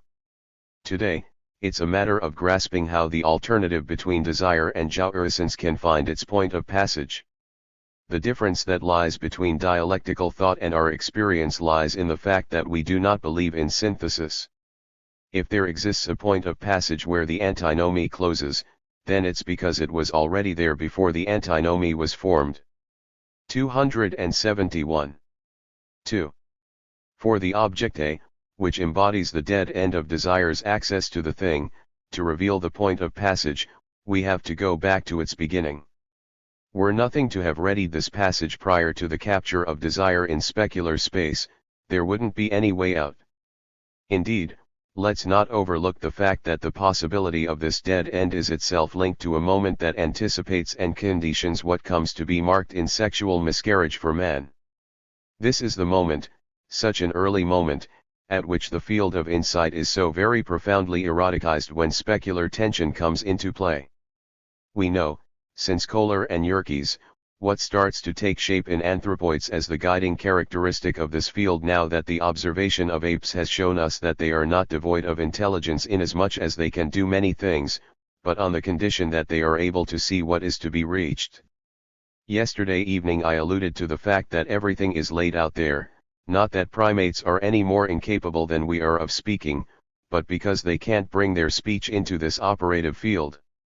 This is not the only difference. There is another, which has to do with the fact that animals don't have a mirror stage, therefore there isn't any narcissism, insofar as this term indicates a certain omnipresent subtraction of libido and its injection into the field of insight, whose form is given by specularized vision. But this form hides from us the phenomenon of the occultation of the eye, which thereafter will gaze on us from everywhere, will place us under the universality of seeing. We know that this can occur. This is what is called unheimlich, but it requires very particular circumstances. Usually, what is satisfying in specular form is precisely that it masks over the possibility of this apparition. In other words, the I institutes the fundamental relationship of the desirable inasmuch as it always tends, in the relation to the other, to lead one to misrecognize how beneath the desirable there is a desirer. Reflect if you will on the scope of this formula, which I'm giving as the most comprehensive formula for the emergence of the unheimlich. Imagine that you're dealing with the most restful desirable, in its most soothing form, a divine statue that is just divine. What could be more unheimlich than to see it come to life, that is, to show itself as a desirer? Now, the structuring hypothesis that we posit at the genesis of the is that it is born elsewhere and prior to the capture that conceals it. 272. This hypothesis is founded on our practice, and it is from there that I'm introducing it. Either our praxis is inaccurate, I mean inaccurate with respect to itself, or it presupposes our field, the field of desire, to be generated by the relation of S to A. We can but meet up with this relation in our praxis, in so far as we reproduce its terms. Our praxis generates this universe, symbolized in the ultimate terms provided by the famous division that has been guiding us for a while now through the three phases in which the S, a still unknown subject, has to be constituted in the other, where the A appears as the remainder of the operation. In passing, I'll tell you that the alternative, either our praxis is inaccurate or it presupposes the above, is not an exclusive one. Our practice can allow itself to be partially inaccurate with respect to itself and for there to be a residue, since this is precisely what is foreseen. We may therefore presume, it's a big presumption, that we risk very little in committing ourselves to a formalization that goes on to establish itself as something necessary. But it needs to be said that the relation of S to A far outstrips in its complexity, which is, however, so straightforward and inaugural, what those who've bequeathed us the definition of the signifier believe they are duty-bound to posit at the root of the interplay they marshal, namely, the notion of communication.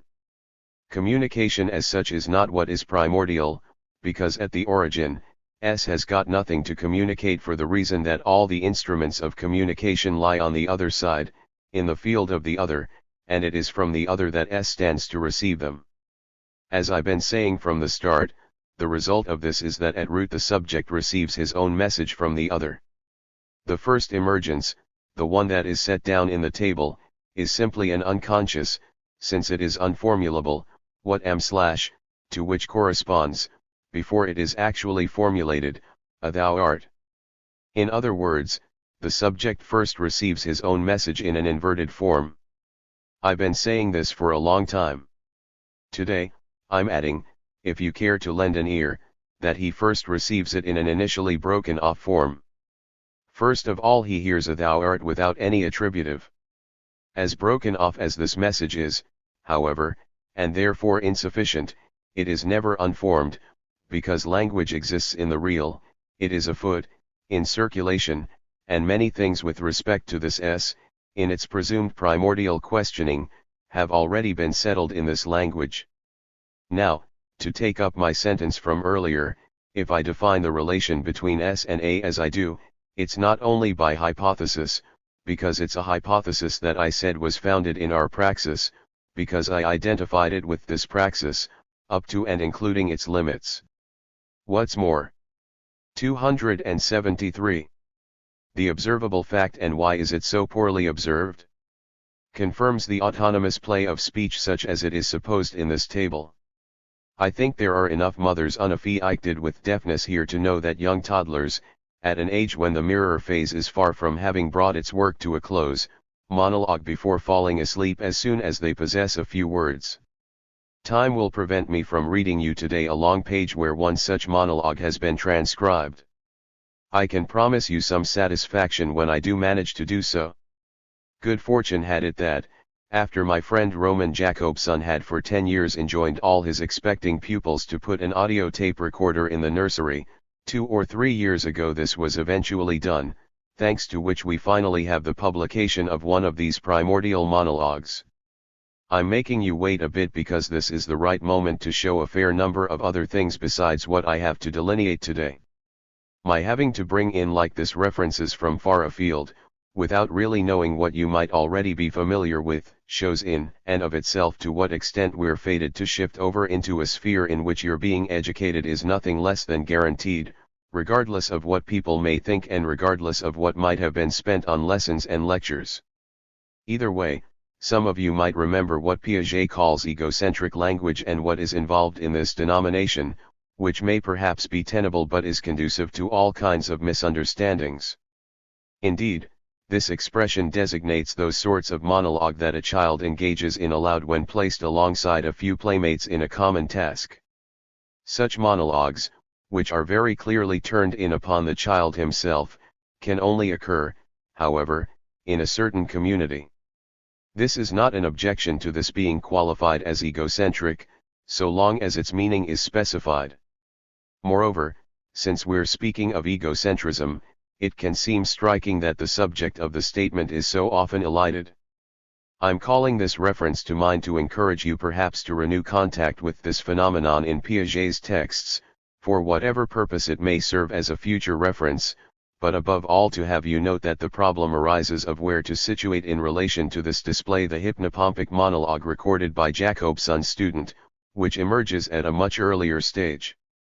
I shall say right away that the famous graph that's been badgering you so much over the years shows its worth in connection with these problems of genesis and development. Be that as it may, the toddler's monologue I'm talking about never occurs when someone else is there. The presence of a younger sibling, another babe in the 274 bedroom, is all it takes for it not to happen. A fair number of other factors indicate that what is going on at this level, and which is such an astonishing revelation of just how early on these tensions in the unconscious that are called primordial are produced, is in every respect analogous to the function of the dream. Everything is happening on the other stage, with the stress I've given to this term. Oughtn't we to be guided here by the little door, it's never a bad way in, through which I've been introducing you to the problem, namely, the constitution of the as a remainder? In every case, if its conditions really are those I've been telling you, we've only got this phenomenon in the state of a remainder, that is, on the tape reel. Otherwise, at the very most we have merely the far-off murmur which might break off at any moment should we appear. Doesn't this introduce us to the consideration that a path is being offered us here, by which to grasp that, for the subject in the making, we really ought to seek out the remainder on the side of a voice unfastened from its support? Be very careful here. We really mustn't move too fast. 3. The ordinary experience is that everything the subject receives from the other in terms of language is received in a vocal form. The experience of cases that are not so rare, though people always bring up striking cases like that of Helen Keller, show that there are other pathways besides the vocal path by which to receive language. Language is not vocalization. Take a look at the deaf. I think, however, that we can venture to say that a relation that is more than just a random one binds language to sonority. And we shall perhaps even venture down the right path by trying to spell things out carefully in qualifying this sonority as instrumental, for instance. There's no doubt about it that physiology is what's opening up the path for us here. We don't know everything about how our ears function, but all the same we know that the cochlea is a resonator. It's a complex resonator or, if you like, a composite one. Well, in the end, a resonator, even a composite one, breaks down into a composition of elementary resonators. This leads us onto a path that tells us that what is specific to resonance is the dominance of the apparatus. The apparatus is what resonates and it doesn't resonate at just anything. If you will, not to overcomplicate matters, it only resonates at its own note, its own frequency. In the organization of the sensorial apparatus in question, R. 275. Here, we are dealing, concretely, with a resonator that isn't put together any old how, but a tubular resonator. The return path of the vibration, which is always brought in through the round window and along the scala tympani to the scala vestibuli, seems to be strictly linked to the length of the space traveled in a closed pipe that works in the way of a tube, any kind of tube, be it flute or organ. Clearly it's a complicated thing. This apparatus doesn't look like any other musical instrument whatsoever. It's a tube that would be, so to speak, a pipe with keys, in the sense that, so it seems, the cells which are poised in the position of strings, but which don't function as strings, are implicated at the site where the sound wave makes its return, and they see to connoting each resonance involved. I apologize all the more for this detour because it's quite certain that this is not the direction in which we're going to find the last word on this score. But this reminder is designed to actualize the fact that something in the organic form strikes us as bearing a certain resemblance to those primary, transspatial, topological givens that led us to take an interest in the most elementary shape of the formation, which is both created and creative, of a void, the one that we embodied with an apology in the story of the pot, because a pot is also a tube, and it can resonate. We said that 10 pots utterly alike will prove to be individually different, but that the question can arise as to whether, when you put one in the place of the other, the void that is put successively in the heart of each of them is always the same. Now, the void at the heart of the acoustic tube imposes a command on anything of this reality that might come to resonate therein, a reality that opens onto a subsequent step on our path and which is not so straightforwardly defined, namely, what is known as a breath. Thus, a flute titillated at the level of one of its openings imposes the same vibration on any possible suspiration. Although this command is not a law in our eyes, it is nevertheless indicated here that the in question is functioning in a real function of mediation. Well, let's not give in to this illusion. All this only holds any interest as a metaphor.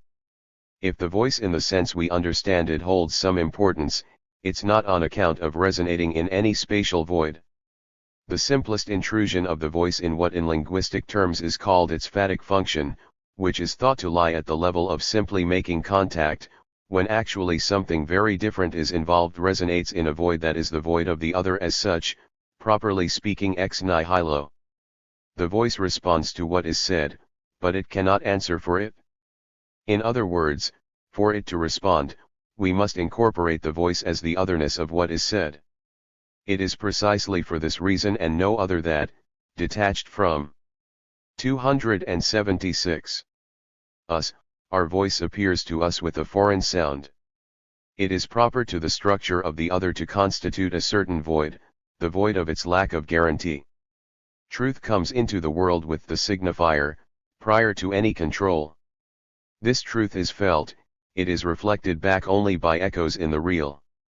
Now, the voice resonates in this void as a voice that is distinct from sonorities. It is not a modulated voice, but an articulated one. The voice at issue here is the voice as an imperative, a voice that demands obedience or conviction. It is not situated in relation to music, but in relation to speech. With regard to the well-known misrecognition of the recorded voice, it would be interesting to see the distance that might lie between the singer's experience and the orator's. I propose to those who might like to volunteer as interviewers to go ahead and do so, because I haven't had time to do this myself. I believe that this is where we put our finger on the form of identification that I wasn't able to broach last year and whose first model at least is provided by the identification of the voice. Indeed, in certain cases, we are not speaking about the same identification as in other cases, we are speaking about Einverliebung, incorporation. The psychoanalysts of La Bonne Generation noticed this, and a certain Mr. Issacower wrote, in the 20th year of the International Journal, a quite remarkable article which, in my opinion, is only interesting for the need that impressed itself upon him to provide a striking image of what is distinct in this type of identification. He searches out this image in something that stands peculiarly far away from the identificatory phenomenon at issue. Indeed, he turns his attention to tiny animals called, if memory serves, because I haven't had chance to check Daphnia. They're not prawns, but picture them if you will as bearing a palpable resemblance to prawns. Be that as it may, at one moment in their metamorphoses, these animals, which live in saline waters, have the curious habit of filling up with minute grains of sand that they introduce into a thing they have, a small apparatus termed statoacoustic, in other words its utriculus, which doesn't benefit from our prodigious cochlea. Once these bits of sand have been introduced from the outside, because the prawn doesn't produce them itself in any shape or form, the utriculus closes up again and the animal will possess the little bells that are necessary for its balance and which it has had to fetch in from outside. You have to admit that this relation is a long way from the constitution of the superego. Nevertheless, what interests me is that Isaac Ower didn't think it necessary to look any further for a better comparison than to refer to the following operation, which all the same you must have thought of if you heard any echoes of physiol. 277. Ogi stirring within you. This operation, which was carried out by some mischievous experimenters, consists in replacing the grains of sand with iron dust, as a way of having a little fun with the daphnia and a magnet. A voice, therefore, is not assimilated, but incorporated. This is what can give it a function of modeling our void. We're meeting up with my instrument from the other day, the shofar of the synagogue, and its music. But is this basic fifth, this interval of the fifth that is specific to it, actually music? Isn't it rather what gives its meaning to the moment's possibility that it might be a substitute for speech, wrenching our ear powerfully away from all its customary harmonies? It models the locus of our anxiety, but observe if you will that this only happens after the desire of the other has taken the form of a command. This is why it can play its eminent function of bringing anxiety its point of resolution, which gets called guilt or atonement, by introducing a different order. Desire is lack, and we shall say that this flaw lies at the root of desire, in the sense of something that is missing. Change the sense of this flaw by giving it content in articulation of what. Let's leave that in abeyance and you've got the explanation for the dawning of guilt and its relation to anxiety. To know what can be done with it, I have to lead you onto a field that is not this year's field, but which I do have to bite into a bit. I said that I didn't know what, in the shofar, let's say, in the clamour of guilt is articulated, on account of the other that covers over anxiety. If our formula is right, something like the desire of the other must be concerned here. I'll give myself another 3 minutes to introduce something that readies the paths that will enable us to take our next step. What stands most favorably ready to light the way and, similarly, to be lit up, is the notion of sacrifice. A fair number of others besides myself have had a go at tackling what is at issue in sacrifice. I'll quickly tell you that the sacrifice is not at all intended to be an offering, nor a gift, both of which are propagated in a quite different dimension, but the capture of the other in the web of desire. The thing would already be perceptible if we looked at what it boils down to for us on the ethical plane. Common experience shows that we don't live our lives, whoever we are, without tirelessly offering to goodness knows what unknown divinity the sacrifice of some little mutilation, whether valid or not, that we impose upon ourselves in the field of our desires. Not all the underpinnings of the operation are visible. There can be no doubt that this involves something that refers back to the as. 278. The pole of our desire. But you'll have to wait till next time for me to show you that it takes something more, and notably that this is a thing that is already consecrated, which cannot be conceived of save by taking up in its original form what is at issue in the sacrifice. I do hope that for this appointment I shall have a good friary of obsessionals. Doubtless we have lost our gods in the great civilizing bedlam, but a fairly lengthy period that stands at the origin of all peoples shows that they used to have brushes with them just as with real persons. They were not almighty gods, but mighty gods there where they stood. The whole question was one of knowing whether these mighty gods desired something. Sacrifice consisted in carrying on as though they desired in the same way as we do, and if they desire as we do, then the possesses the same structure. This doesn't mean that they're going to gobble down what we sacrifice, nor even that it might be of any use to them. The important thing is that they desire it, and, I shall say further, that it doesn't cause them anxiety. There is one feature whose problem has never been resolved by anyone in a satisfying way: the victims always had to be spotless. Now, remember what I told you about the stain at the level of the visual field. With the stain there appears, or there is prepared, the possibility of the resurgence, within the field of desire, of what lies behind, overshadowed, on this occasion the eye, whose relation to this field must necessarily be elided so that desire can remain there, with this ubiquitous, even roaming possibility that allows it to evade anxiety. When the gods are being tamed in the snare of desire, it is crucial not to awaken their anxiety. Given the time, I'll have to end here. You're going to see that, as lyrical as this last jaunt may seem, it will serve us as a guide through the far more day-to-day realities of our experience. June 5, 1963.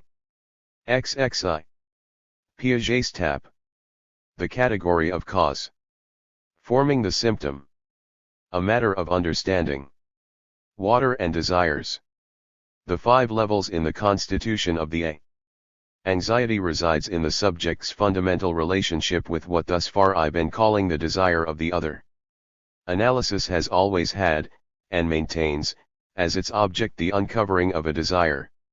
It is, you will admit, for a structural reason that I've been led this year to articulate this along a path that is, let's say, algebraic, an articulation in which the function appears in a kind of gap, a kind of residue, of the signifying function. But I've also done it by edging carefully forward, employing examples. This is the path I'm going to be taking today. In any advent of the as such, anxiety appears in accordance with its relation to the desire of the other, but what is its relation to the subject's desire? It can be situated with the formula I put forward in its time, when I told you that the is not the object of desire that we seek to reveal in analysis, it is its cause. This feature is essential. If anxiety marks the dependency of any constitution of the subject with regard to A, the subject's desire finds itself appended to this relation by the intermediary of the prior constitution of A. Hence the interest in reminding you how the presence of the A as cause of desire was being heralded right back in the first analytic research data. It is heralded, in a more or less covert fashion, in the function of cause. This function can be spotted in the first data from the field to which the research was committed, namely, the field of the symptom. In every symptom, inasmuch as an element that goes by 280. This name interests us, this dimension is evident. I'm going to try to tease this out for you today. 1. To give you a sense of this, I'll be starting off from a symptom that possesses an exemplary function, and not for nothing you'll be able to see this afterwards, to wit, the obsessional symptom. I'll indicate right off the bat that I'm putting this forward because it allows us to move into the mapping of the A function insofar as it is unveiled as functioning, with the very first data on the symptom, in the dimension of cause. What does the obsessional present us with in the pathognomonic form of his position?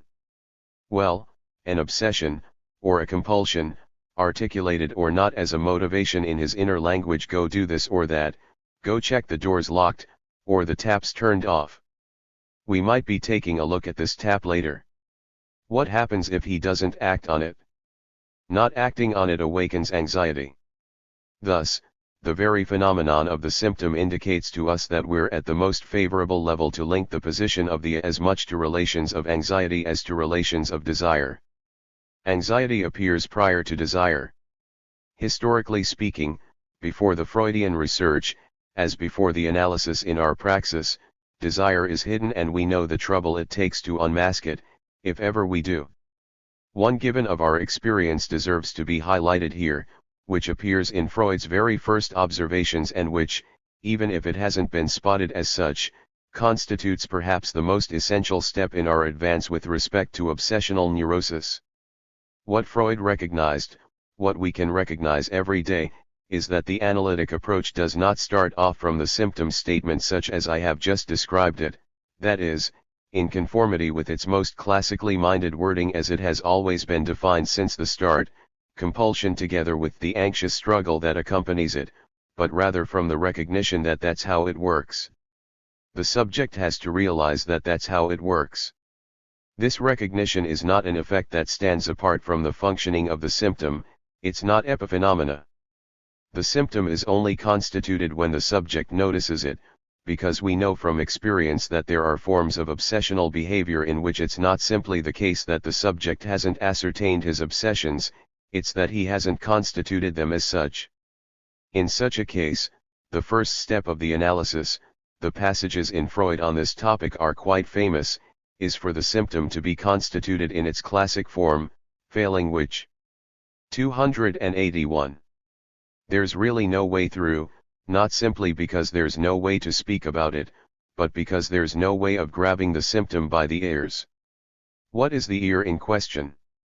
It's what we might call the unassimilated side of the symptom, unassimilated by the subject. For the symptom to leave behind its state of an unspoken riddle, the step that has to be taken is not to formulate it, but for something in the subject to be sketched out in such a way that he has some inkling that there's a cause behind this. This is the original dimension. It is being taken up here in the form of the phenomenon. I'll be showing you where else it can be found. Only here can the subject's implication in his conduct be broken off, and this break is the necessary complementation for us to tackle the symptom. This sign doesn't constitute a step in what I might call the intelligence of the situation, it is something more. There's a reason why this step is essential in the treatment of obsessionals. It is impossible to articulate this if we don't bring out the radical relation of the function, the cause of desire, with regard to the mental dimension of cause.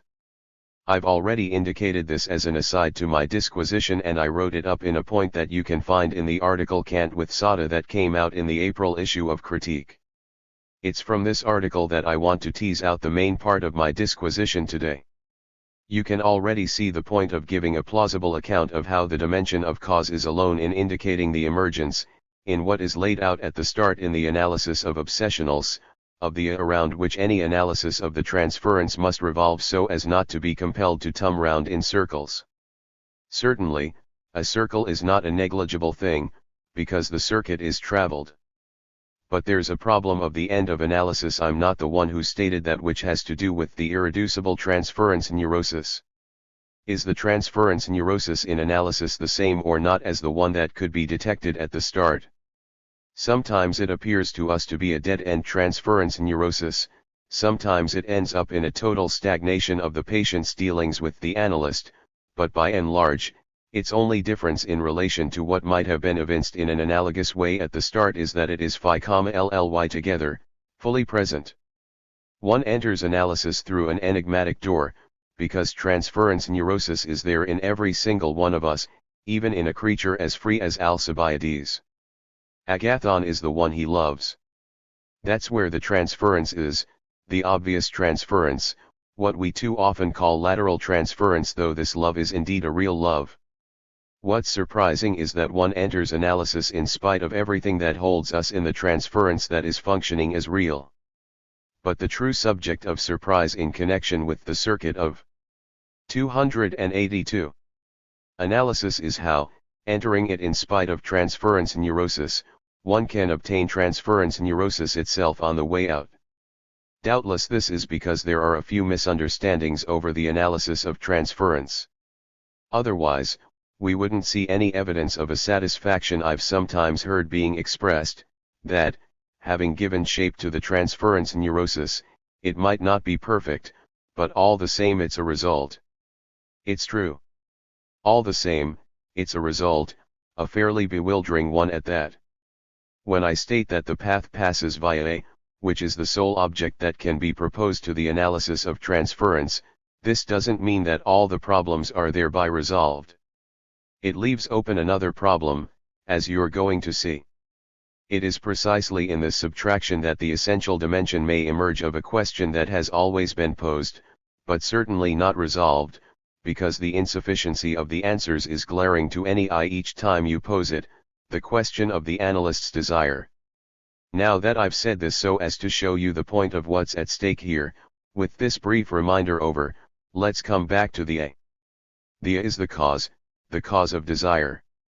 I indicated that coming back to the riddle offered us by the functioning of the category of cause is not a bad way of understanding it, because it's quite clear that whatever critique, whatever effort of cutting down to size that we apply to it, phenomenological or otherwise, this category does function, and not as a merely archaic stage in our development.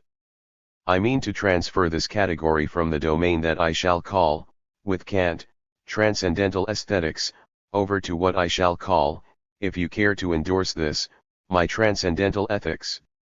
Here I'm moving on to ground whose sidelines I'm forced simply to sweep over with a searchlight, without being able to insist. I will say that philosophers ought to do their work and dare to formulate something that would allow you truly to locate in its stead the operation I'm indicating to you in saying that I extract the function of cause from the field of transcendental aesthetics, Kant's transcendental aesthetics. Others ought to be able to indicate to you that this is but an entirely pedagogical extraction, because there are a fair number of other things that still ought to be extracted from this transcendental aesthetics.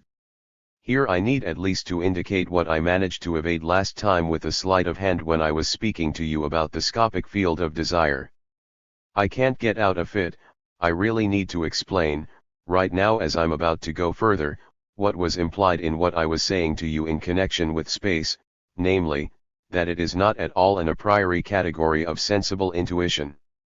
It's very surprising that at the point we've reached in the advance 283 of science, nobody has yet set about directly formulating the fact to which everything draws us, namely, that space is not a feature of our subjective constitution beyond which the thing in itself would find, so to speak, a free field, but rather that space is part of the real. In the topological shapes I drew up for you here last year, some of you could already sense this touch. The topological dimension, whose symbolic handling transcends space, evoked for many of you a fair number of shapes that are presentified for us by the diagrams of the embryo's development. These shapes are peculiar due to the common and singular gestalt that is specific to them and which takes us far, far away from praeonians. With an impressionistic observation, I shall say that this shape which is reproduced everywhere is tangible in the kind of twisting to which the organization of life seems to be compelled in order to lodge itself in real space. The thing is present across the board in what I explained to you last year, and this year too. Indeed, it's precisely at these twisting points that the breaking points are also produced, whose incidence I've been trying to show you in more than one case in our topology, that of the S, the A, and the small a, in a way that would be more efficient, truer, and in greater conformity with the play of functions than is any of what is ascertained in Freud's doctrine, whose wavering is already in itself indicative of the necessity of what I'm doing here. I'm speaking of the wavering that is linked, for example, to his ambiguity over the relations between ego and non-ego, container and contained, the ego and the outer world.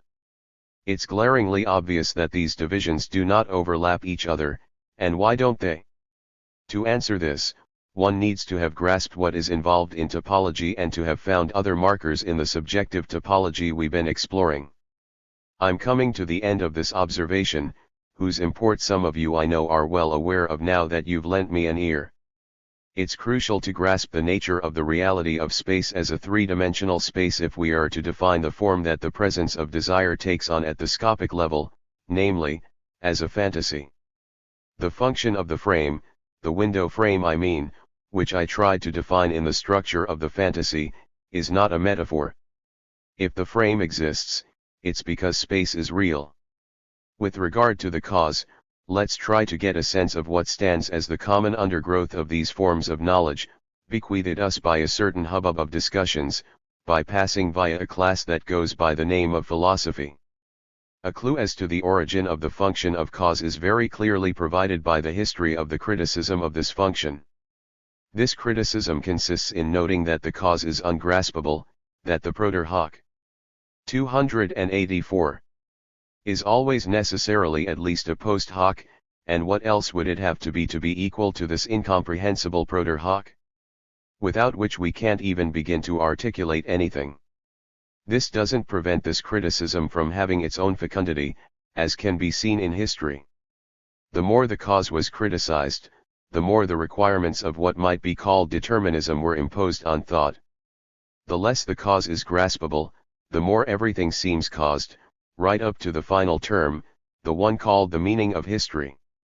We can say nothing else about it than that everything is caused, save that everything that happens in it always stems at the start from a sufficiently caused, in whose name a beginning is reproduced in history that I wouldn't dare call absolute, but which was certainly unexpected and which has traditionally cut out so much work for those Nachtraglich prophets whom we meet in the professional interpreters of the meaning of history. So, let's say without further ado how we envisage this function of cause. I shall say first of all, to make myself understood, that we envisage this function, which is present everywhere in our thought, as the shadow cast, or better still, the metaphor of the primordial cause, the substance of this function of cause, that the is inasmuch as it precedes any phenomenology, the that we've defined as the remainder left over from the constitution of the subject in the locus of the other insofar as the subject has to be constituted as a barred subject. If the symptom is what we say it is, that is, fully implicated in the process of the constitution of the subject insofar as he has to build himself in the locus of the other, the implication of the cause is a legitimate part of the symptomatic advent I spoke of earlier. This means that the cause implicated in the question of the symptom is literally, if you will, a question, but whereof the symptom is not the effect. It is the result thereof. The effect is desire.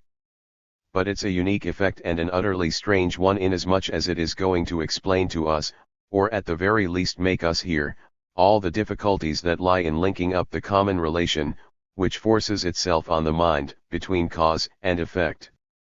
The primordial effect of this cause, this effect called desire, is an effect that has nothing effectuated about it. From this perspective, desire is indeed located as a lack of effect. Thus, if cause is constituted as presupposing effects, then it is based on the fact that primordially its effect is missing. You will meet this in any phenomenology of cause. The gap between cause and effect, to the extent that it gets filled in, and this is precisely what is called, from a certain perspective, the progress of science makes the function of cause fade away, I mean, wherever the gap gets filled in. 285. Likewise, the explanation of just about anything winds up, to the extent that it does draw to a close, only leaving behind signifying connections, making what animated it at root, and which drove you to seek out what you didn't understand, vanish into thin air, namely, the effective gap. There is no such thing as a cause that does not imply this gap. All this might strike you as quite superfluous. It's nonetheless what allows us to grasp what I shall call the naivete of certain research projects carried out by psychologists, notably Piaget's. 2. The paths along which I've been leading you this year have taken in a certain evocation of what Piaget calls egocentric language. As he acknowledges himself, his idea of the egocentrism of a certain discourse that children engage in starts off from the supposition that they don't understand each other, that they speak for themselves. He thinks he has demonstrated this. I won't say that the world of suppositions that lies beneath this is unfathomable, because the bulk of it can be specified. That speech is made for communicating is an excessively widespread supposition. It's not true. Piaget is unable to grasp the gap that he nevertheless designates, and the entire interest of his labors lies there. I beseech you to get hold of The Language and Thought of the Child, which is an admirable book, all told. It illustrates from one instant to the next that what Piaget gathers up by way of facts in this approach, which is aberrant in its principle, is demonstrative of something utterly different from what he thinks. Naturally, since he's far from being a simple-minded fellow, it so happens that his own remarks go down this road. Let's take for instance the problem of why the subject's language, which is essentially made for himself, is never produced in a group. I ask you to read these pages, because I can't go through them with you. You will see how, from one instant to the next, his thinking slides and adheres to a poising of the question that is precisely the one that veils over the phenomenon, which is otherwise palpable in the most traditional way. The nub of the error is to believe that the essential effect of speech is to communicate, when in fact the effect of the signifier is to call forth in the subject the dimension of the signified. I'll come back to this again, if necessary. In the name of the socialization of language, the relation to the other party is depicted as the key to the turning point between 286. Egocentric language and language carried through to its function. This turning point is not a point of effect, of effective impact, it can be named as the desire to communicate. Moreover, it's precisely because this desire doesn't live up to expectations that Piaget's entire pedagogy comes to set up its apparatuses and phantoms. All in all, as tight-lipped as children are in his eyes, only half understanding him, He adds that they don't even understand each other. But is that really the question? One can see very well in his text that the question doesn't lie there. One can see it from the way he articulates what he calls understanding between children. This is how he proceeds. He begins by taking an image that will be the support of his explanations, the diagram of a tap. It gives something more or less like this. With that, the child is told, as many times as it takes, you see the little pipe here, it's blocked, which means that the water here can't pass through to run out here, and see. He explains. Here's the diagram, if you want to check.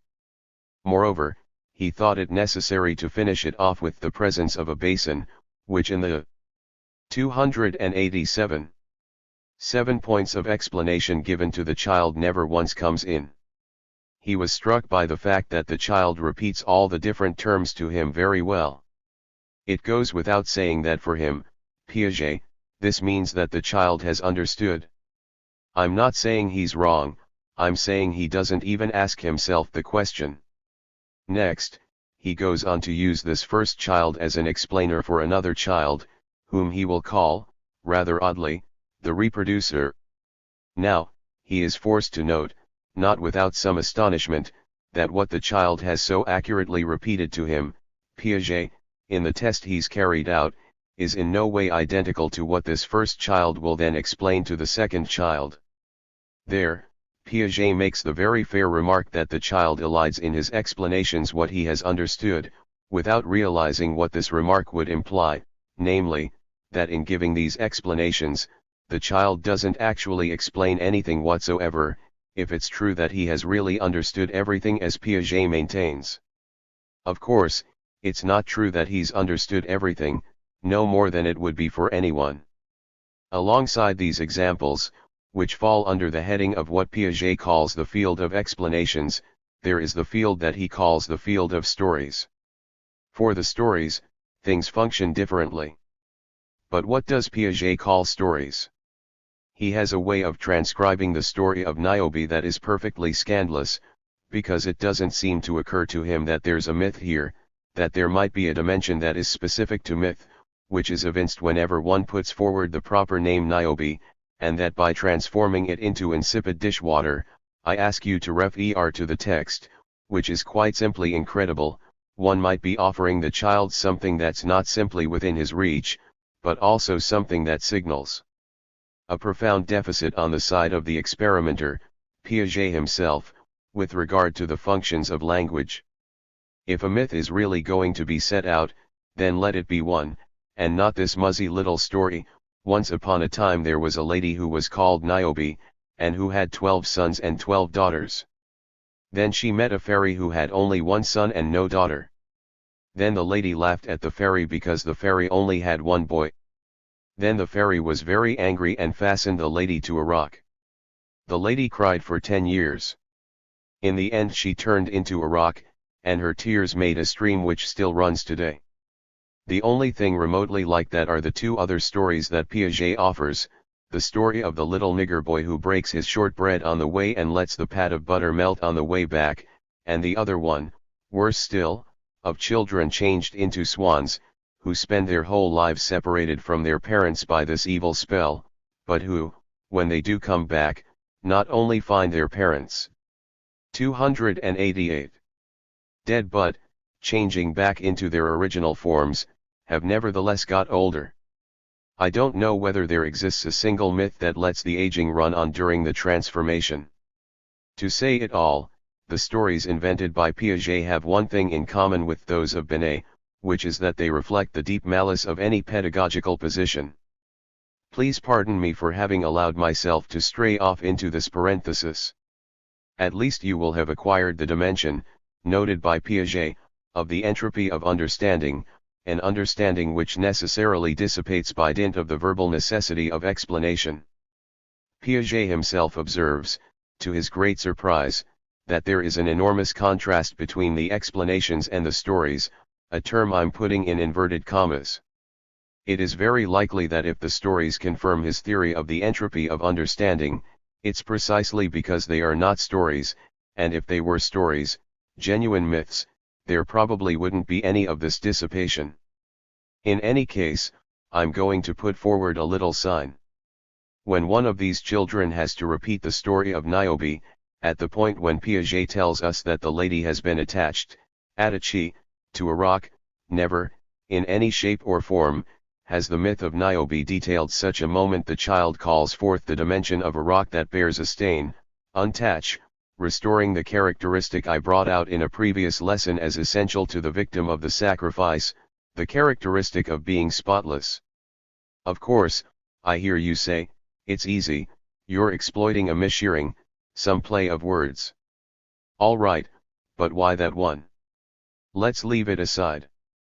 It's not proof, of course, but merely suggestion. I'll come back to my own explanations and to Piaget's remark that, in spite of the fact that the explainer explains poorly, the one to whom he is explaining understands far better than the explainer has. The insufficiency of his explanations bears this out. Of course, here we're told he's redoing the work himself. Because how does Piaget define the level of understanding among the children?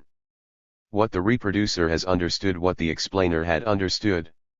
I don't know whether you've noticed that there is one thing that never gets spoken about, and that is, what Piaget has understood. This is crucial, however, because we're not leaving the children to spontaneous language, that is, to see what they understand when one of them does something instead of another.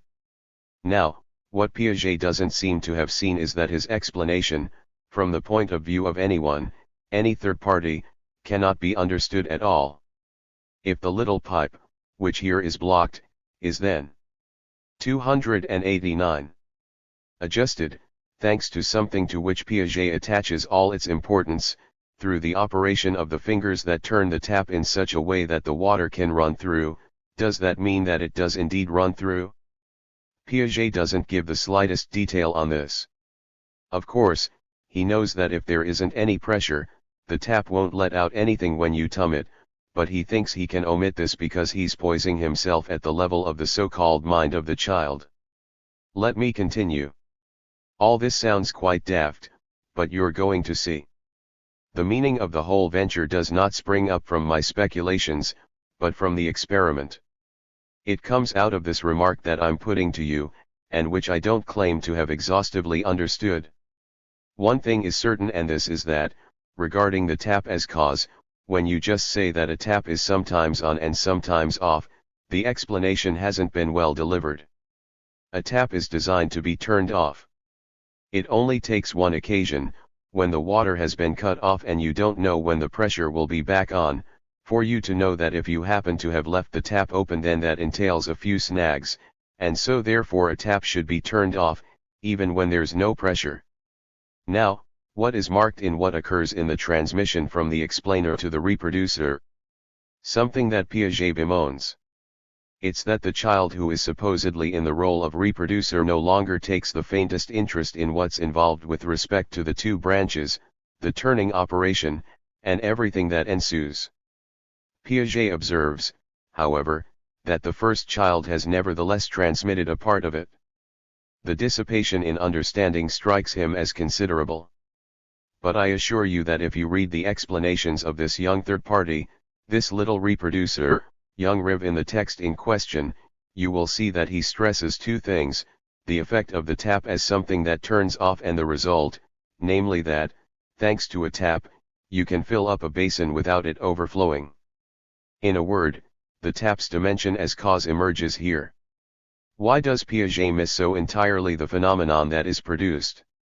Because he completely misrecognizes that what is interesting for a child in a tap as cause are the desires that the tap arouses in him, namely that, for instance, it makes him want to wee, like whenever one is in the presence of water, whenever one is a communicating vessel in relation to this water. I didn't select this metaphor to speak about libido and what happens between the subject and his specular image just for the sake of it. If people did have any tendency to forget that in the presence of water they are like communicating vessels, there exists in most people's childhoods the enema bag to jog their memory. 290 The 5 F's of the object A. In a child of the age of those that Piaget designates, an irresistible kind of acting out occurs in the presence of a tap, which consists in doing something that stands every chance of taking the thing apart. In view of which, the tap finds itself once again in its place of cause, this time at the level of the phallic relation.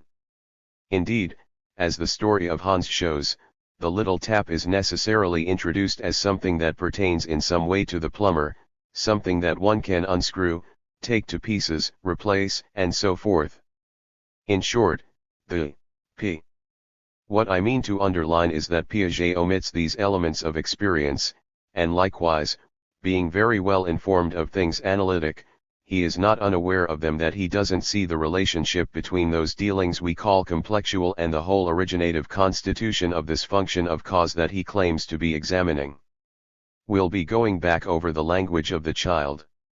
Last time I indicated that original pieces of work, which we may be surprised not to have seen before now, are allowing us truly to grasp in statu nascendi the first play of the signifier in the hypnopompic monologues of really very young children, around 2 years of age, and to grasp in a fascinating form the Oedipus complex itself, already articulated, thereby furnishing the experiential proof for the idea that I've been putting forward here since the beginning, namely, that the unconscious is essentially the effect of the signifier.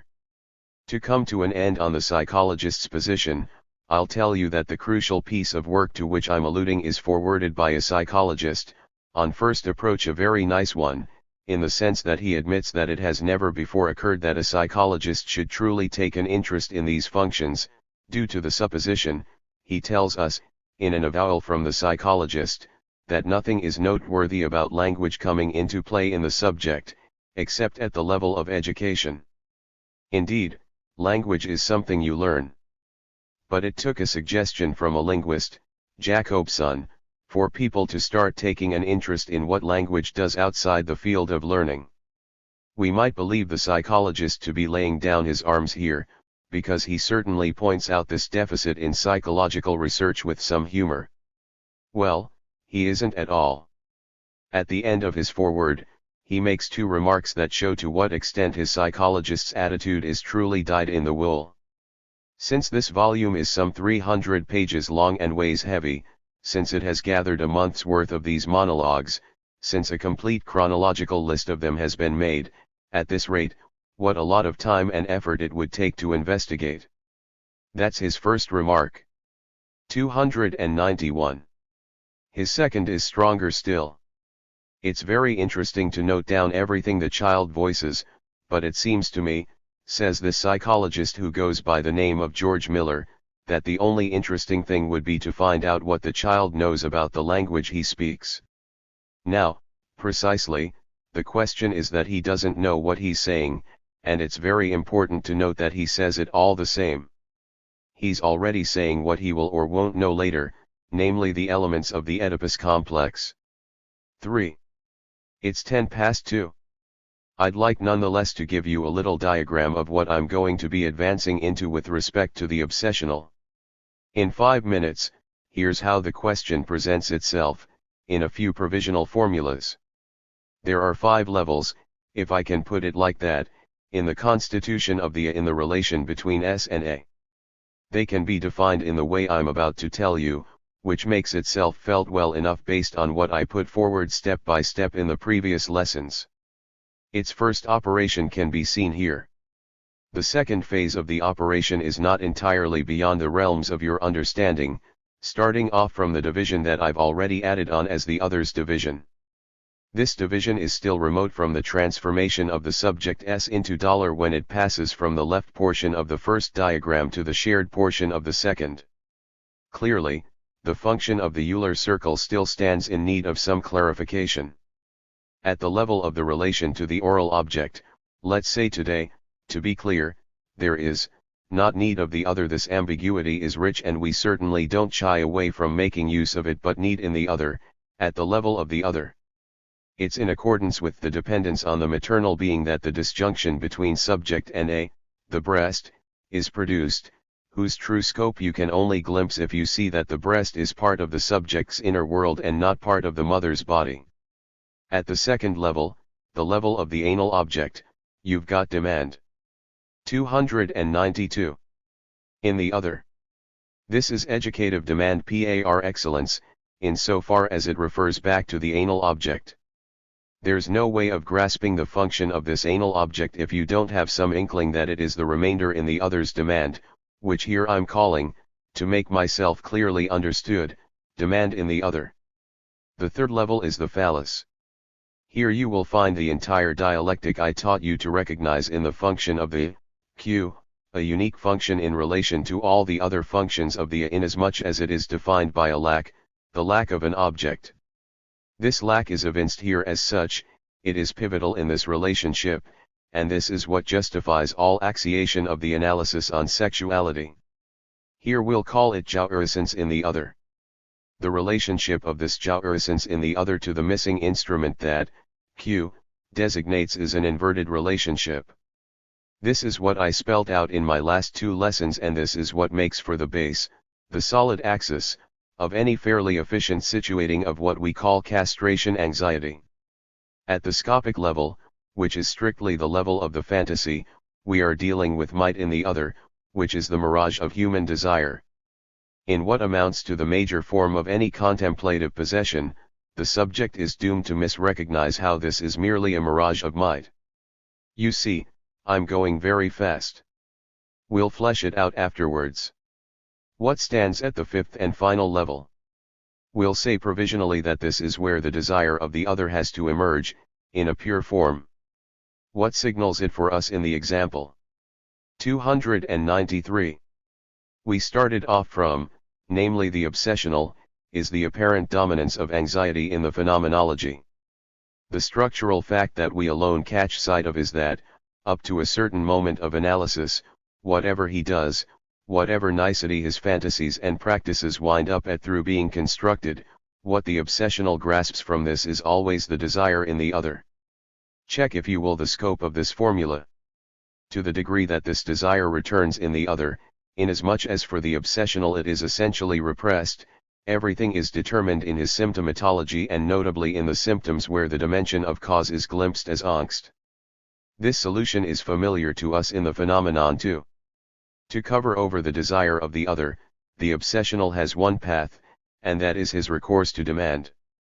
Observe an obsessional in his biographical conduct, in what I called earlier his attempts at passing through at the place of desire.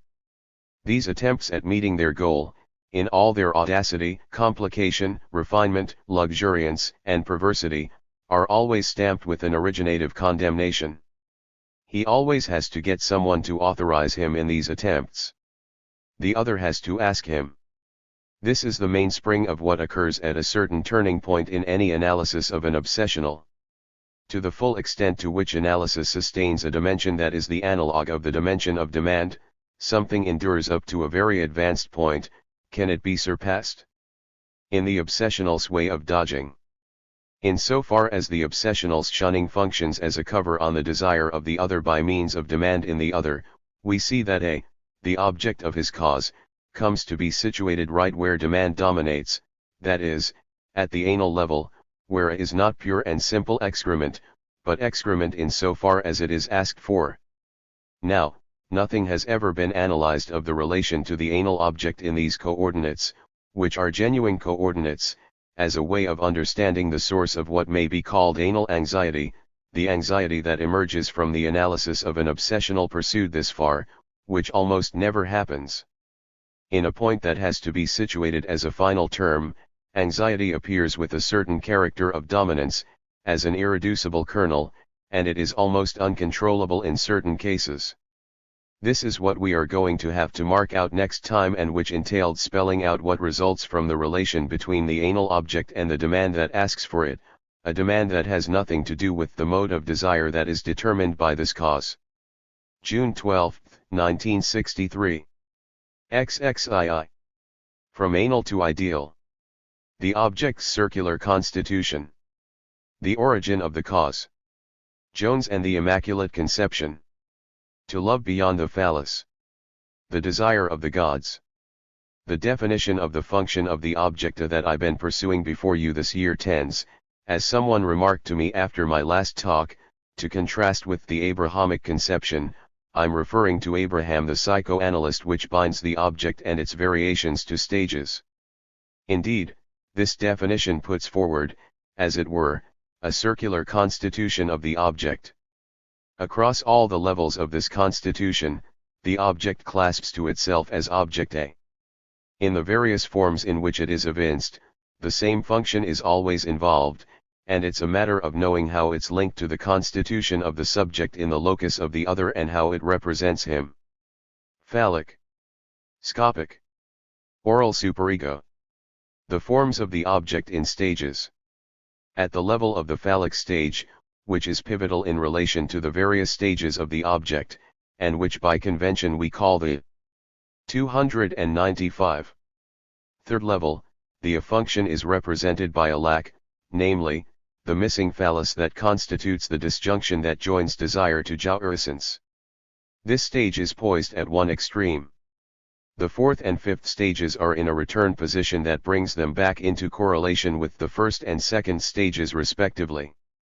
Everyone knows, and this little diagram is simply designed to remind you, about the links between the oral stage and its object and the primary manifestations of the superego. In calling to mind its obvious connection with this form of the object that the voice is, I indicated that there cannot be any valid analytic conception of the superego that loses sight of the fact that, in its deepest phase, it is one of the forms of the object A. On the other hand, the connection between the anal stage and scoptophilia has long been indicated. Despite the first and second stages being fully conjoined with the fourth and fifth, the fact no less remains that as a whole they are oriented in accordance with this arrow that rises then falls. This arrow expresses what dictates, in each analytic phase of the reconstitution of the data of repressed desire, that in a regression there is a progressive side. It also expresses that, in any progressive accessing of the stage that is posited as lying higher up on the diagram on the board here, there is a regressive side. Now that these indications have been recalled so that they will be present in your minds throughout today's talk, I'll move on. 1. As I said last time, it's a matter of explaining the function, in the constitution of anal desire, of a certain object that is, if you will, the turd, to call a spade a spade. After all, it is the privilege of analysis in the history of thought to have brought out the decisive function of this unpleasant object in the economy of desire. Last time I remarked that, with respect to desire, the object always presents itself in the function of cause and that it is possibly for us, if you follow me, the root point at which the very function of cause is elaborated in the subject. The primordial form of the cause is the cause of a desire. To endure in its mental function, the cause always necessitates the existence of a gap between itself and its effect. This gap is so necessary that, for us to be able to go on thinking about cause right where it runs the risk of being filled in, we need to keep the veil drawn over the strict determinism, the connections, through which the cause 296 acts. This is what I illustrated last time with the example of the tap. Who was it that allowed us to see the essence of the tap's cause function being revealed, that is, as a concept of the tap? It was the child who flagged at the level of what Piaget calls understanding, or who dispensed with it, and who we were told neglected, on that occasion, on account of not having understood, the narrow mechanism that was drawn out for him in the shape of a cross-section of a tap. The necessity that binds the endurance of the cause to a gap has its origin in the fact that the cause in its initial form is the cause of desire, that is, the cause of something that is essentially non-effectuated. This is precisely why we absolutely cannot mix up anal desire with what mothers, as much as the proponents of cleansing, would on this occasion call an effect, in the sense of, has it had an effect? Excrement doesn't play the role of the effect of what we are situating as anal desire, it is the cause of this desire. If we are going to pause over this peculiar object, it's undoubtedly because of the importance of its function, which is always recalled to our attention and especially so, as you know, in the analysis of the obsessional, though truth be told, it's just as much down to the fact that this object once more illustrates for us how we really should conceive of the object as enduring in various modes. Indeed, on first approach, the anal stands slightly apart from the other modes. All those anatomical facts, the mammalian constitution, the phallic functioning of the copulatory organ, the plasticity of the human larynx to the phonematic imprint, and others besides, from the anticipatory value of the specular image to the neonatal prematuration of the nervous system, which latterly I've been calling to your minds, one after the next, is to show you in what way they conjoin with the function, and just listing them lets you see how far their place is distributed across the tree of organismal determinations. Well, in mankind they only take on their value as destiny, as Freud says, so that a key place can be occupied on a chessboard whose squares are structured by the subjectifying constitution, such as it results from the dominance of the subject who speaks over the subject who understands, that is, the subject of insight. We are familiar with the limits of this subject in the form of the chimpanzee. Regardless of the presumed superiority of man's capacities over the chimpanzees, the fact that he goes further in praxis is linked to the dominance in mankind of the subject who speaks. By virtue of speaking, he believes he can reach the concept, that is, he believes he can grasp the real by way of a signifier that controls this real in accordance with his inner causation. 297. The field of intersubjective relations, which doesn't seem to pose much of a problem for psychologists, does to some extent for us. Although we claim to account for the way the function of the signifier works its way into this relation at the outset, the difficulties are such that they lead us to a fresh critique of reason, and it would be stupidity, very much a schoolboy stupidity, to see in this any recession of the conquering movement of the said reason. Indeed, this critique leans towards ascertaining how this reason is already woven at the level of the subject's most opaque dynamism, right where what he feels as need is modified into the forms of desire, forms that are always more or less paradoxical with regard to their presumed naturality. Thus the fresh critique of reason I've been speaking about rears its head in what I showed you to be the cause of desire. Are we paying too dearly in having to conjoin to this revelation the notion that the cause reveals its point of origin here? Does this amount to psychologism, with all the absurd consequences this entails concerning the legitimacy of reason? No, that's not what we're doing, because the subjectification involved here is neither psychological nor developmental. To those accidents of development that I just listed, to those anatomical particularities involved in humankind, there is always conjoined the effect of a signifier whose transcendence is thereafter evident with regard to the said development. I said transcendence. And then what? There's no need for alarm. This transcendence is no more nor less marked at this level than is any other incidence of the real that is called Umwelt in biology, as a way of taming it. But, precisely, the existence of anxiety in animals perfectly repudiates the spiritualist imputations that can in no way rear their heads in my purview on the pretext that I'm positing the location of the signifier to be a transcendental location. Indeed, in animal anxiety it's very much a question of something beyond the said Umwelt. It's the fact that when something comes and shakes this Umwelt to its foundations, animals show themselves to be forewarned, when they get into a flap, of an earthquake for example, or some other meteoric mishap. Once again, this confirms that anxiety is that which doesn't deceive. The proof is that when you see animals becoming agitated in this way, in those parts of the world where such incidents can occur, you would do well to take this into account as a way of being forewarned of what is in the offing. For them like us, this is a manifestation of a locus of the other. An other thing is evinced as such. This doesn't mean, and with good reason, that there's nowhere for this other to be housed outside of real space, as I reiterated last time. 298. 2.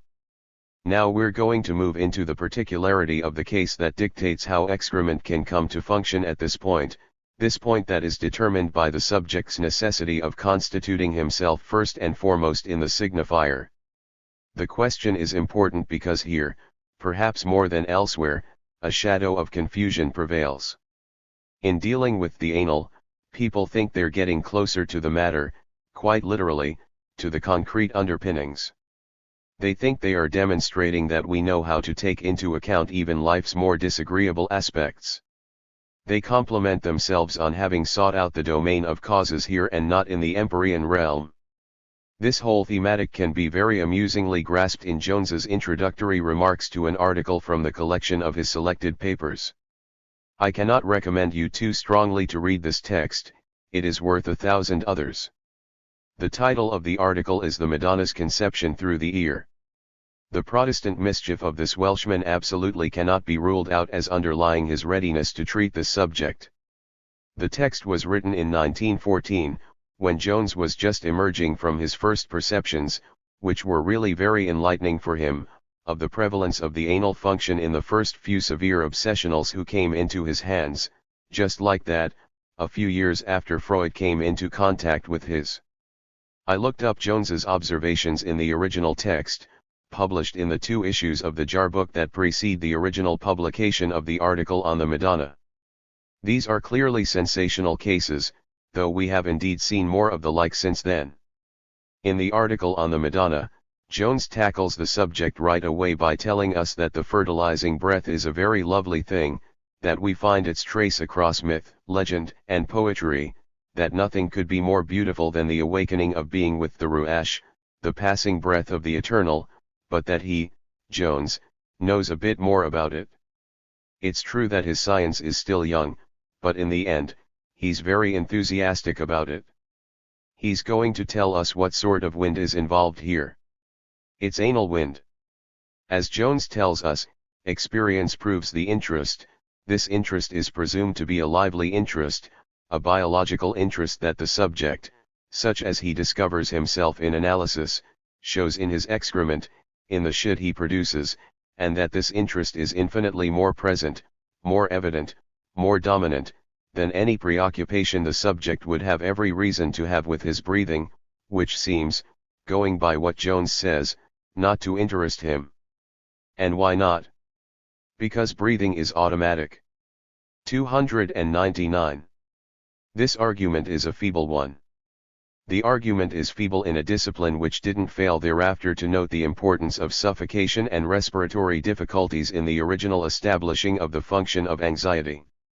Saying that the living subject, even the human subject, is not aware of the importance of this function is a surprising opening argument, all the more so given that at the time they'd already discovered something that was quite apt to highlight the possible relation between the respiratory function and the productive moment in sexual intercourse. Breathing, in the form of the mother or the father's panting, was very much part of the first phenomenology of the traumatic scene, to the point of entering quite legitimately the sphere of what could emerge from it for the child as a sexual theory.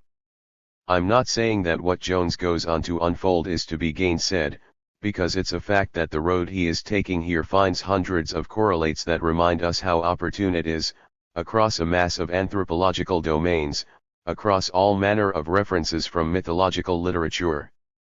He notes, for example, the function of down-breathing in the Upanishads where it will be specified, using the term apana, that Brahma created mankind with the downward breathings of his back part.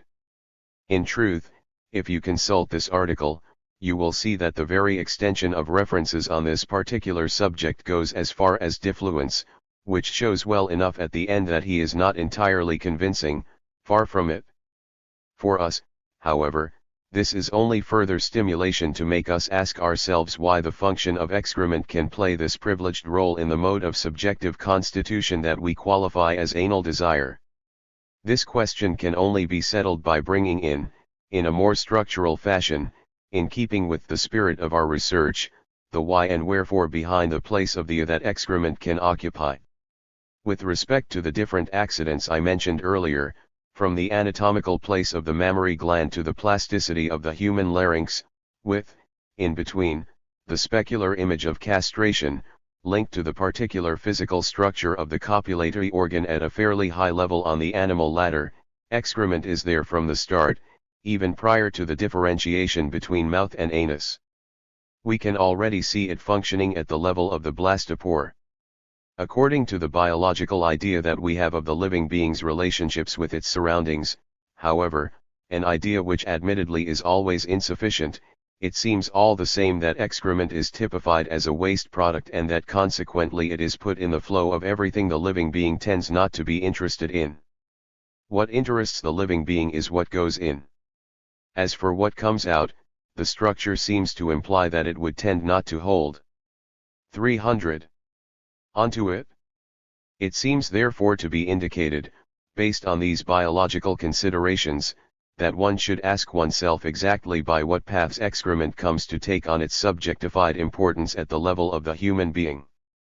At the level of what might be called living economy, it can of course be seen that excrement continues to have its importance in the surroundings. Sometimes, given certain conditions, there comes to be a glut of it in the surroundings, to the point of making them incompatible with life. At other times, for other organisms, it assumes the function of a support in the outer surroundings. There is a whole economy of the function of excrement, an intraliving and interliving economy. Nor is this absent from the human field.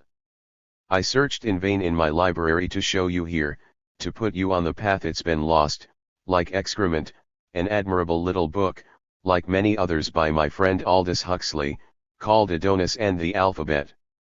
In the collection that bears this promising title you will find a superb article on a sewage treatment plant, at the level of urban planning, in a city on the west coast of the U.S. This only has value as an example, because the like occurs in many other places besides industrial America. You can't imagine the cornucopia that can be assembled from the mere excrement of a mass of humanity. Moreover, it's not off limits to call to mind in this connection what a certain progress in interhuman dealings, in human relations, which have been so much in vogue since the last war, did during the said war regarding the reduction of entire masses of humanity to the function of excrement. Transforming countless individuals from a people selected precisely as a chosen people amongst others, by means of a crematorium furnace, into the state of something that was ultimately distributed, so it would seem, across Middle Europa in the form of little cakes of soap, is also something that shows us that, in the interhuman economic circuit, targeting man as a thing that can be reduced to excrement is by no means absent. But we analysts stick to the question of subjectification. 3. By what path does excrement enter subjectification? Well, it enters by the intermediary of the other's demand, represented on this occasion by the mother. This is altogether clear in the analytic references, or at least seems so on first approach. When we've figured that out, we're quite content, we've fallen. 301.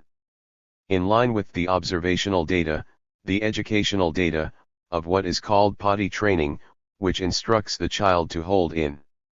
That doesn't go without saying. We're acquainted with the familiar scenes, fundamental, ordinary scenes, there's no need to criticize, nor to curb, and especially not, heavens above, to make so many educative recommendations. Educating the parents, which is always being put on the agenda, only wreaks havoc across all these domains. The child is asked to hold in.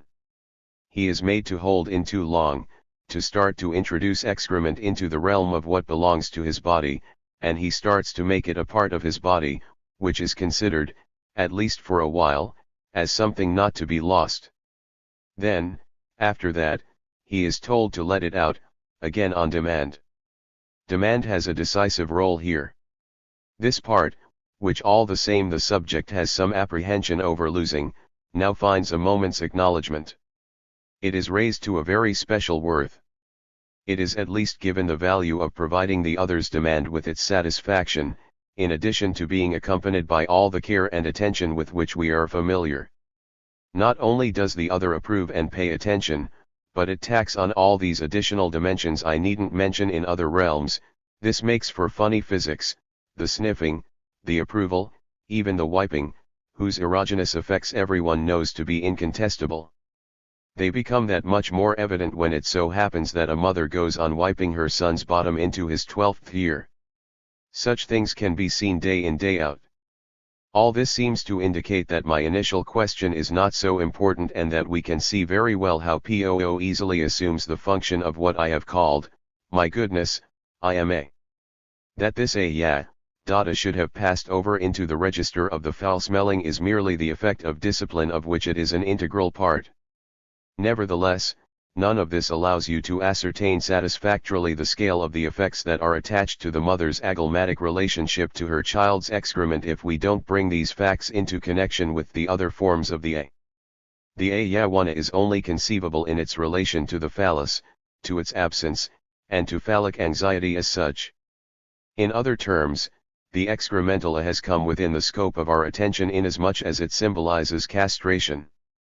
I profess that we can't understand anything about the phenomenology of obsession, which is so fundamental for all our speculation, if we don't grasp in a far more intimate, grounded and regular way than we are used to, excrements linked not only with the P of the phallus but with the other forms of the A noted on the blackboard in the classification of what we are calling their stages. Let's take things up regressively, with the proviso I made at the 302 outset that this regressive vector necessarily possesses a progressive side.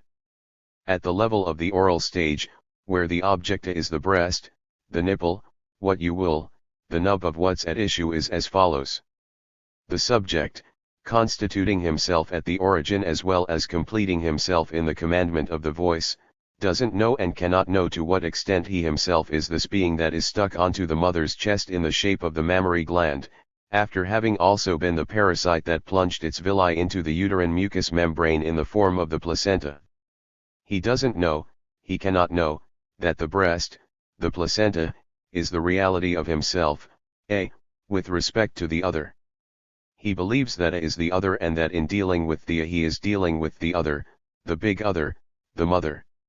On the other hand, at the anal level he has the first opportunity of recognizing himself in an object. But let's not move too quickly here. Something in this object switches. The mother's demand is involved. This demand switches, keep it in, I give it out, and if I give it out, where does it go? For those of you here who have the slightest analytic experience, I don't need to call to mind the decisive importance of the two phases of demand. As for the rest of you, my goodness, who only read about it, you'll see what it's all about if you open what I've called elsewhere the psychoanalytical dunghill, namely the analytic literature. A dunghill is a little pile of shit. What makes these two phases important? The little pile of shit in question is obtained on demand and it is admired what a fine pool, but the second phase of this demand implies that it is, as it were, forsworn, because all the same the child is taught not to get too close to this fine poo, except by the well-trodden path that analysis has also mapped out, of sublimatory satisfactions. If he smears it over himself, everyone knows that this is what it's done with. One prefers all the same to tell him that it would be better to do it with something else, with the little plastic gloves and aprons used by child analysts, or with nice colors that don't smell so bad. In this first relation with the other's demand, we thus find ourselves at the level of an ambiguous recognition. What is there is both him and not him, and even further, it doesn't come from him. We're progressing, the satisfactions are taking shape, and we could see this as the origin of obsessional ambivalence. We could inscribe it in a formula, $, where A is the cause of this ambivalence, of this ya and nay. This symptom comes from me, but nevertheless it doesn't come from me. I point out to you the negative thoughts I have about you, my analyst, but in the end, it's not really true that I think of you as a piece of shit. In short, we can see a whole order of causality taking shape. 303. All the same, we can't ratify it straight away as the causality of desire, but in the end it's a result, as I said last time when speaking about the symptom in a general way. At this level, a structure is taking shape that seems immediately to be giving us the structure of the symptom in its function as a result. Only, I would remark that this structure founded on demand leaves out of the loop what ought to interest us if the theory I'm outlining is correct, namely the link to desire. One might, therefore, think that introducing a different, external, foreign dimension, the dimension of desire, and notably sexual desire, would push to the rear, would sweep away, what we've got here regarding a certain relationship in which the subject is constituted as divided and ambivalent with respect to the other's demand. As a matter of fact, it wouldn't. We already know why sexual desire doesn't sweep it away, why it does something very different.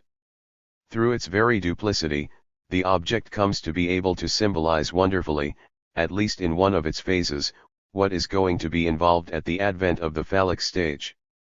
The phallus qua its vanishing, its repav 1mc, to employ Jones's term, which he applies to desire and which only applies to the phallus, is in mankind the medium of the relations between the sexes.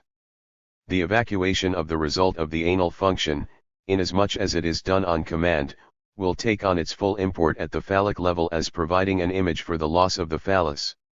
Of course, all of this is only valid within the confines of what I said before. Thinking simply that some of you might have been away and not heard me, I feel I ought to remind you once more what the crux of the P phase is. It holds a central place on the following chart. 5. Voice a desire of the other. 4. Image the other's might. 3. Desire anxiety, P chart. I ask you to make a note of these formulas. Due to the P, the moment of the advance of the other's jouissance, which is also the move towards the other's jouissance. 304. Entails the constitution of castration as the surety of their meeting.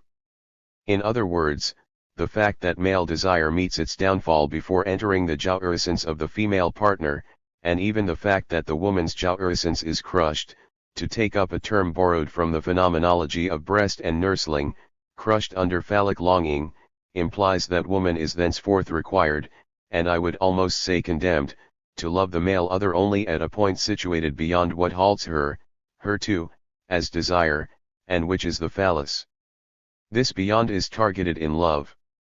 It is, let's put it as well as we can, either transverberated by castration or transfigured in terms of potency. The male other is not the other qua the other with whom it would be a matter of uniting. The woman's jouissance is within her. She doesn't conjoin it to the other.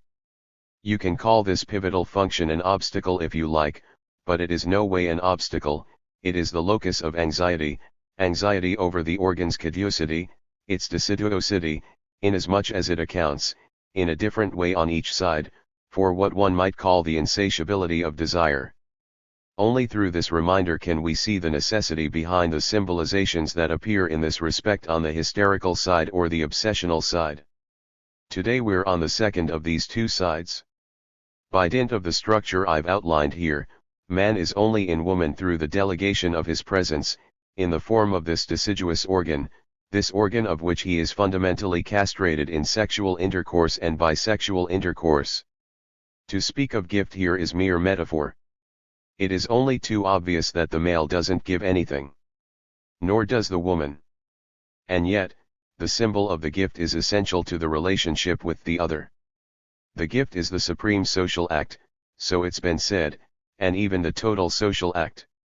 A long while ago, our experience led us to put our finger on the fact that the metaphor of the gift was borrowed from the anal realm. It has long since been spotted that the sibilum, to start using more polite language, is for the child the essential gift, the gift of love.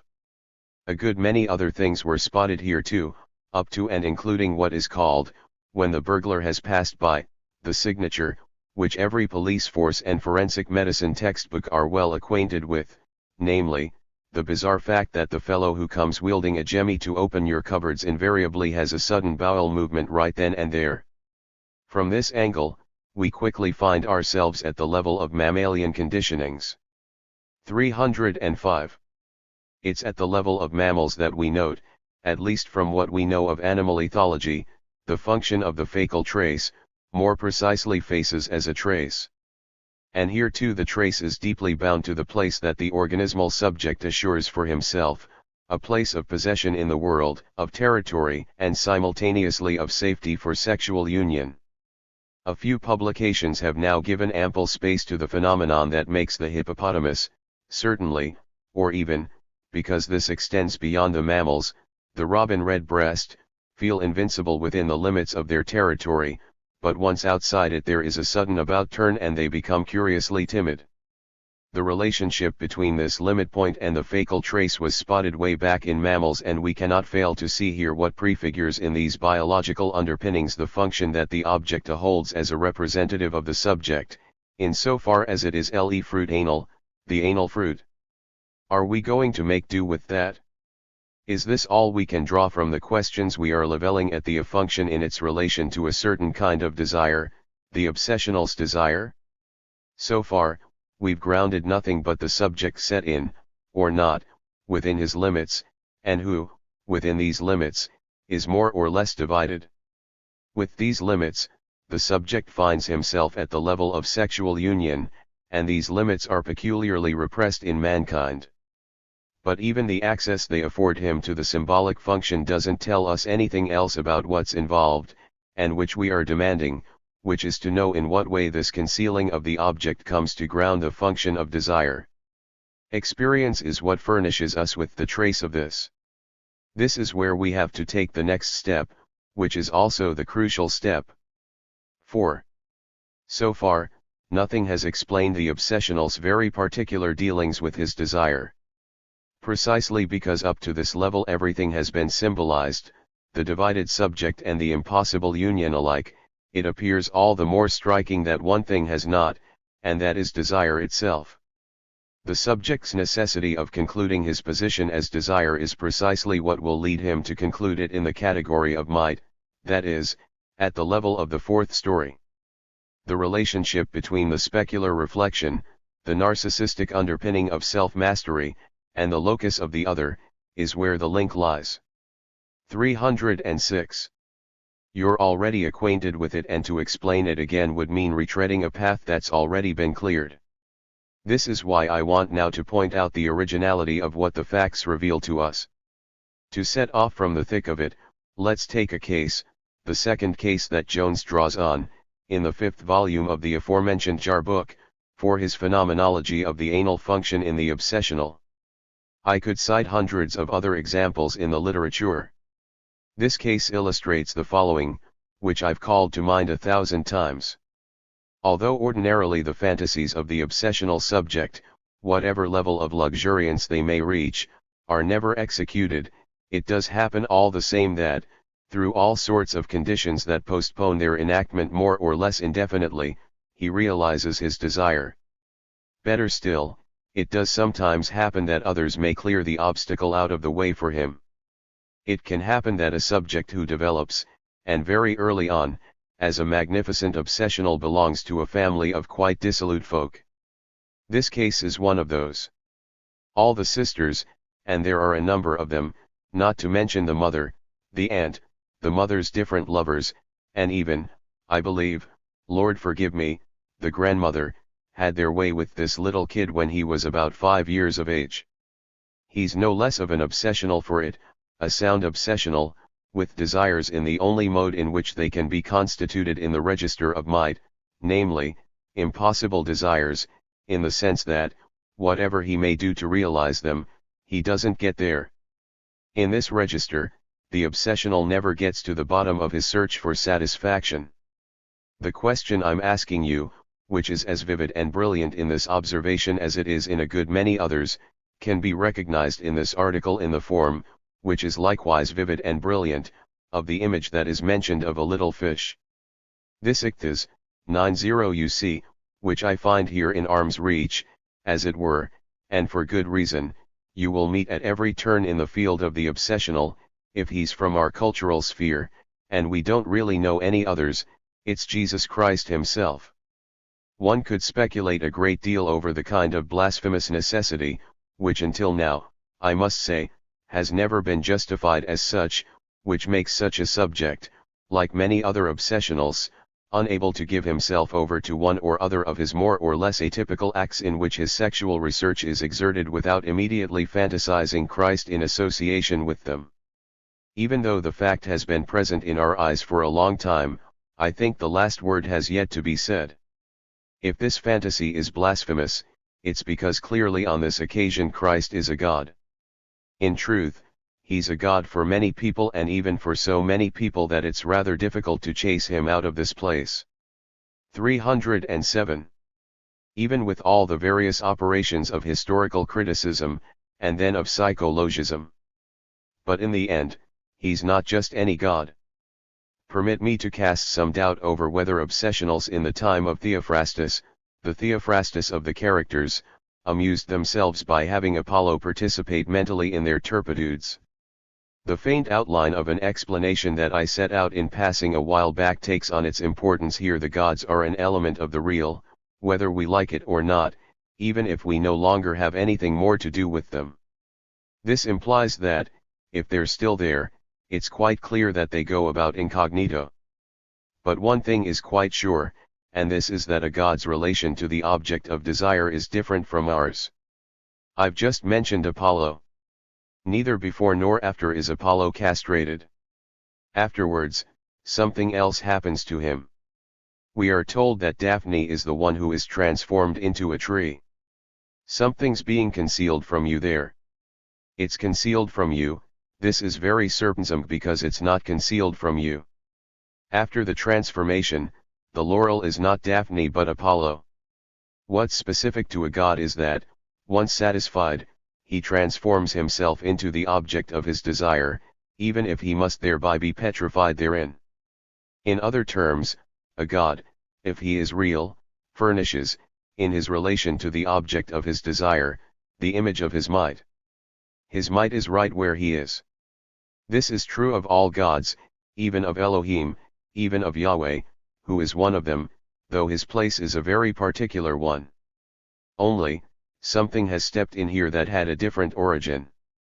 For this occasion, let's call this something. It's true historically, but doubtless the historical truth goes a tad further, by the name of Plato. Plato only told us things that remain very easy to handle within the ethics of jouissance because they have allowed us to trace out the barrier that the beautiful constitutes at the place of the supreme good. Except that, once mixed in with the emerging Christianity, this produced something that people believe has always been there, and has always been there in the Bible, but this is moot and no doubt we're going to have to come back to this next year, if all of us are still here. This thing is the fantasy of an almighty God, which means a mighty God everywhere at the same time, and a mighty God for everything, as a whole, because this is precisely what we're bound to come back to. If the world is as it is, it's because of the might of God, which is exerted in all directions at once. Now, the correlation between this almightiness and, as it were, omnivoyance, signals for us well enough what is involved. It's a matter of what takes shape in a field beyond the mirage of might. It's a matter of the projection of the subject into the field of the ideal, which is split into two strands, on one hand, the specular alter ego.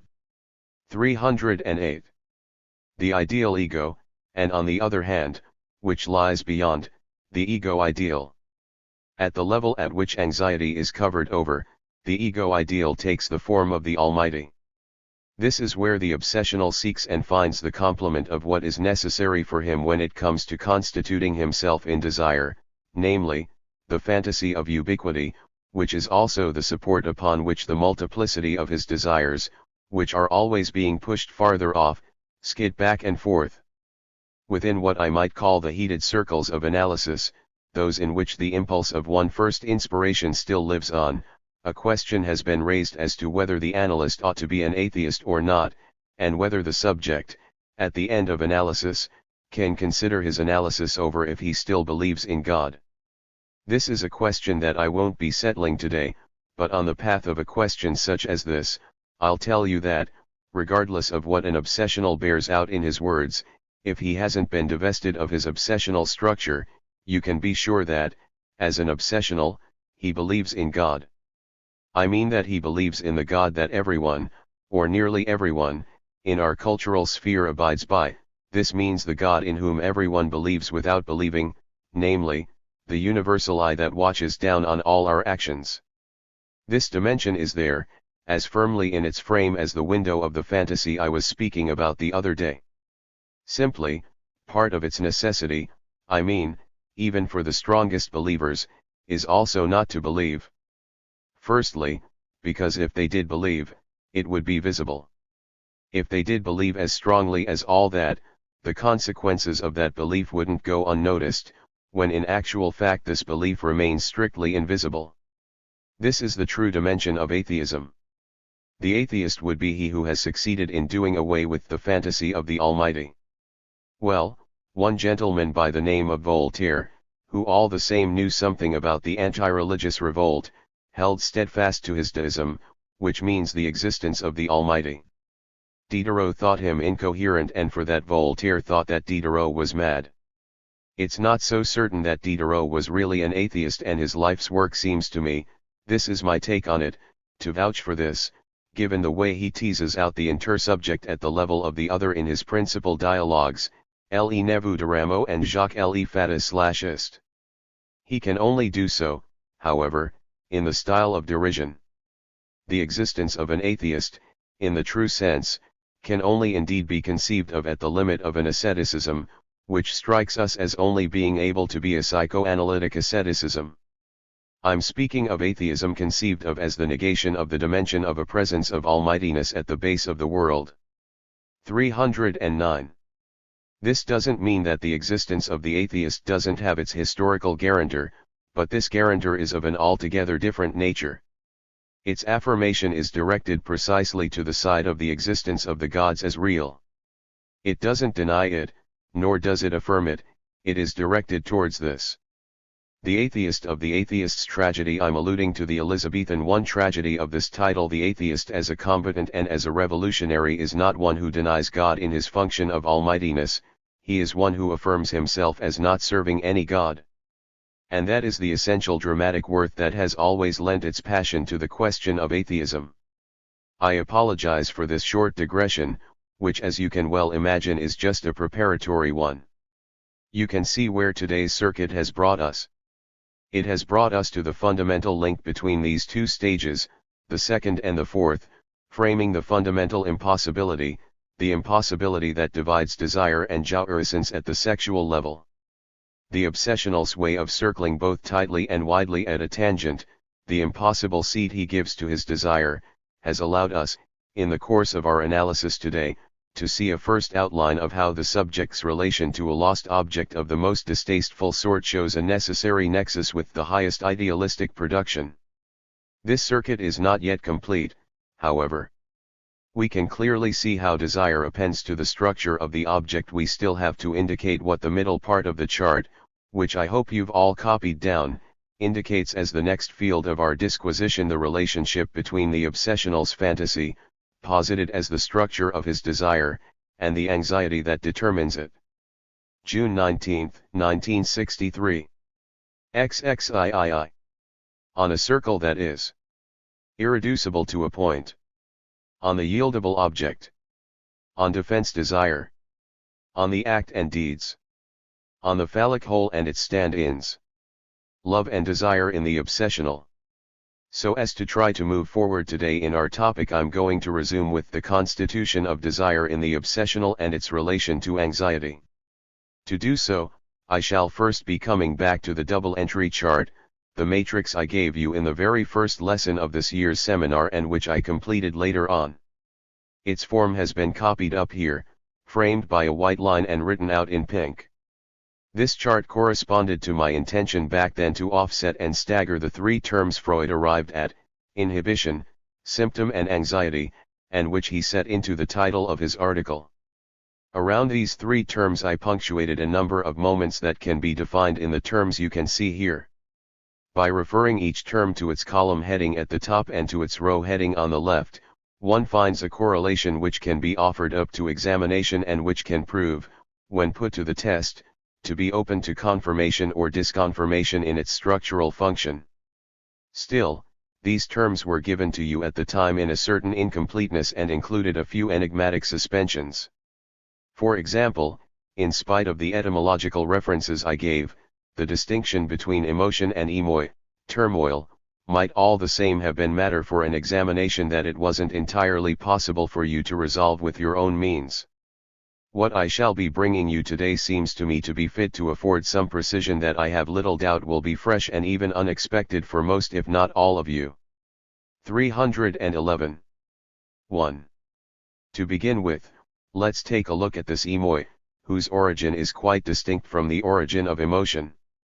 It's not an outward motion, it's not a movement out of the adapted field of motor action, which is what emotion certainly indicates etymologically, and I'm not saying that the etymology is something we can put our full trust in here. The etymology of emoi is to be sought out somewhere quite different, in an S-Meyer, the Meyer referring to an altogether primal Germanic root, emogen, magen. It's a matter of something that is poised outside. Outside what? Outside the principle of power. There is, therefore, an enigma around a term that is not unrelated to might. Considering the form this word has taken in French, I would even say that this is perhaps something which belongs to the realm of the hors de moi, the beside myself or beside oneself. Here one almost has to refer to the pun, et moi, an approach which is of no less importance. To go straight to the heart of the matter, I can tell you quite plainly, bluntly, at the point we've reached, and also because the phenomenology of the obsessional immediately illustrates this in a very tangible fashion, that the emoi involved, the turmoil, is none other than the itself, at least in the correlations we're trying to explore, to specify and to tie in today, namely, the relations between desire and anxiety. Throughout this year's disquisition I've taught you to get a much firmer grip on the conjuncture between anxiety and its uncanny ambiguity. This elaboration allows us to formulate what is striking in its phenomenology, what we can get from it, and what other authors have slid over and mistaken. Anxiety is without cause, but not without object. This is the distinction I'm introducing and upon which I'm grounding my efforts in order to situate anxiety. Not only is it not without object, but it very likely designates the most, as it were, profound object, the ultimate object, the thing. It's in this sense, as I've taught you to say, that anxiety is that which doesn't deceive. As for the characteristic of being without cause, which is so evident in its phenomenon, this is better clarified from the angle from which I tried to situate where the notion of cause begins. Thereafter, although it's linked to turmoil, anxiety doesn't depend on it. On the contrary, it determines it. Anxiety is to be found suspended between, on the one hand, the pre-existent form, so to speak, of the relation to the cause, the what is there, which will go on to be formulated as cause, namely embarrassment, and, on the 312 other hand, the turmoil that cannot get a hold on this cause because, primordially, anxiety literally produced it. Something illustrates this in an abject way, and which is all the more striking for it, something that I placed at the origin of my explanation of the obsessional in the wolf-man's anguished confrontation with his major recurring dream, something that appears as a monstration of his ultimate reality. This is something that occurs but which never comes into his consciousness, to such an extent that it can only be reconstructed as a link in the chain of the entire subsequent determination. To call it by its name and its product, it is anal turmoil. This is the first form in which the emergence of the objecta comes into the picture for the obsessional, and which lies at the origin of everything that will uncoil from this in the mode of effect. Here, the objecta is found to be given in an originative moment in which it plays a certain function that we're going to be pausing over now so as to specify its value, its scope, and its first coordinates, those that stand prior to the rest that are added on later. It is because the is this, in its originative production, that it can subsequently function in a dialectic of desire that is the specific dialectic of the obsessional. Turmoil is thus coordinated with the moment at which the appears, a moment of dramatic unveiling whereby anxiety reveals itself for what it is, that which deceives, not a moment at which the field of the other, as it were, splits open and exposes its rock bottom. What is this A? What is its function with respect to the subject? If we are able to grasp it here, in some sense in a pure way, it is precisely in so far as, in his radical, dramatic confrontation, the subject yields to the situation. But what does it mean, at this level, at this moment, to yield? How is this to be understood? It's not that the subject wavers, or that he flags. Think, if you will, of the attitude set out by the subject's fascination faced with the open window looking onto the wolf-covered tree. In a situation whose fixity puts right before our very eyes its primitively inexpressible character, and by which he will remain marked forever, what occurred is something that gives its true meaning to the subject's yield, its literally accession. The object's yieldable character is such an important characteristic of the that I'll ask you now to follow me through a brief inspection to see whether this characteristic marks all the forms of the that we've listed. Here it appears that the libido's points of fixation are always poised around one of the moments that nature offers to the potential structure of subjective cession. The first moment of anxiety, the one towards which analytic experience progressively edged at the level of birth trauma, thereafter. 313. Allowed us, along the inroad afforded by this remark, to accentuate and articulate it better than what was first roughly broached in the phone of frustration. The most decisive moment in the anxiety at issue, the anxiety of weaning, is not so much when the breast falls short of the subject's need, it's rather that the infant yields the breast to which he is appended as a portion of himself. Let's not forget what I depicted for you, and which I'm not the only one to have noticed. I'm referring here specifically to burglar, namely, during breastfeeding the breast is part of the individual who is being fed. It is merely stuck onto the mother, as I put it in a colorful expression. The most primordial moment of surprise occurs in the fact that he can either hold onto or leave go of this breast, and this can sometimes be grasped in the newborn's expression, in which, for the first time, there passes the reflection, in relation to the abandonment of this organ that is much more than an object, which is the subject himself, of something that furnishes the support, the root, for what in another register has been called dereliction.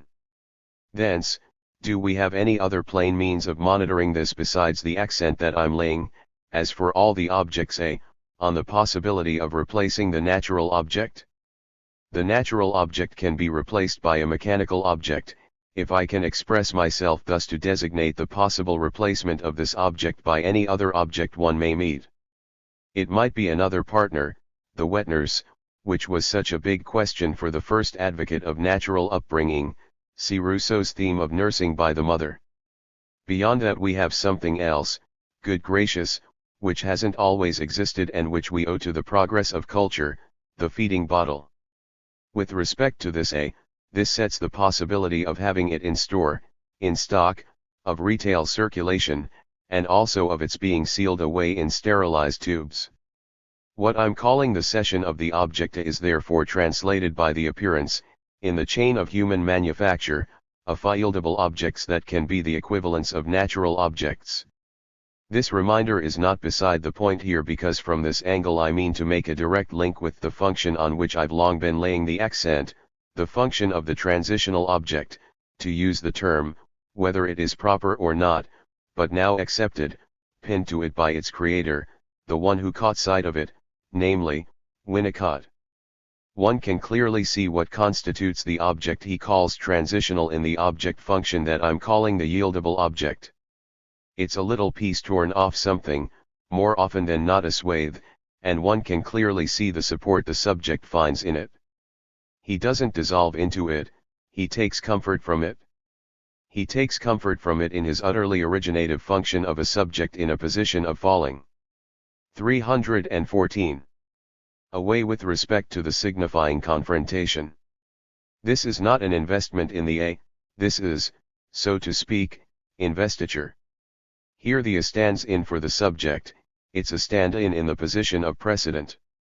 The primordial, mythical subject, posited at the outset as having to be constituted in the signifying confrontation, can never be grasped by us, and for good reason, because the preceded it and it has to re-emerge secondarily, beyond its vanishing, marked by this initial substitution. The function of the yieldable object as a piece that can be primordially separated off conveys something of the body's identity, antecedent to the body itself with respect to the constitution of the subject. Since I've been speaking about events in the history of human production that for us can hold the value of confirmation or revelation, I won't possibly be able to avoid a moment's mention, as the term that lies at the furthest extremity of these events, of the problems that are going to be posed for us, right up to the subject's most radical essentiality, by the imminent, likely extension, which is already underway, more than common consciousness and even more than the consciousness of practitioners such as ourselves might be aware of organ transplants. They are developing at a galloping rate, which is certainly surprising and which is just what it takes to suspend thinking on I know not what question of how far we shall or should consent to them. The mine, the resource, of these astonishing possibilities could soon be allowing for certain subjects to be artificially maintained in a state that we would no longer know how to qualify as life or death. As you know, Angstrom's methods allow a subject's tissues to be kept alive when everything indicates that his central nervous system cannot be brought back, brain waves flatlining, mydriasis, zero reflex response beyond the point of no return. What are we doing when we take an organ from a subject in this state? Surely you can sense something emerging in the real that is likely to stir up, in terms that are utterly new, the question of the person's essentiality and what it is attached to. On all of this, which does occasionally give rise to legalism, the doctrinal authorities will surely be solicited in order to appreciate just how far, this time in practice, the question of knowing whether the subject is a body or a soul can stretch.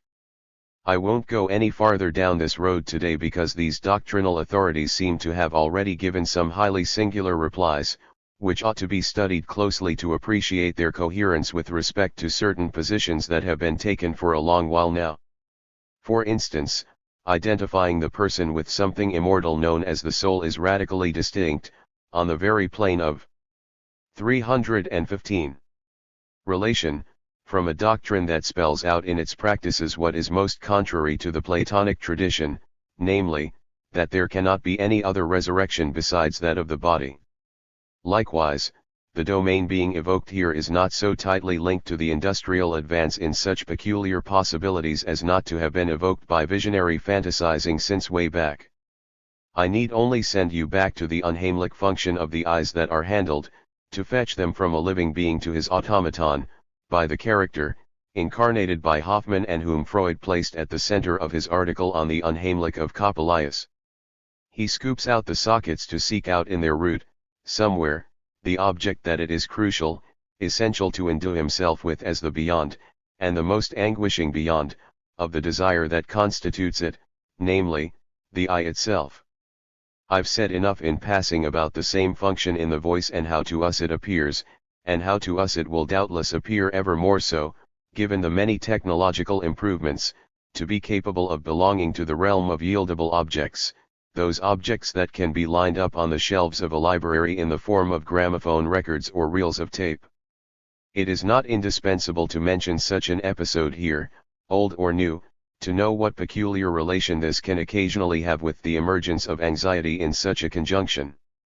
Let's simply add what is connoted when it emerges for the first time in cultural spheres that we have no reason to call primitive by the possibility of detaching the image from the body, the specular image, I say, the image of the body, and of reducing it to a yieldable state in the shape of photographs or even drawings, namely, the conflict, the revulsion, even the horror that such objects can provoke in the sensibility of those who see them emerging quite suddenly in a form that is both indefinitely reproducible and capable of being spread all over the place, with the refusal to let this image be taken, when God knows, make no mistake, where it might end up next.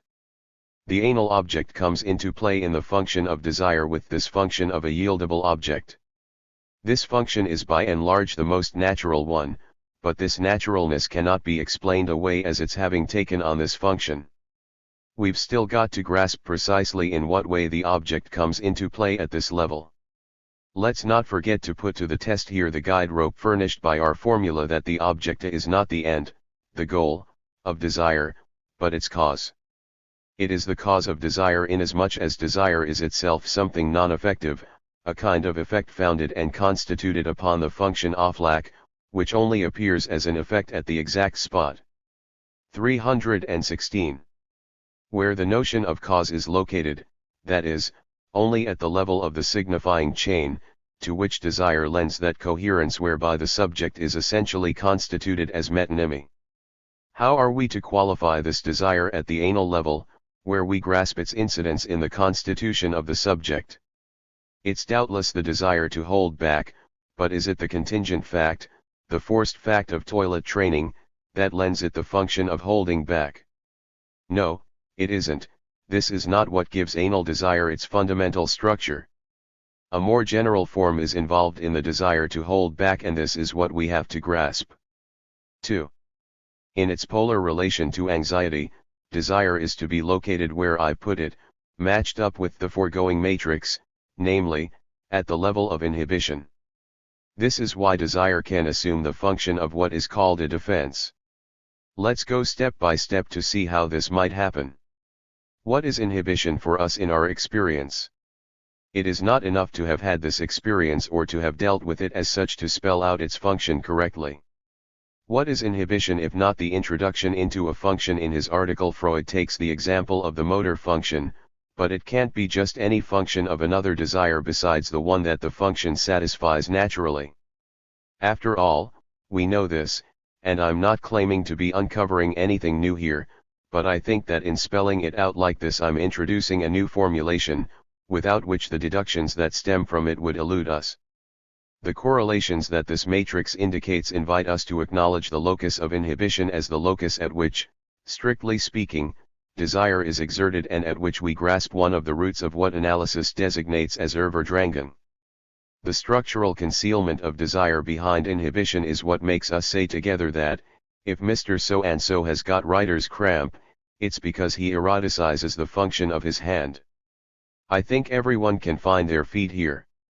This is what prompts us to bring into the picture at the same locus the following three terms, the first two I've already named, inhibition and desire, the third being the act.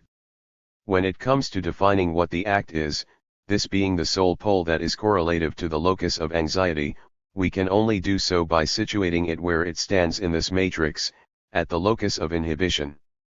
Neither for us nor for anyone else can the act be defined as something that only happens, as it were, in the field of the real, in the 317 sense that motivity defines it, the motor response.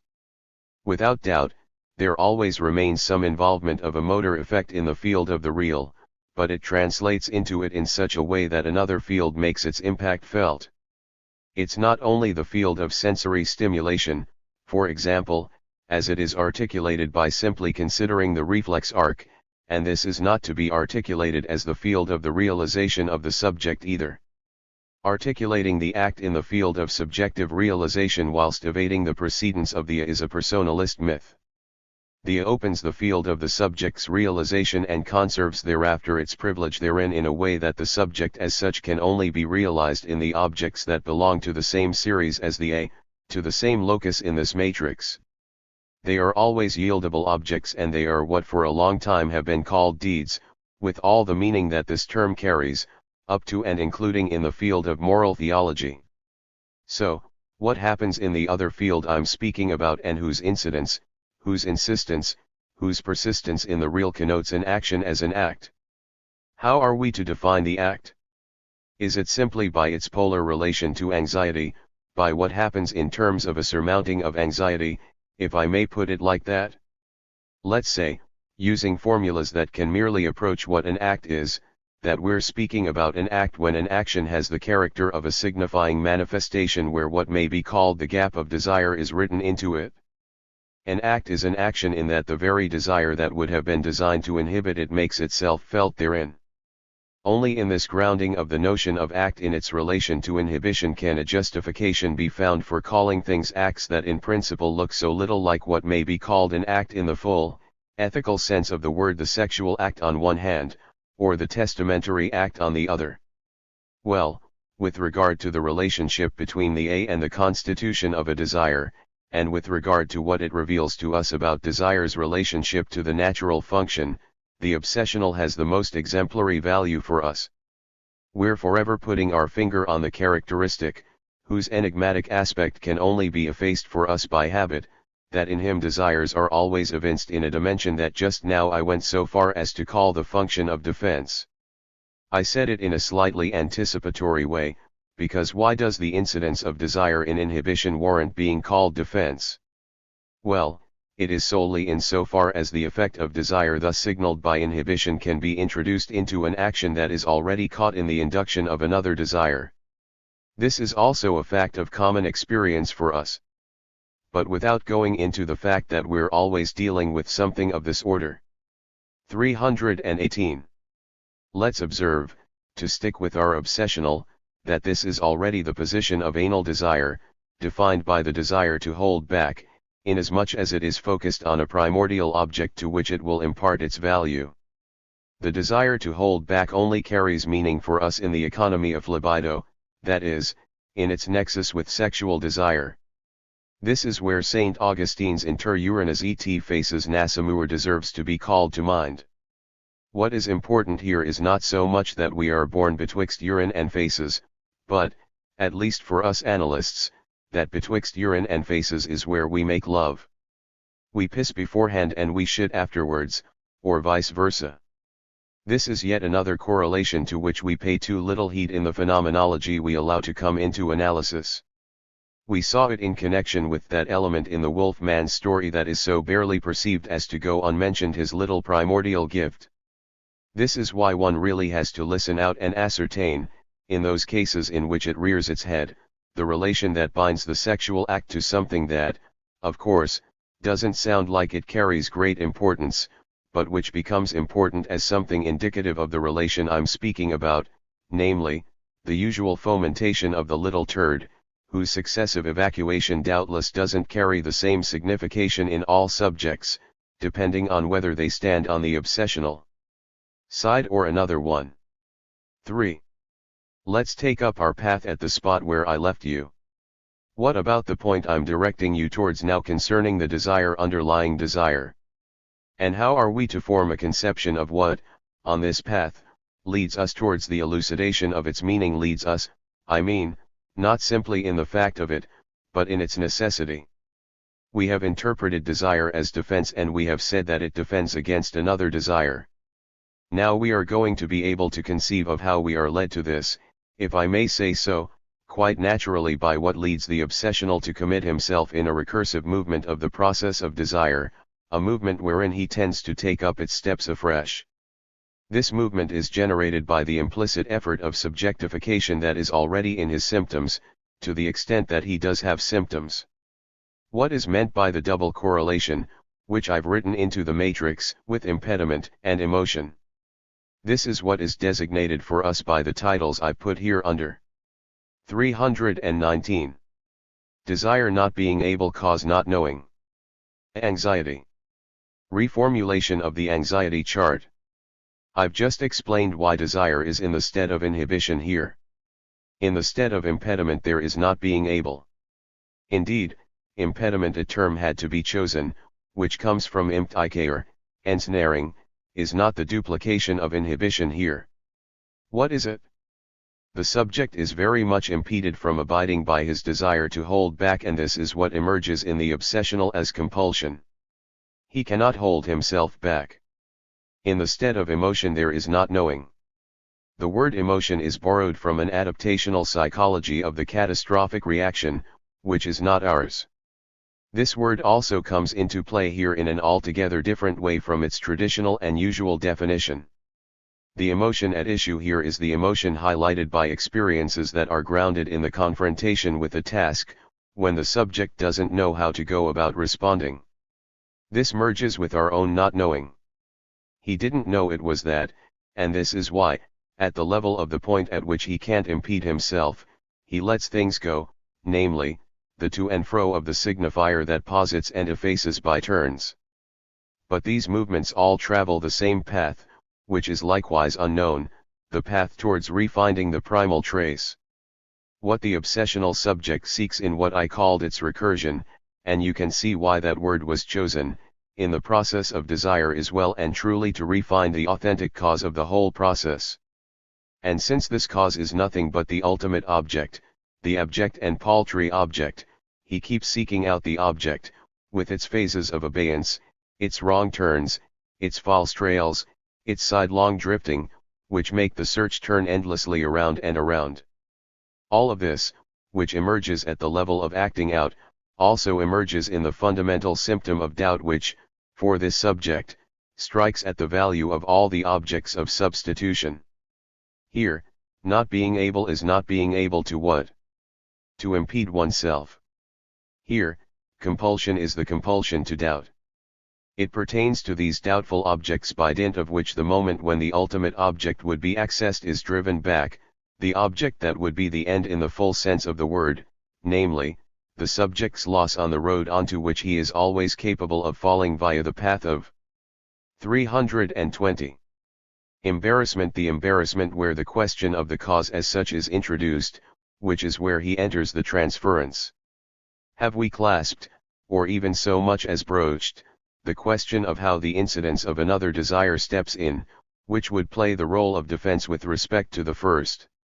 Clearly we haven't, not yet. I've only traced out the road back to the first object, with its correlation of anxiety, because this is indeed the reason for the escalating emergence of anxiety. To the extent that the analysis of an obsessional is pushed farther on towards its terminal point when the analysis is only directed along this road, the question remains open, if it's not a question of what I meant, because I think you've been able to glimpse it, but rather a question of the incidence of desire as defense against a first desire. It's an active defense, whose action extends very far so as to drive back the deadline that I've just sketched out as the due date of the return to the object. How is that possible? We can only form a conception of this by giving, as I did earlier, a pivotal position to sexual desire, which is called genital desire. In mankind, this desire, in accordance with its specific structuring around the intermediary of an object, is posited as harboring anxiety at its core, which separates desire from jouissance. At the level of genital desire, the function of the is symbolized analogically to its predominance, its ascendancy, in the economy of desire, by the CP, which appears as a subjective residue at the level of copulation. The copula is everywhere, but it only unites precisely by being missing right where it would be specifically copulatory. This central whole gives its privileged value to castration anxiety, the only level at which anxiety is produced at the very locus of the lack of the object. It is precisely because of this that another desire comes into play in the obsessional. This other desire gives its seat to the outlying position I've just been trying to describe for you of the obsessional's desire with respect to genital desire. Indeed, the obsessional's desire cannot be conceived of in its insistence or its mechanism unless through the fact that it is situated as a stand-in for what it is impossible to stand in for elsewhere, that is, at its locus. To spell it right out, the obsessional, like any neurotic, has already gained access to the phallic stage, but given his impossibility of satisfying at the level of this stage, his own object comes along, the excremental A, the cause of the desire to hold back. If I really wanted to conjoin its function with everything I said about desire's relations with inhibition, I would much rather label this as a stopper. It is in relation to this function that this object will go on to 321.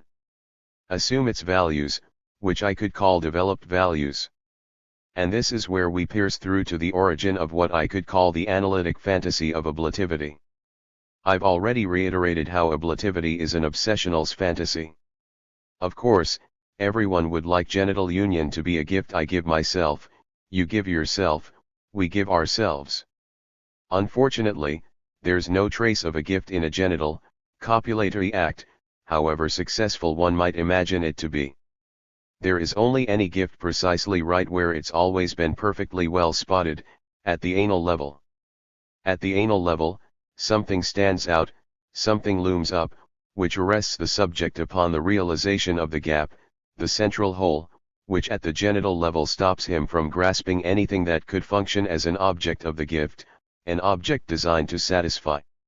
Since I've spoken about the stopper, you can recognize here the most primitive form of the tap, which we introduced in the discussion on the function of the cause. Well, how might we illustrate the function of the stopper object or the tap, along with its consequence, the desire to turn it off? How might the different elements of our matrix be situated here? What is the relation to the cause?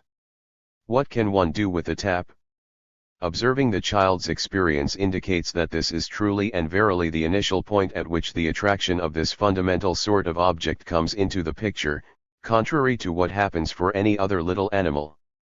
Not being able to do anything with it, along with NOI knowing, are signposted well enough here, and in their distinction. What is a symptom? It's a leaking tap. The passage act is to turn it on, but to turn it on without knowing what one is doing. Something happens where a cause is liberated by one of these means that have nothing to do with this cause, because, as I told you, the tap only fulfills its function of cause inasmuch as everything that can come out of it comes from elsewhere. That which can occur at the level of the anal comes into play and assumes its meaning by dint of being drawn into the phallic hole at the center of the genital dimension. As for acting out, if we want to situate it in relation to the tap metaphor, it's not the fact of turning on the tap, it's simply the presence, or not, of the spurt of water. Acting out is the spurt, that is, what always happens owing to a fact that comes from somewhere other than the cause on which one has just acted. Our experience indicates this. Acting out is not provoked by us when we intervene, by an inexact interpretation on the anal plane, for instance, rather it's that, when the interpretation is brought to bear on one spot, it makes way for something that comes from elsewhere. In 322 other words, the cause of desire is not to be bothered without due consideration. Here, therefore, on this ground on which the fate of the obsessional's desire is played out, the fate of his symptoms and his sublimations, the possibility is introduced of something else coming into function that will take on its meaning as what circumvents the central gap of phallic desire. This is what happens at the scopic level. Everything we've just said about the function of the as the object of an analogous gift designed to hold the subject back on the edge of the hole of castration can be transposed to the image. The specular image comes into function analogically because it stands in a correlative position with respect to the phallic stage.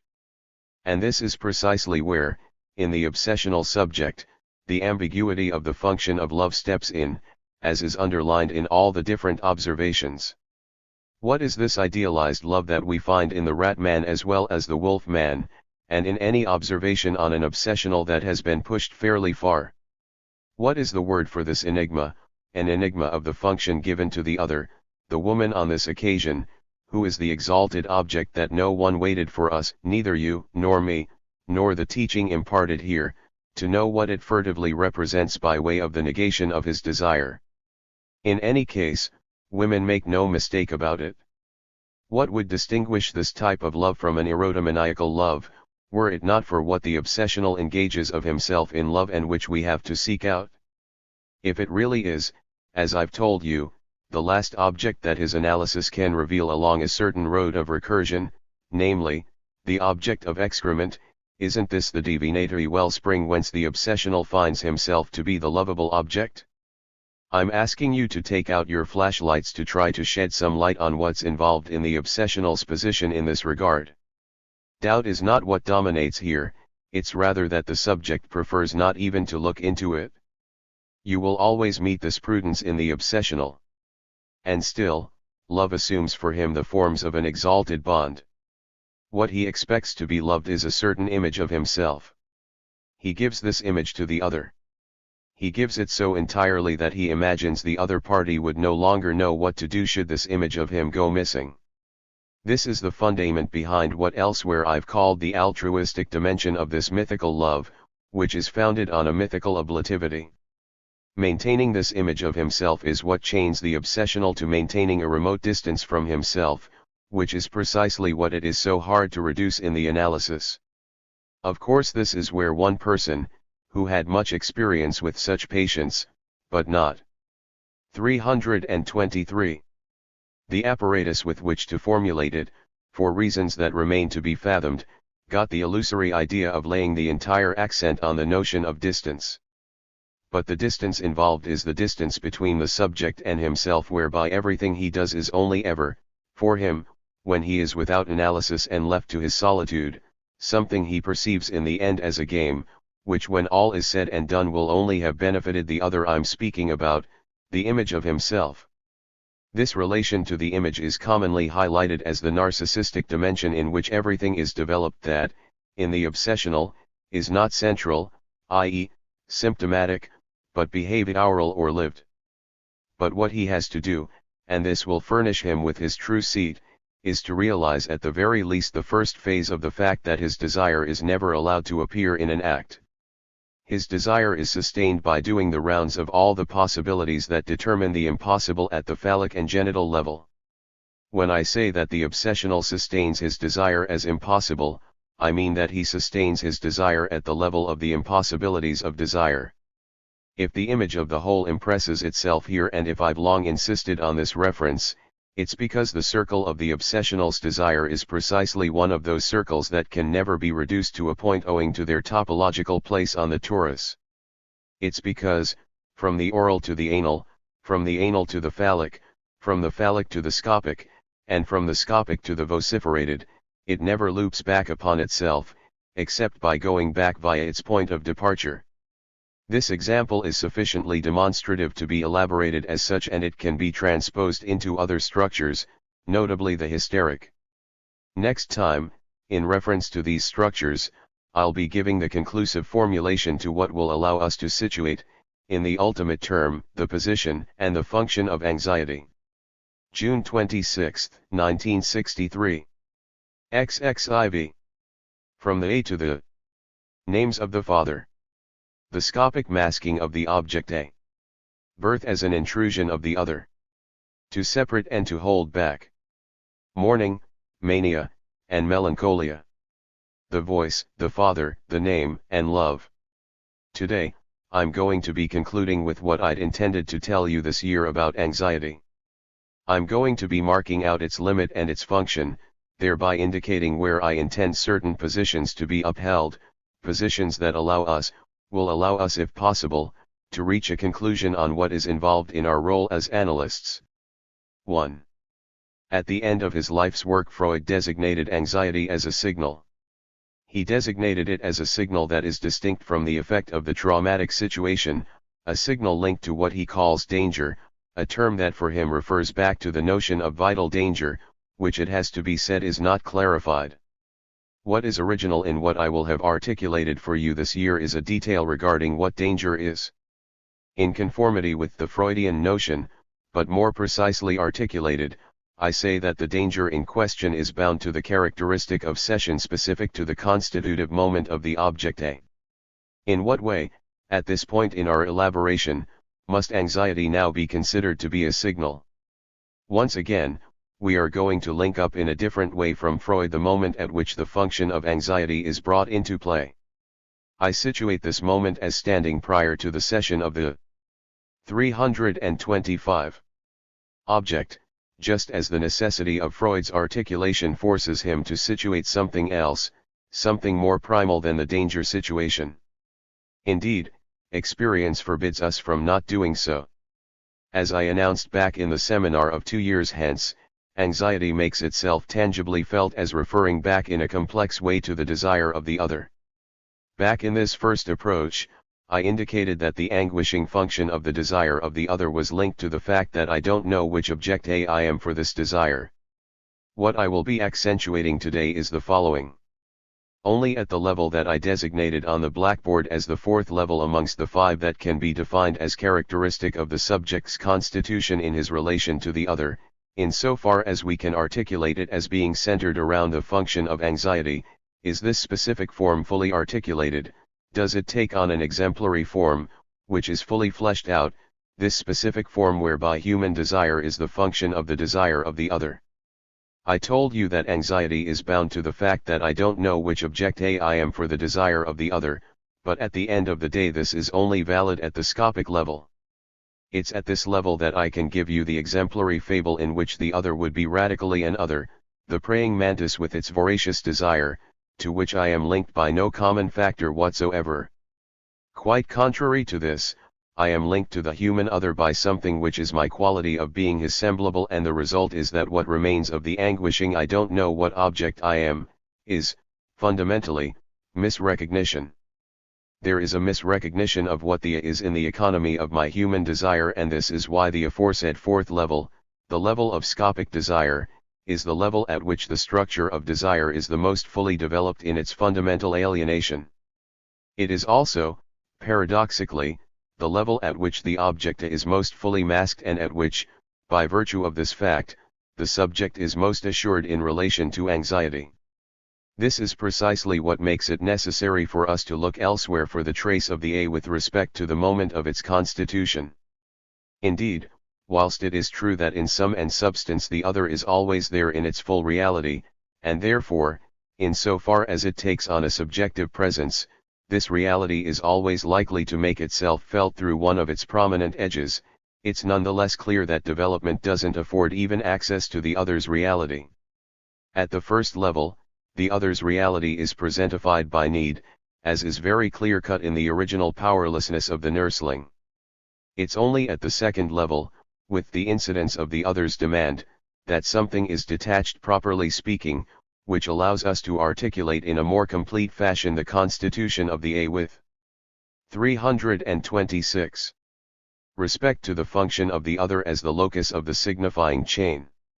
Today, however, I don't want to move away from the first level, the level we term the oral level, without first carefully pointing out that anxiety already appears there, prior to any articulation of the other's demand as such.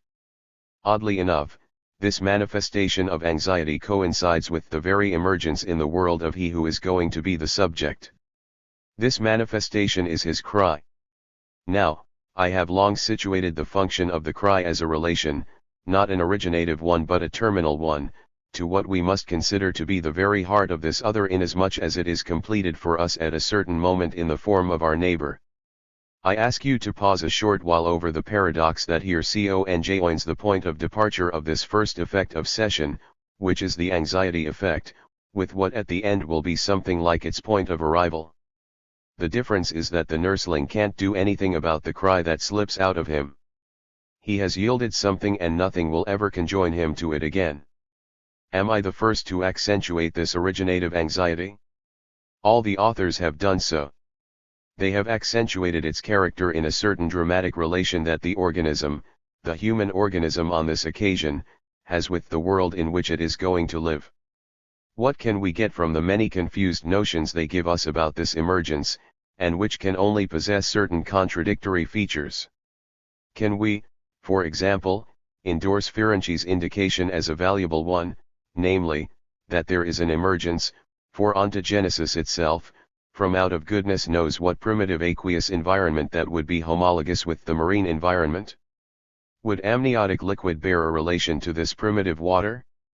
For the living animal in an environment such as this, exchanging the inside for the outside happens at the level of the gill, whereas certainly, never, at any moment of the embryo's development, does the human gill function.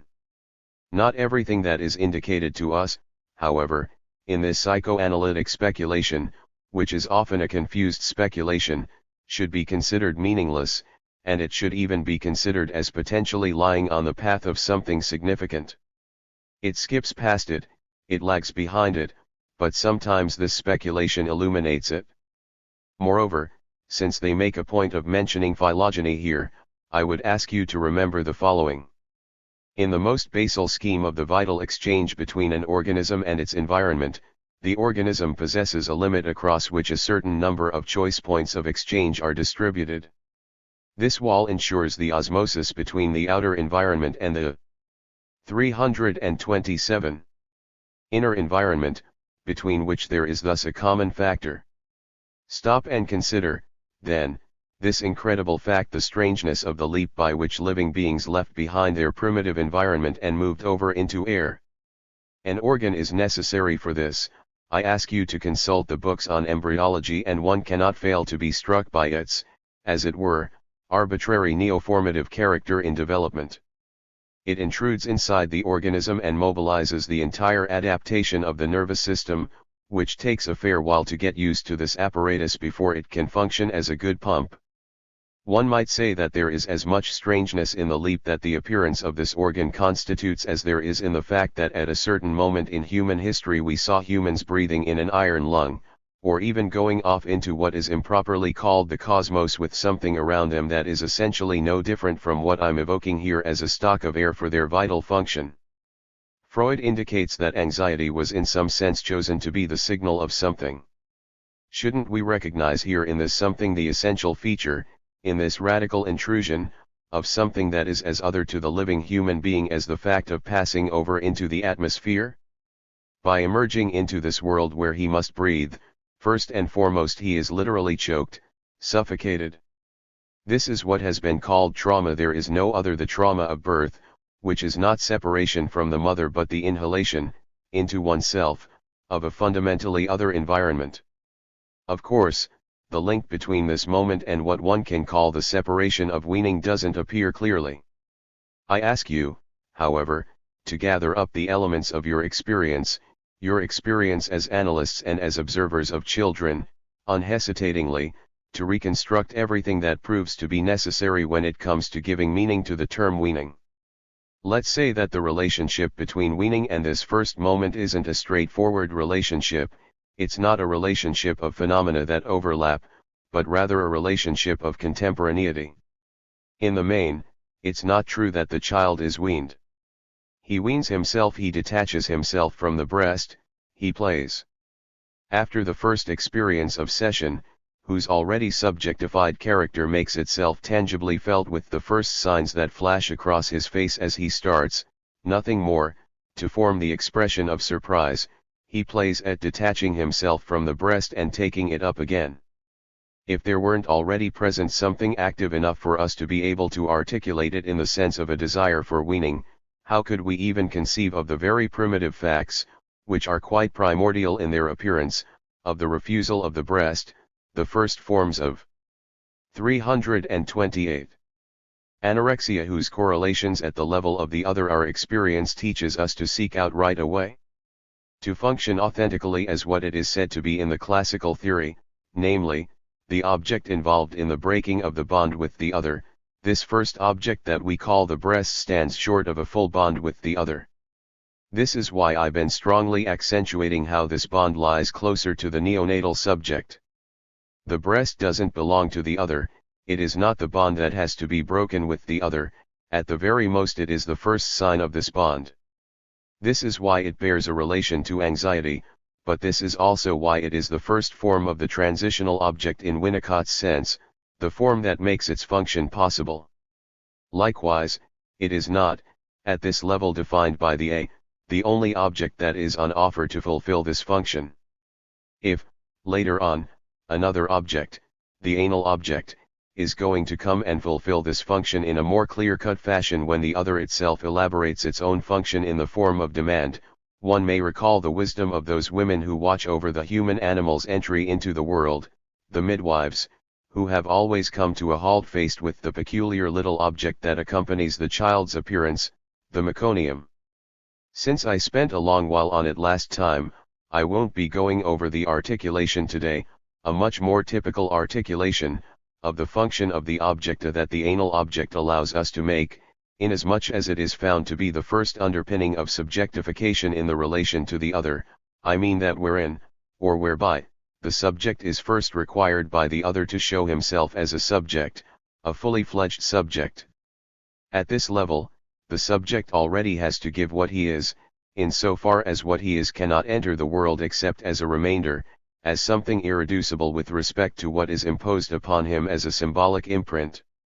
That which is going to identify desire, primordially, with the desire to hold back is appended to this object as a causal object. The first progressive form of desire is, therefore, as such, akin to the realm of inhibition. When desire appears for the first time as formed, at the second level, it stands in opposition to the very act by which its origination of desire was introduced at the previous stage. The second form of desire, the form that clarifies the function of cause that I give to the object, makes itself felt in turning against the pre-existing function that introduces the object as such. Indeed, it's clear that the first form of desire really is appended to the object, the form that we've elaborated as the desire for separation. As I reminded you earlier, the object is there, of course. It has already been laid out, produced, primordially produced. It is 329. Already there as a product of anxiety. So, as something pre-existent, it is made available to the function that is determined by the introduction of demand. Therefore, what is at stake here is neither the object in itself nor the subject who would make himself autonomous in some vague and confused priority of totality. From the very first approach, it has to do with an object that has been chosen for its quality of being especially yieldable, of being originally a seated object, and it has to do with a subject who is to be constituted in his function of being represented by a function that shall remain essential to the end. Here we find the level by which we must abide if we truly want to consider what is at stake in our technical function. 2. Now it's a matter of realizing that the respective positions of anxiety and what amounts to it are interchangeable. On one side, there is the primordial point at which desire is inserted, constituted by the conjunction that includes A and the capital D of demand in the same brackets, and, on the other side, anxiety. So, here we have anxiety. We have long known it to be staved off, hidden, in what we call the obsessional's ambivalent relationship, the relationship that we simplify, that we abbreviate, that we evade when we confine it to the relationship of aggressiveness when it's actually a matter of something else. The object that the subject cannot impede himself from holding back as the asset that gets him noticed is thus merely his ejecta, his evacuations. These are the two faces by which the object determines the subject himself as compulsion and doubt. Upon this oscillation between these two extreme points depends the subject's possible, momentary passage through this zero point where he ultimately finds himself entirely at the mercy of the other, here in the dyadic sense of the little other. This is why, back in my second lesson, I pointed out that the structure of desire's relation to the desire of the other, in the sense I've been teaching it to you, stands in opposition to the structure wherein it is articulated, defined, even algebraized, in Hegelian dialectic. I told you that the point at which these two desires partially overlap is the very same point that allows us to define this relationship as a relationship of aggressiveness.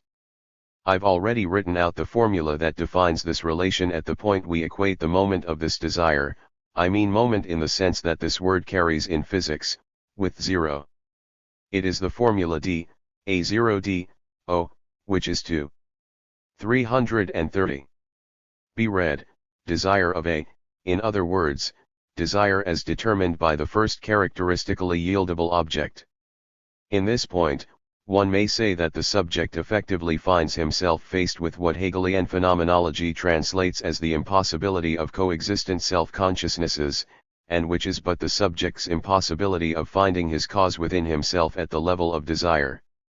You should be able to see that what coordinates the causal function of the notion of causa sui is already taking shape here, a fantasy where thinking is confronted with the existence, somewhere, of a being to whom his cause would not be foreign, to which human speculation is in some way forced to come back as a compensation, as an arbitrary surmounting of a fact of our condition, the fact that the human being is first submitted to producing the cause of his desire in a danger of which he is unaware.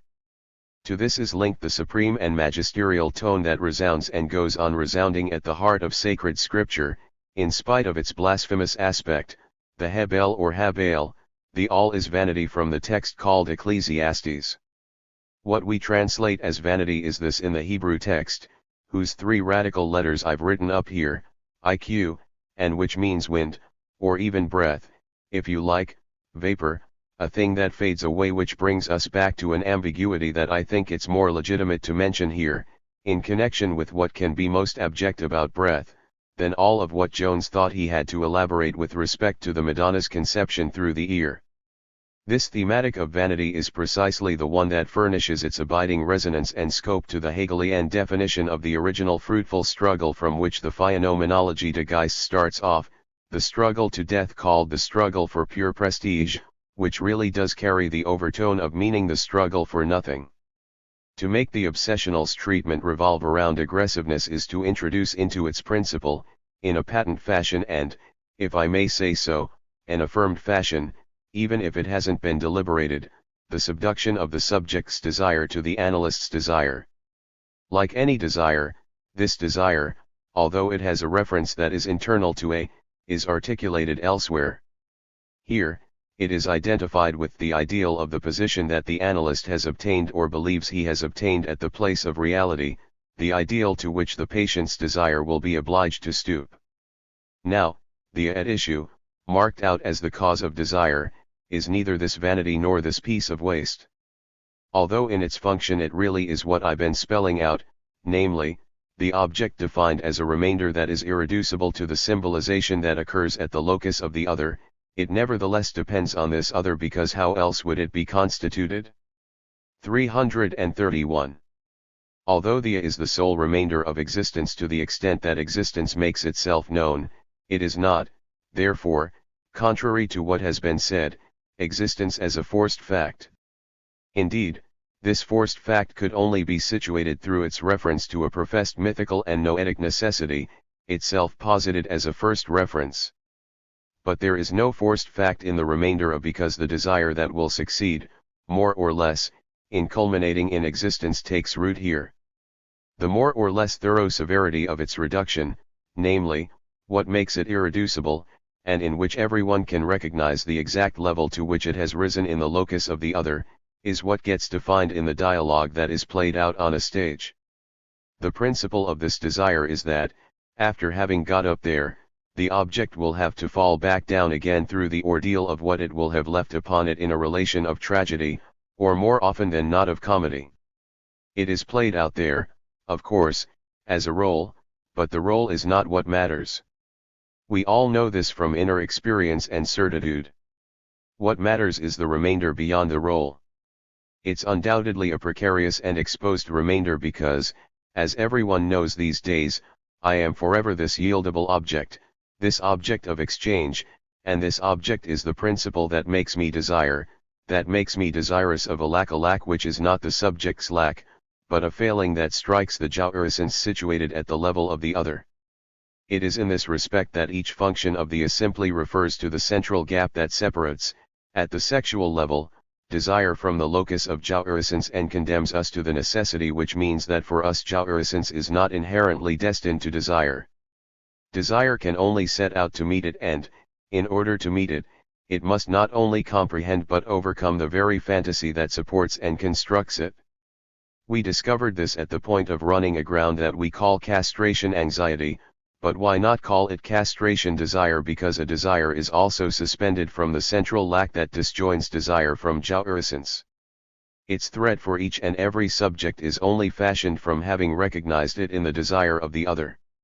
In the end, the other, whoever it is, appears in the fantasy as the castrator, the agent of castration. Certainly the positions are different in men and in women. For women, the position is more comfortable because what's done is done. This is also what makes for her much more special bond with the desire of the other.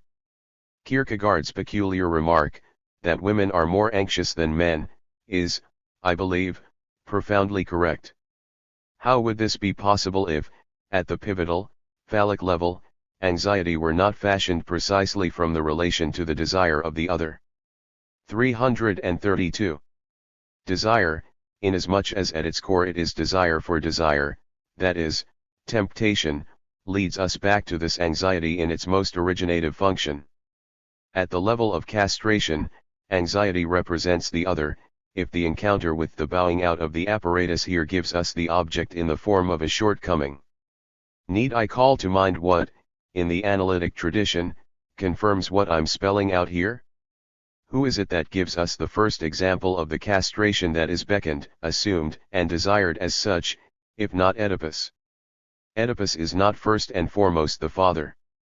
This is what I've meant for a long time by wryly pointing out that Oedipus couldn't have had an Oedipus complex.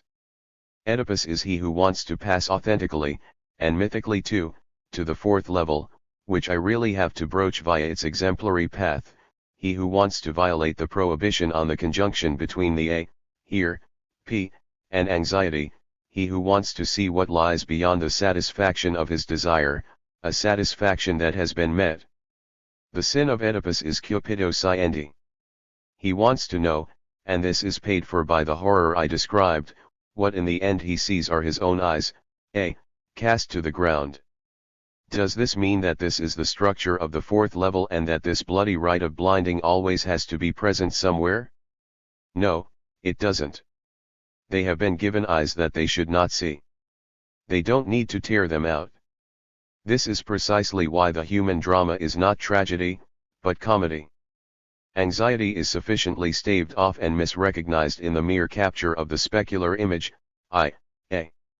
The best one may wish for is for it to be reflected in the eyes of the other, but there's no need for this since we have the mirror. 3. Let's see now what the fourth level articulation is by using our inhibition symptom anxiety reference chart. Here is how I shall describe this articulation. I desire not to see powerlessness concept of anxiety. S misrecognition almightiness suicide a ideal mourn me anxiety. The scopic level. 333. In the stead of inhibition stands the desire not to see. Given the arrangement of the phenomena, it scarcely needs to be argued out, everything accommodates it. Misrecognition, being structural at the level of not wanting to know, stands there in the second row. In the third row, as turmoil, stands the ideal.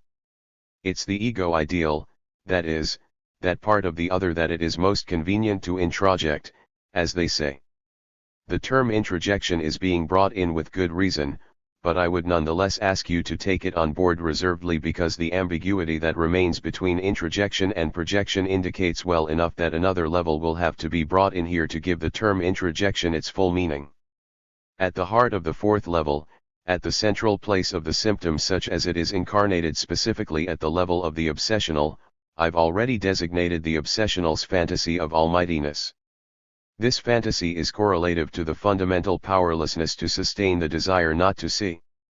What we are going to place at the level of acting out is the function of mourning insofar as in a moment I'll be asking you to recognize here what in a previous year I taught you to see in terms of a fundamental structure of the constitution of desire. At the level of the passage al-ax stands the fantasy of suicide, whose character and authenticity stand to be reappraised in an essential way within this dialectic. At the bottom right still stands anxiety, here masked. At the level of embarrassment stands what we shall legitimately call the concept of anxiety. I don't know if Kierkegaard's audacity in bringing in this term has really been taken account of.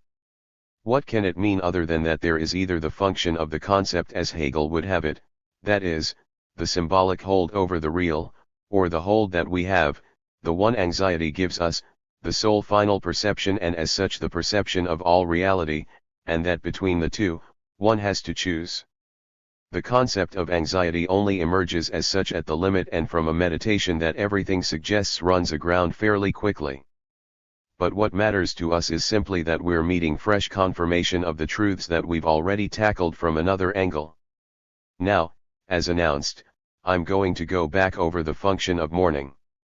At the end of his speculation on anxiety, Freud wonders in what way everything he has put forward on the relationships between anxiety and object loss is distinct from mourning. The entire addenda, the entire appendix to inhibitions, symptoms, and anxiety marks the most extreme awkwardness when it comes to defining. 334.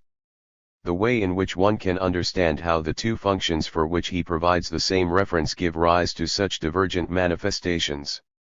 I think I need to call to mind here what led us to our examination when we looked at the eminent dramatic character Hamlet, who marks the emergence of a new relation of the subject to his desire at the dawn of modern ethics.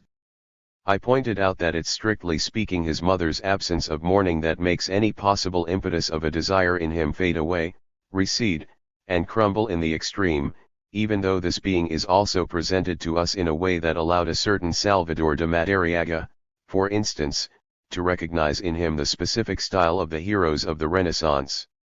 Hamlet is a character of whom the least one can say, need I remind you, is that he doesn't draw back when faced with something, and he's not easily fazed. The only thing he can't do is precisely the act he's cut out for, and that is because the desire is wanting. The desire is wanting because the ideal has crumbled. Indeed, Hamlet mentions his father's past reverence for a creature before whom, to our astonishment, this supreme king, Old Hamlet, literally bowed down to pay homage, stooped in his loving allegiance. What could be more doubtful than the kind of idolatrous relationship Hamlet's words sketch out?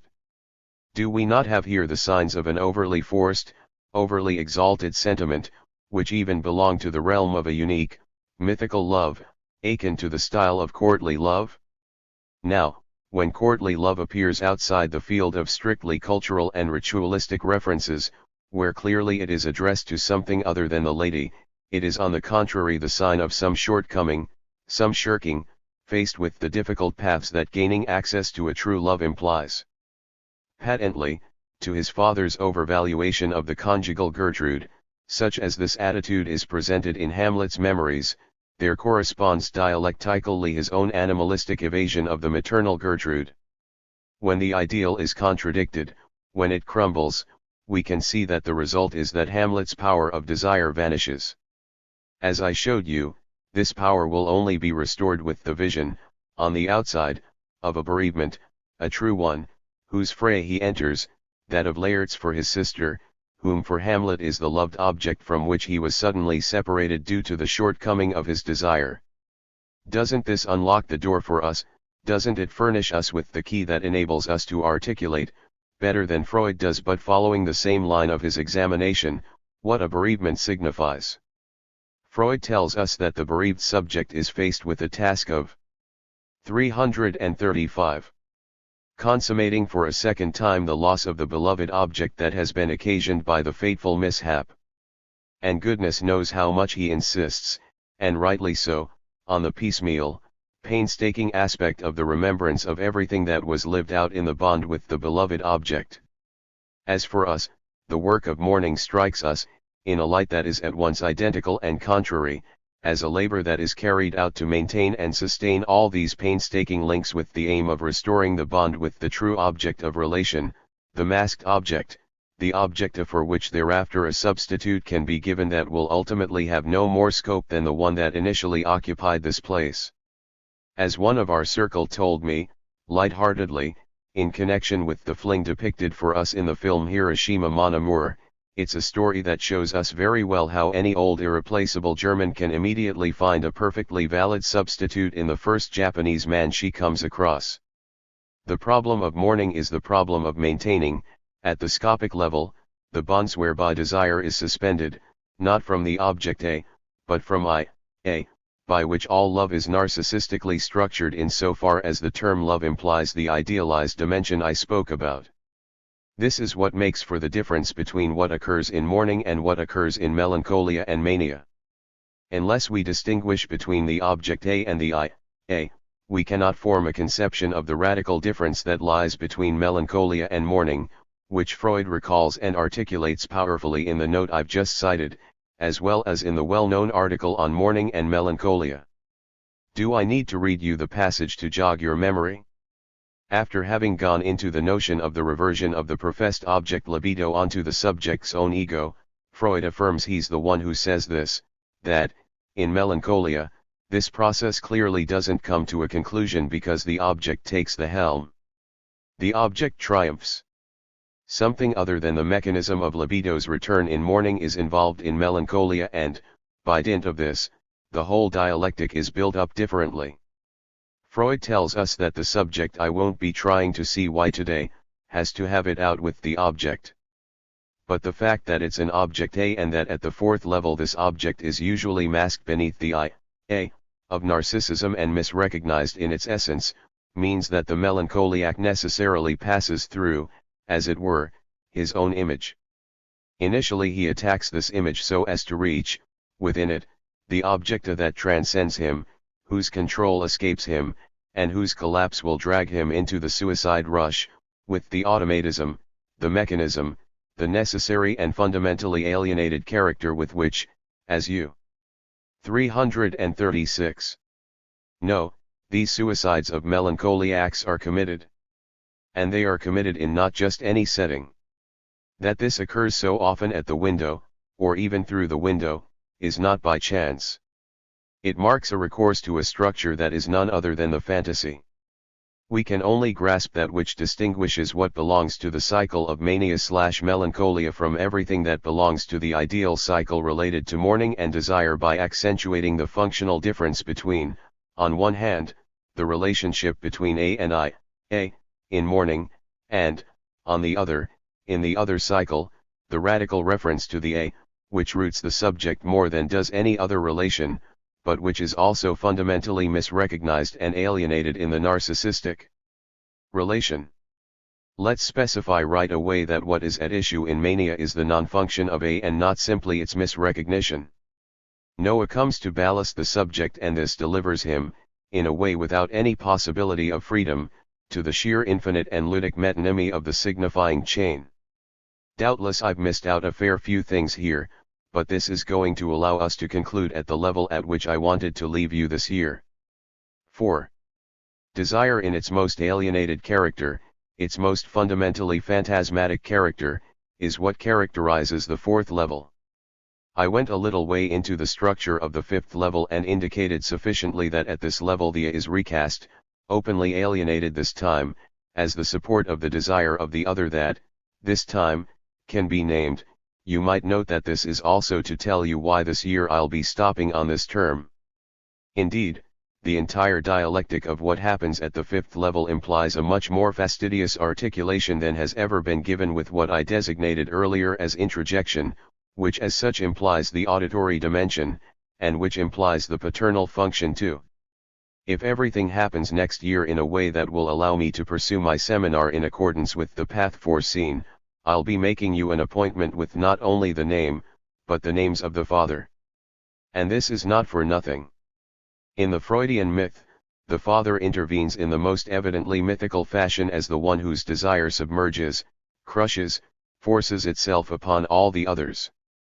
Isn't there a plain contradiction here with the fact clearly afforded by the experience that, on his path, some 337 thing very different is operating, namely, the normalization of desire on the pathways of the law? Is that all? Doesn't the very necessity of keeping up this myth alongside what is traced out for us here and made tangible by experience, right down to facts that we have weighed up time and again regarding the shortcoming of the Father function, draw our attention to the fact that when his desire is evinced, the Father knows to what this desire refers? Contrary to what religious myth states, the Father is not a causa sui, but a subject who has gone far enough into the realization of his desire to be able to integrate it back into its cause, whatever that may be, back into what is irreducible in the function of the A. This is what allows us to link in with the very principle of our research, without eluding it in any way, the fact that there is no human subject who does not have to posit himself as an object, a finite object, to which his finite desires are appended, desires which only look like they are infinite inasmuch as, in each getting farther away from their center, they carry the subject farther away from any authentic realization. Now, the misrecognition of the A leaves one door unlocked. We have always known this, there wasn't even any need of analysis to show it because I believe I've been able to show it you in one of Plato's dialogues, the Symposium. The sole path on which desire can furnish us with that wherein we shall have to recognize ourselves as objecta in so far as, at the end point, an end point that is doubtless never reached, it is our most radical existence, only opens up by situating the as such in the field of the other. And not only is it to be situated there, but it gets situated there by every single one of us. This is none other than the possibility of transference. The interpretation we give always bears on the greater or lesser dependence of desires in relation to one another, but this does not mean that anxiety is being contended with. Anxiety is only ever surmounted when the other has been named. There is only ever any love when there is a name, as everyone knows from experience. The moment the name of he or she to whom we address our love is uttered, we know very well that this is a threshold of the utmost importance. This is just a trace of that something that stretches from the existence of the A to its passage into history. What makes a psychoanalysis a unique adventure is the search for the I am in the field of the other. I have questioned you on several occasions about what the analyst's desire ought to be for the work to be possible, right where we are trying to push things, Beyond the Limit of Anxiety. 338. The analyst certainly ought to be the one who, however little, from some angle, from some line of approach, has merged his desire back into this irreducible as sufficiently to offer the question of the concept of anxiety a real guarantee. July 3, 1963. Note to the text. Establishing the text of this seminar has benefited from the existence of an exceptional typescript. Lacan sent each lesson to his daughter Judith, who at the time was absent from Paris, and added to the typescript his handwritten annotations, which I have used. Asterisk. The reader will have noticed that in the first chapter Lacan calls out to his audience to confirm whether the word smagare exists in Italian, and the reply he receives leads him to conclude that some doubt remains. On the typescript copy addressed to his daughter, bearing a dedication dated November 16, 1962, thus 2 days after the first lesson, the following detail features in the margin: "Here, I called out to Pira who suggested this doubt to me, but since then I've checked things out and smagare does indeed carry the meaning that B and W give it." An annotation in the margin identifies the author of the article Lacan had been expecting. This refers to a piece of work by Green on the savage mind. Andre Green's review of Levi Strauss's book subsequently appeared in the journal Critique. J.A.M.